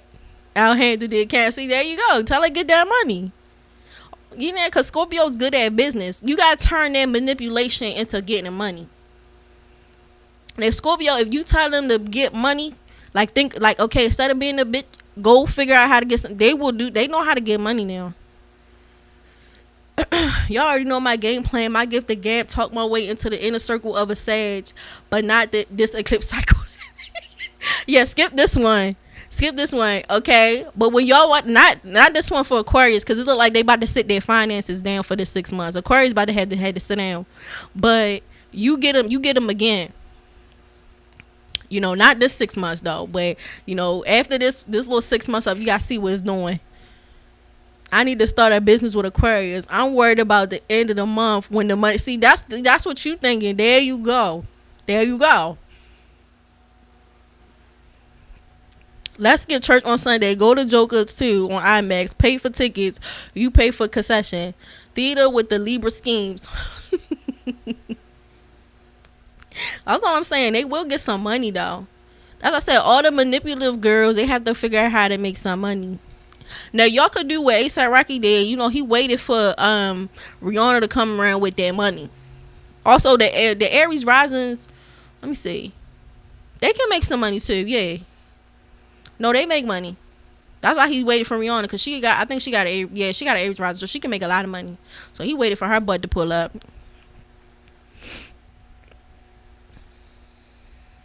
I'm not playing. Y'all get your heels on. All the girls get lined up and greased up.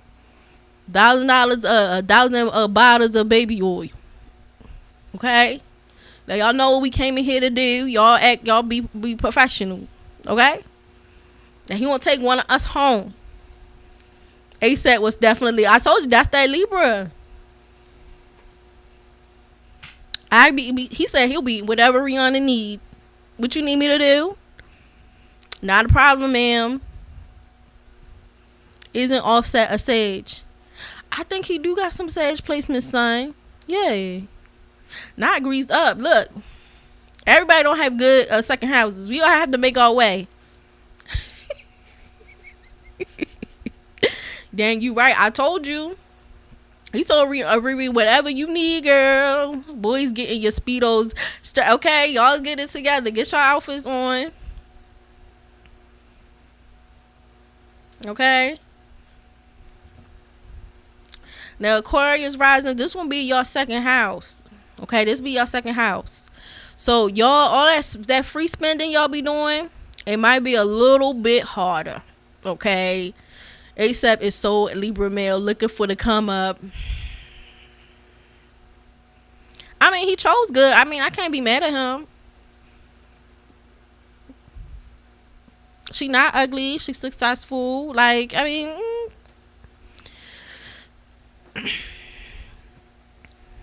you know, well, he wasn't wrong. But yeah, so the second house. So y'all not gonna be able to spend like that. So y'all gonna have to get it together, because this is all gonna stem from you mismanaging your money. Because this is gonna start in your second house and it's gonna work all the way around. So in the third house is the next month is going to be in your third house. Now I will say, Aquarius, I'm gonna say y'all argue with your siblings a lot. And I'm gonna also be for real. Sag risings, y'all get in trouble because sometimes y'all think y'all better than y'all siblings. So Sag risings and Aquarius risings, y'all argue a lot with y'all siblings. Y'all be having it out. And by next month, with this money problem, it stems over to the siblings. You arguing with them. You arguing with neighbors. November, this is going to be home, resources, everything's moving about. You guys can be controlling at home.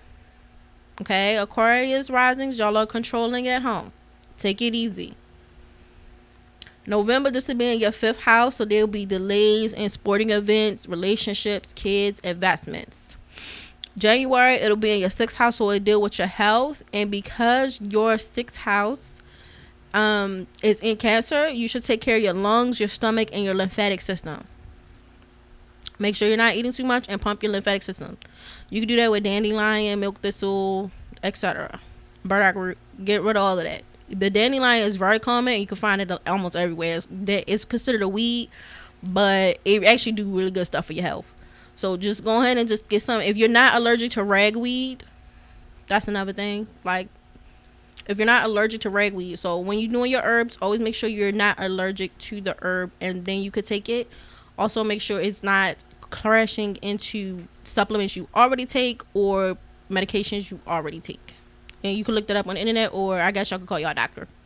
But that will push your lymphatic system. It'll cleanse your little system out. Also, taking care of your lungs. I need to give y'all something that's good for your lungs. Okay. If y'all do something that's good for your lungs, y'all can do mullein. But something that y'all have at home, green tea will help your respiratory. Thyme will help it. Rosemary can help your respiratory. But like, green tea can actually clear up respiratory problems. If you have mucus problems, actually, if you just do regular cocoa, no sugar, just plain cocoa without the sugar, don't add no sugar in it, that will clean out the mucus. Funny enough, I know y'all like hot cocoa or just cocoa. Yes, it actually dries up the mucus. And if that don't work and you have a lot of mucus problems, you can also just gargle salt water. That will clear your mucus up too.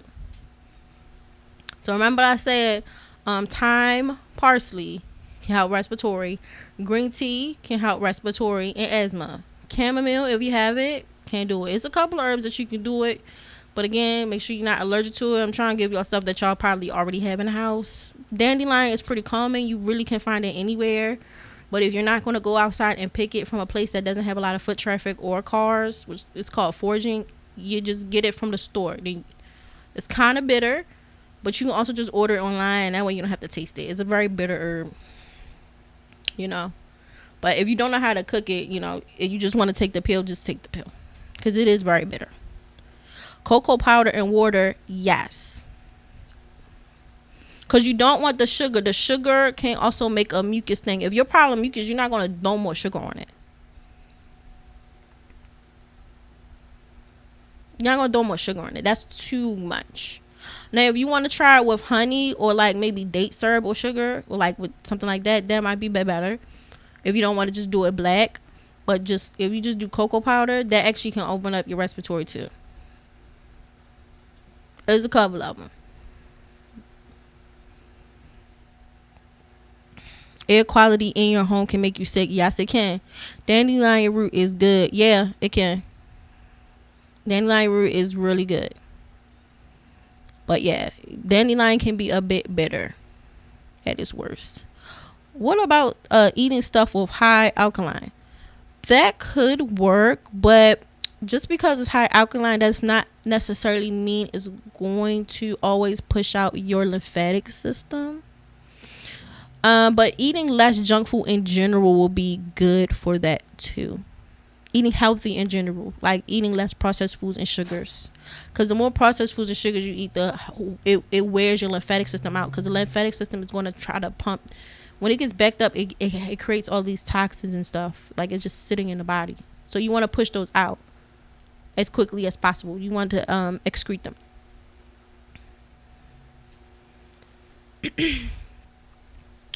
All right.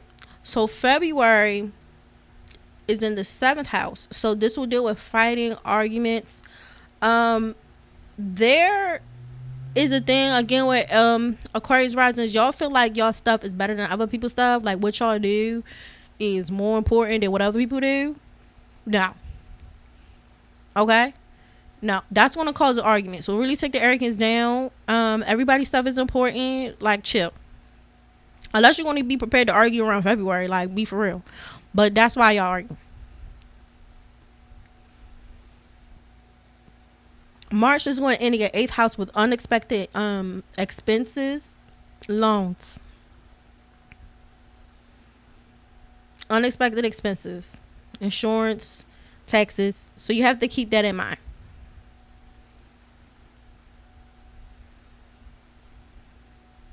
All right. So that is actually it for Aquarius. Now for Pisces. Now y'all seen I had wrote some stuff in all caps because I'm not playing with y'all. And I have to be like that with y'all. Y'all might be upset, but y'all be fine. Son, sugar is equivalent to cocaine, pervasive in everything. Yes, it is, child. It is in everything. BMORE, this live is inspiring me to have some nice healthy tea, resist the fatback. Look, and I get it because it be good. You know, it is good. But like if you can make most of your stuff at home from scratch, and I mean literally from scratch, like okay, like when you're making a bit, okay, just say if you like, I want a biscuit, right? Not judging you. Do not buy them in the little tubey thingy. Okay? Like literally, like get the best type of flour you can get, or whatever flour, whether it's like from wheat or not, whatever your little dietary concerns is, because everybody has different digestive levels of what they can eat and can't eat. But like actually like make it from scratch. Do y'all understand what I'm saying? So you want to make as much as you can from scratch, the better. Like, so if you want to make like a pasta sauce, because they put sugar in spaghetti sauce, which you really don't need. But like, let's say you want to make one, you try to make it from scratch if you can afford to do that. BMORE one is in our Nora Smith-ish. Oh, what's that creepy girl? Look, okay, when I cook, I really try to make as much stuff from scratch. It's not trying to be Nora Smith. I just don't want y'all eating so much junk. It is so much junk in the food. It's crazy. It's actually not good. It's additive. It's addictive. And taste buff change. It's very nasty. Yeah. You know, that's why I said if you can. And I know like it's hard because people are busy, and so like in the type of lifestyle, it makes it hard to be able to sit down and do that. Did I miss Scorpio rising? Yes, you did, Rex. But the good thing is you have the playback, and I'll be releasing the notes on this soon. Sugar and sauce is blasphemous. I'm telling you, that's what they be doing in supermarkets. You walk in the supermarket and you spin the bottle around and it's sugar in there. I'm not even joking. One time me and Prince was in the supermarket and we just kept spinning bottles around, and it was sugar and spaghetti sauce. It was insane. Just kept spinning. I'm like, how does all of these things have sugar? That's odd. I'm reducing my diets to beets. That's funny. But yeah, it was just weird. Like, why do y'all all have sugar? Doesn't even make, yeah. You know, I try to make as much stuff as I can at home, because like, look, I do not have time for this. I put sugar in my tomato sauce. It's nothing. I know why y'all doing it. Y'all trying to cut the acid.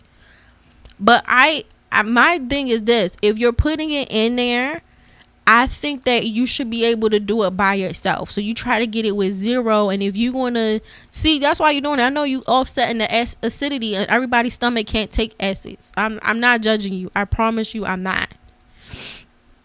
I promise. I know why y'all doing it, but I don't want my stuff to come with the sugar in it.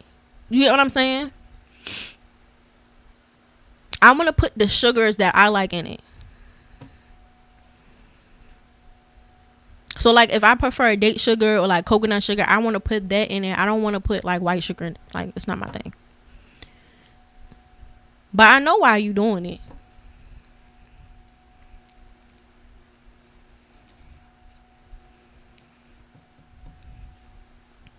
So yeah, I get it.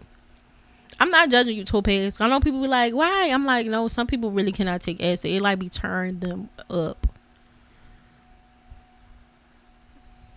So one of the tricks people do is put sugar to try to take it down.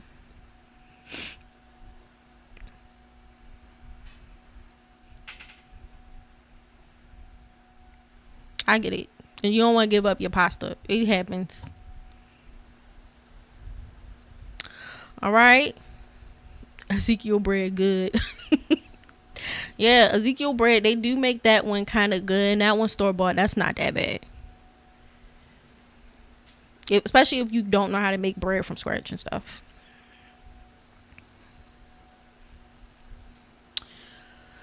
Alrighty.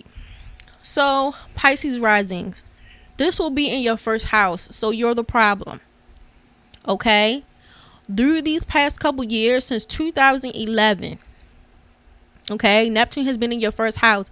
Y'all have been going through a lot of changes in behaviors and traits, right? Really trying to figure out who you are. And still to this day, you don't know who you are. All right? Still to this day. I'm just here to tell you it's not all the way your fault a little bit, because Neptune is here. Now we having Saturn is here. So it's like on top of not knowing who you are, it feels like more responsibility is coming on your lap. I get it. But we also going to have eclipse here, so Rahu's going to be here. So that can make a little bit, it can just ramp this up a little bit more with the chaos for you. And it feels like that. Now, the positive thing is because Saturn and the Sun, they kind of have like an on again, off again relationship a little bit. So Saturn can keep that little effery down a bit, because Saturn don't really like to just take shortcuts like that. Okay, it wants you to be hardworking. Now Rahu might want you to make some shortcuts and just be delusional and crazy. Now y'all already kind of have that reputation of being delusional and crazy. Okay, so I want y'all, if you're going to use this time, I want y'all to use it to try to make up and get your business and get things back together for yourself. If you're going to take a shortcut with the Rahu, make it something that makes sense where you can easily get things back on track, like we talked about earlier with the Purva bhadrapada.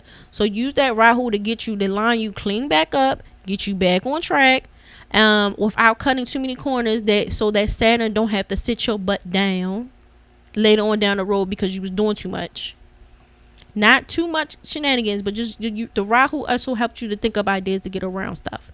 Try that. Just try it. But not too much will you be in jail. Well, not too much will you be in trouble. You have to go apologize. Like, that's too much. Saturn is not rewarding laziness. No. And Saturn is, like, to some extent, it is sattvic in a sense, like it's religious or like spiritual or liberating. But it's also tamastic, where it's kind of like, I guess you could think it's steady in the sense, and it's still in this inertia, there's no movement. So like what Saturn does for people by being spiritual or sattvic in the sense of doing liberation through renunciation, like so through renouncing things and getting rid of something and being diligent and spiritual of removing things from your life, materialism will then sprout up from it. So the tamas can come, or other things like that can come because you gave up something. So you give up something to get something. That's how Saturn works. Rahu doesn't work that way. Rahu actually works in the opposite. It's all of this thing that deals with desire and materialism and wanting materialism, which then can trigger a spiritual experience or a flop, can have more flop era. And then from that spiritual experience, you then get more spiritual experience. So it's like, I want to do all of this. I did all this. And I realized I didn't want it. That's giving Rahu stuff. Saturn is like, you gave up something first. Here you go for giving up something. There you go. You earned it.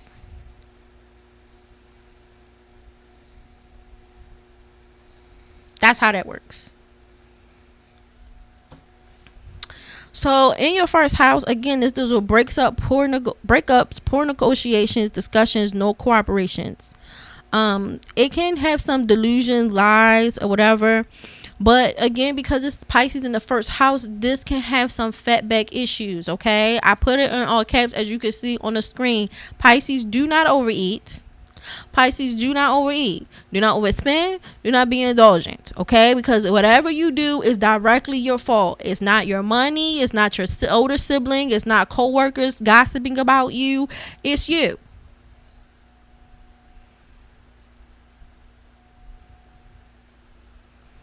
It's not other people. It's you. Okay?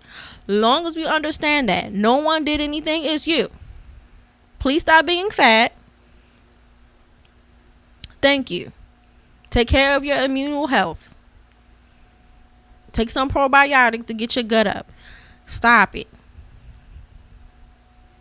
You're ground zero. We do not eat. Y'all do be eating. Okay? Now, like I said, because Purva bhadrapada is about making a mistake and doing better. If you made a mistake and you want to redeem yourself, you can do that now. And then through this transit, you'll be focusing on getting yourself back on track and getting your life over to the Lord. Amen. That's what you need to do.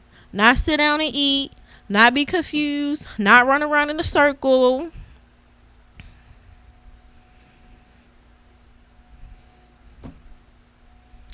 That's what y'all gonna have to do. Okay? Because whatever you do now, because it's happening this week, whatever you did around this time, when we go 6 months into March, it was this moment you effed up. Then they be like, oh, this moment, and that's the moment I knew, this is it.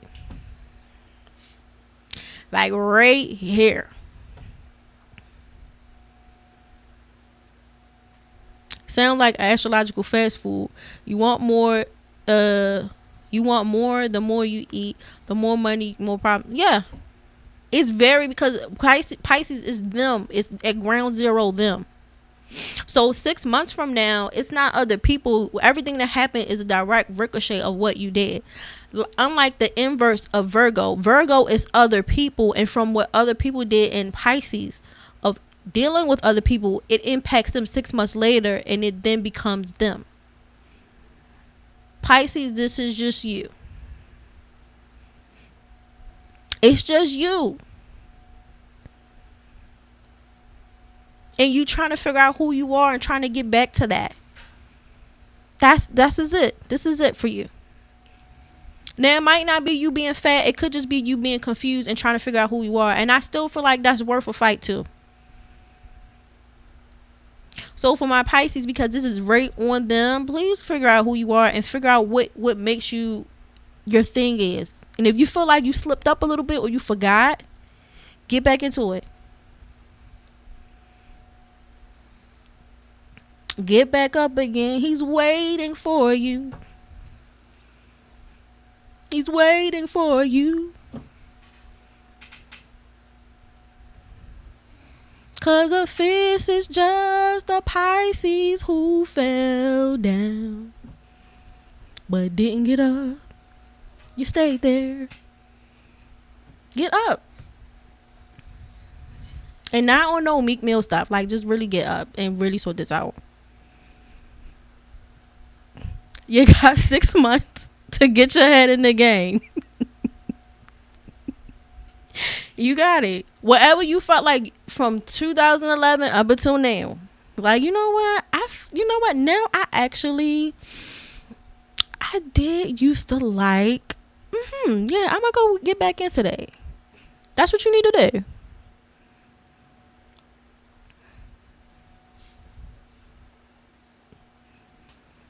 Get back to the gym. Amen.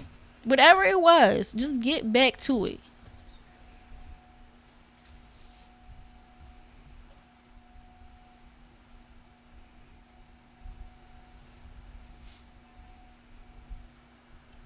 You know you have 30 minutes. That's it. I love my Pisces down. Okay? But y'all have to figure out what happened. And then you get back into it. Go work it out in the pool. Yeah, just figure it out.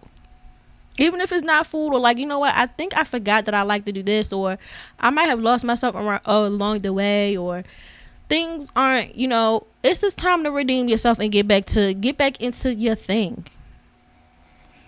Because I guess y'all water signs, y'all feminine signs, so sometimes y'all do pick the wrong people, or y'all trust the wrong people. If anyone thought Virgos are perpetual victims, Pisces said, oh my bear. Amen. Now, you know what, Latasha? Virgos be sometimes not saying when they victims, so you don't never know how down bad they are. They never tell you how down bad they are. They'll never let you know. Now, Pisces don't really care like that. They'll probably will tell you. Water signs sometimes don't care as much to let you know they really going through something. But like, no, a Virgo, a earth sign, no. No, you cannot see me getting that effed up. He said, now I got we fall down, but we stuck in my head. Yeah, I just get back into what your thing is, you know, and it's been going on for years. I'm not even fat. You know what was it? And you don't even have to be fat, but I can almost guarantee you, if you go back to 2011 or like 10-ish, if you think back what you was really doing or how you was doing it before, where your goals was on how you felt, I'm pretty sure you feel like you've been in a haze and haven't been able to like really figure out what the problem is or figure out what you really wanted to do. Yeah, the martyrdom in the fish has to be stopped. That's that Pegasus. That's that Pegasus. That's that Purva bhadrapada, like all of that. That's that.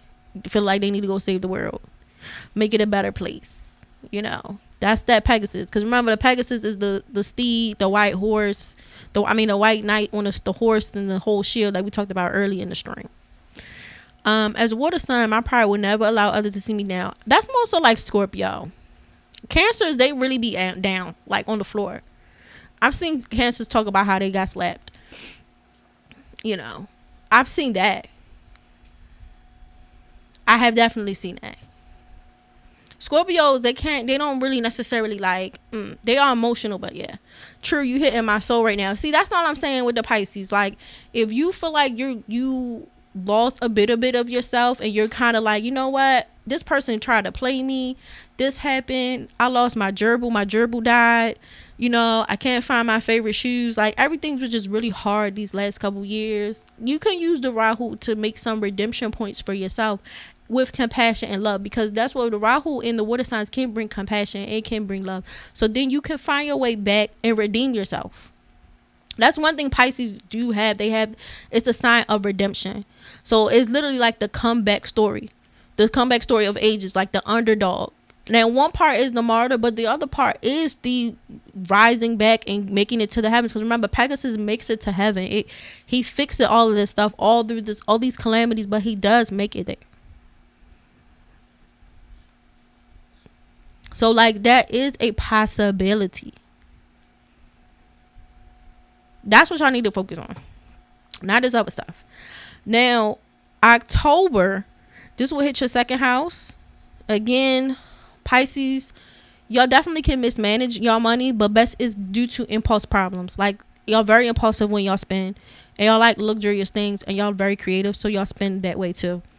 Your third house, you have more associative thinking. So again, not really the best talkers. Y'all think more like artists, like not necessarily direct. It's very creative in communication, so it's not necessarily like thinking in a direct way. It's more so it communicates better than mediums, but that's why y'all make better artists than anything else. Like, the feminine signs make really good artists because they're not thinking that way. December, this is in your fourth house with family, so this can deal with relocation and stability. January, this is going to hit your fifth house with lovers, creativity, children, events, things you do for fun. February, this will hit your sixth house. Because y'all have Leo in the sixth house, you have to really manage your stress, Pisces. Y'all have to manage your hearts and stuff like that, and making sure y'all have proper circulation and keep your stress down. I would suggest Pisces to take some adaptogens, maybe something like ashwagandha if you can take it. Make sure it has like pepper in it or bio-pepperine to activate it. If you don't have that, then you can always add pepper in it yourself. But make sure y'all keep the stress down.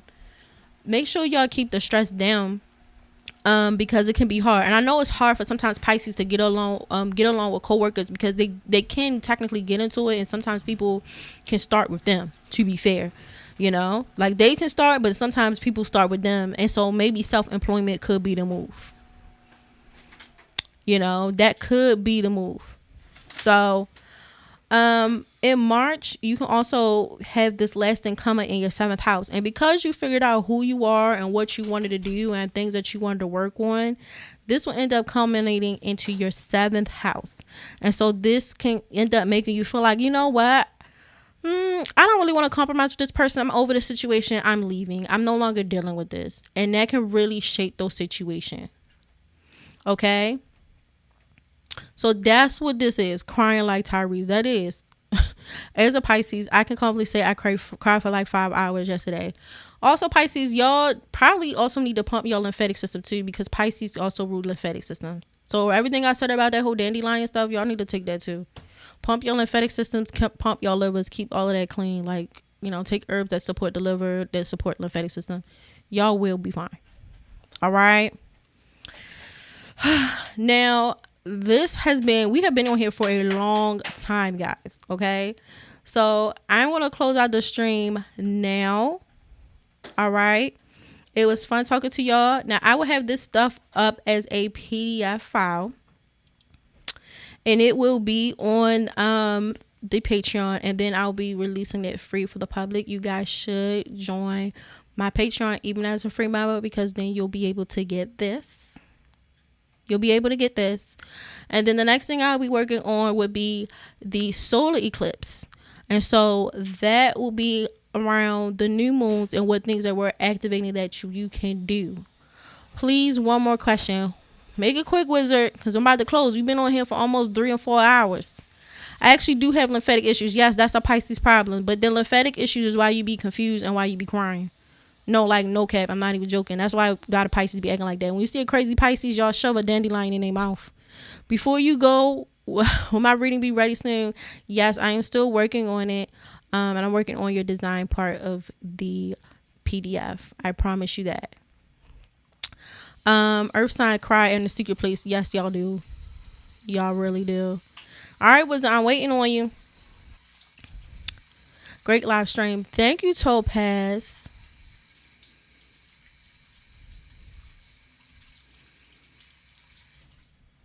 No problem, Latasha. Now, if y'all still get beat up in 6 months, I don't know what to tell y'all, okay? Sun sign, rising sign. I'm a Scorpio sun and a Pisces rising. Okay. You can look up the Pisces rising, so that's what this is. And if you want to look up Scorpio sun, you can. All right. Those are both water signs, so they are harmonious. They don't have a problem. But you probably do struggle with taking advice because you probably have Scorpio in the 9th house, so you can be a little hell on wheels. All right. Well, we all have drag. We feel better. Yeah, everybody got dragged. Okay? Everybody's the problem. Participation awards for everybody. All right? I'm rooting for us. I am rooting for all of y'all. If y'all still flop after this, look, I don't get it. Okay. I see the problems with the Pisces risings, but doesn't sun sign affect the rising? No, it's not the lord or ruler of the rising. So you would look for Jupiter because that is the lord of Pisces. You can also look for Neptune. But yeah, not the same thing. And the lord of your sun sign, because of Scorpio, is Mars and Pluto. So it's a little bit different. Now they both water signs, so they get along, so it shouldn't really be that much of a problem. So how you see yourself and how you move through the world are harmonious. So the sun sign is how we see ourselves, our confidence. The rising sign is how we look and how we unconsciously, like, we just move through the world, like, through physical matter, because it's a physical body. That's how you move through the world. Like the first house is literally how you move through matter.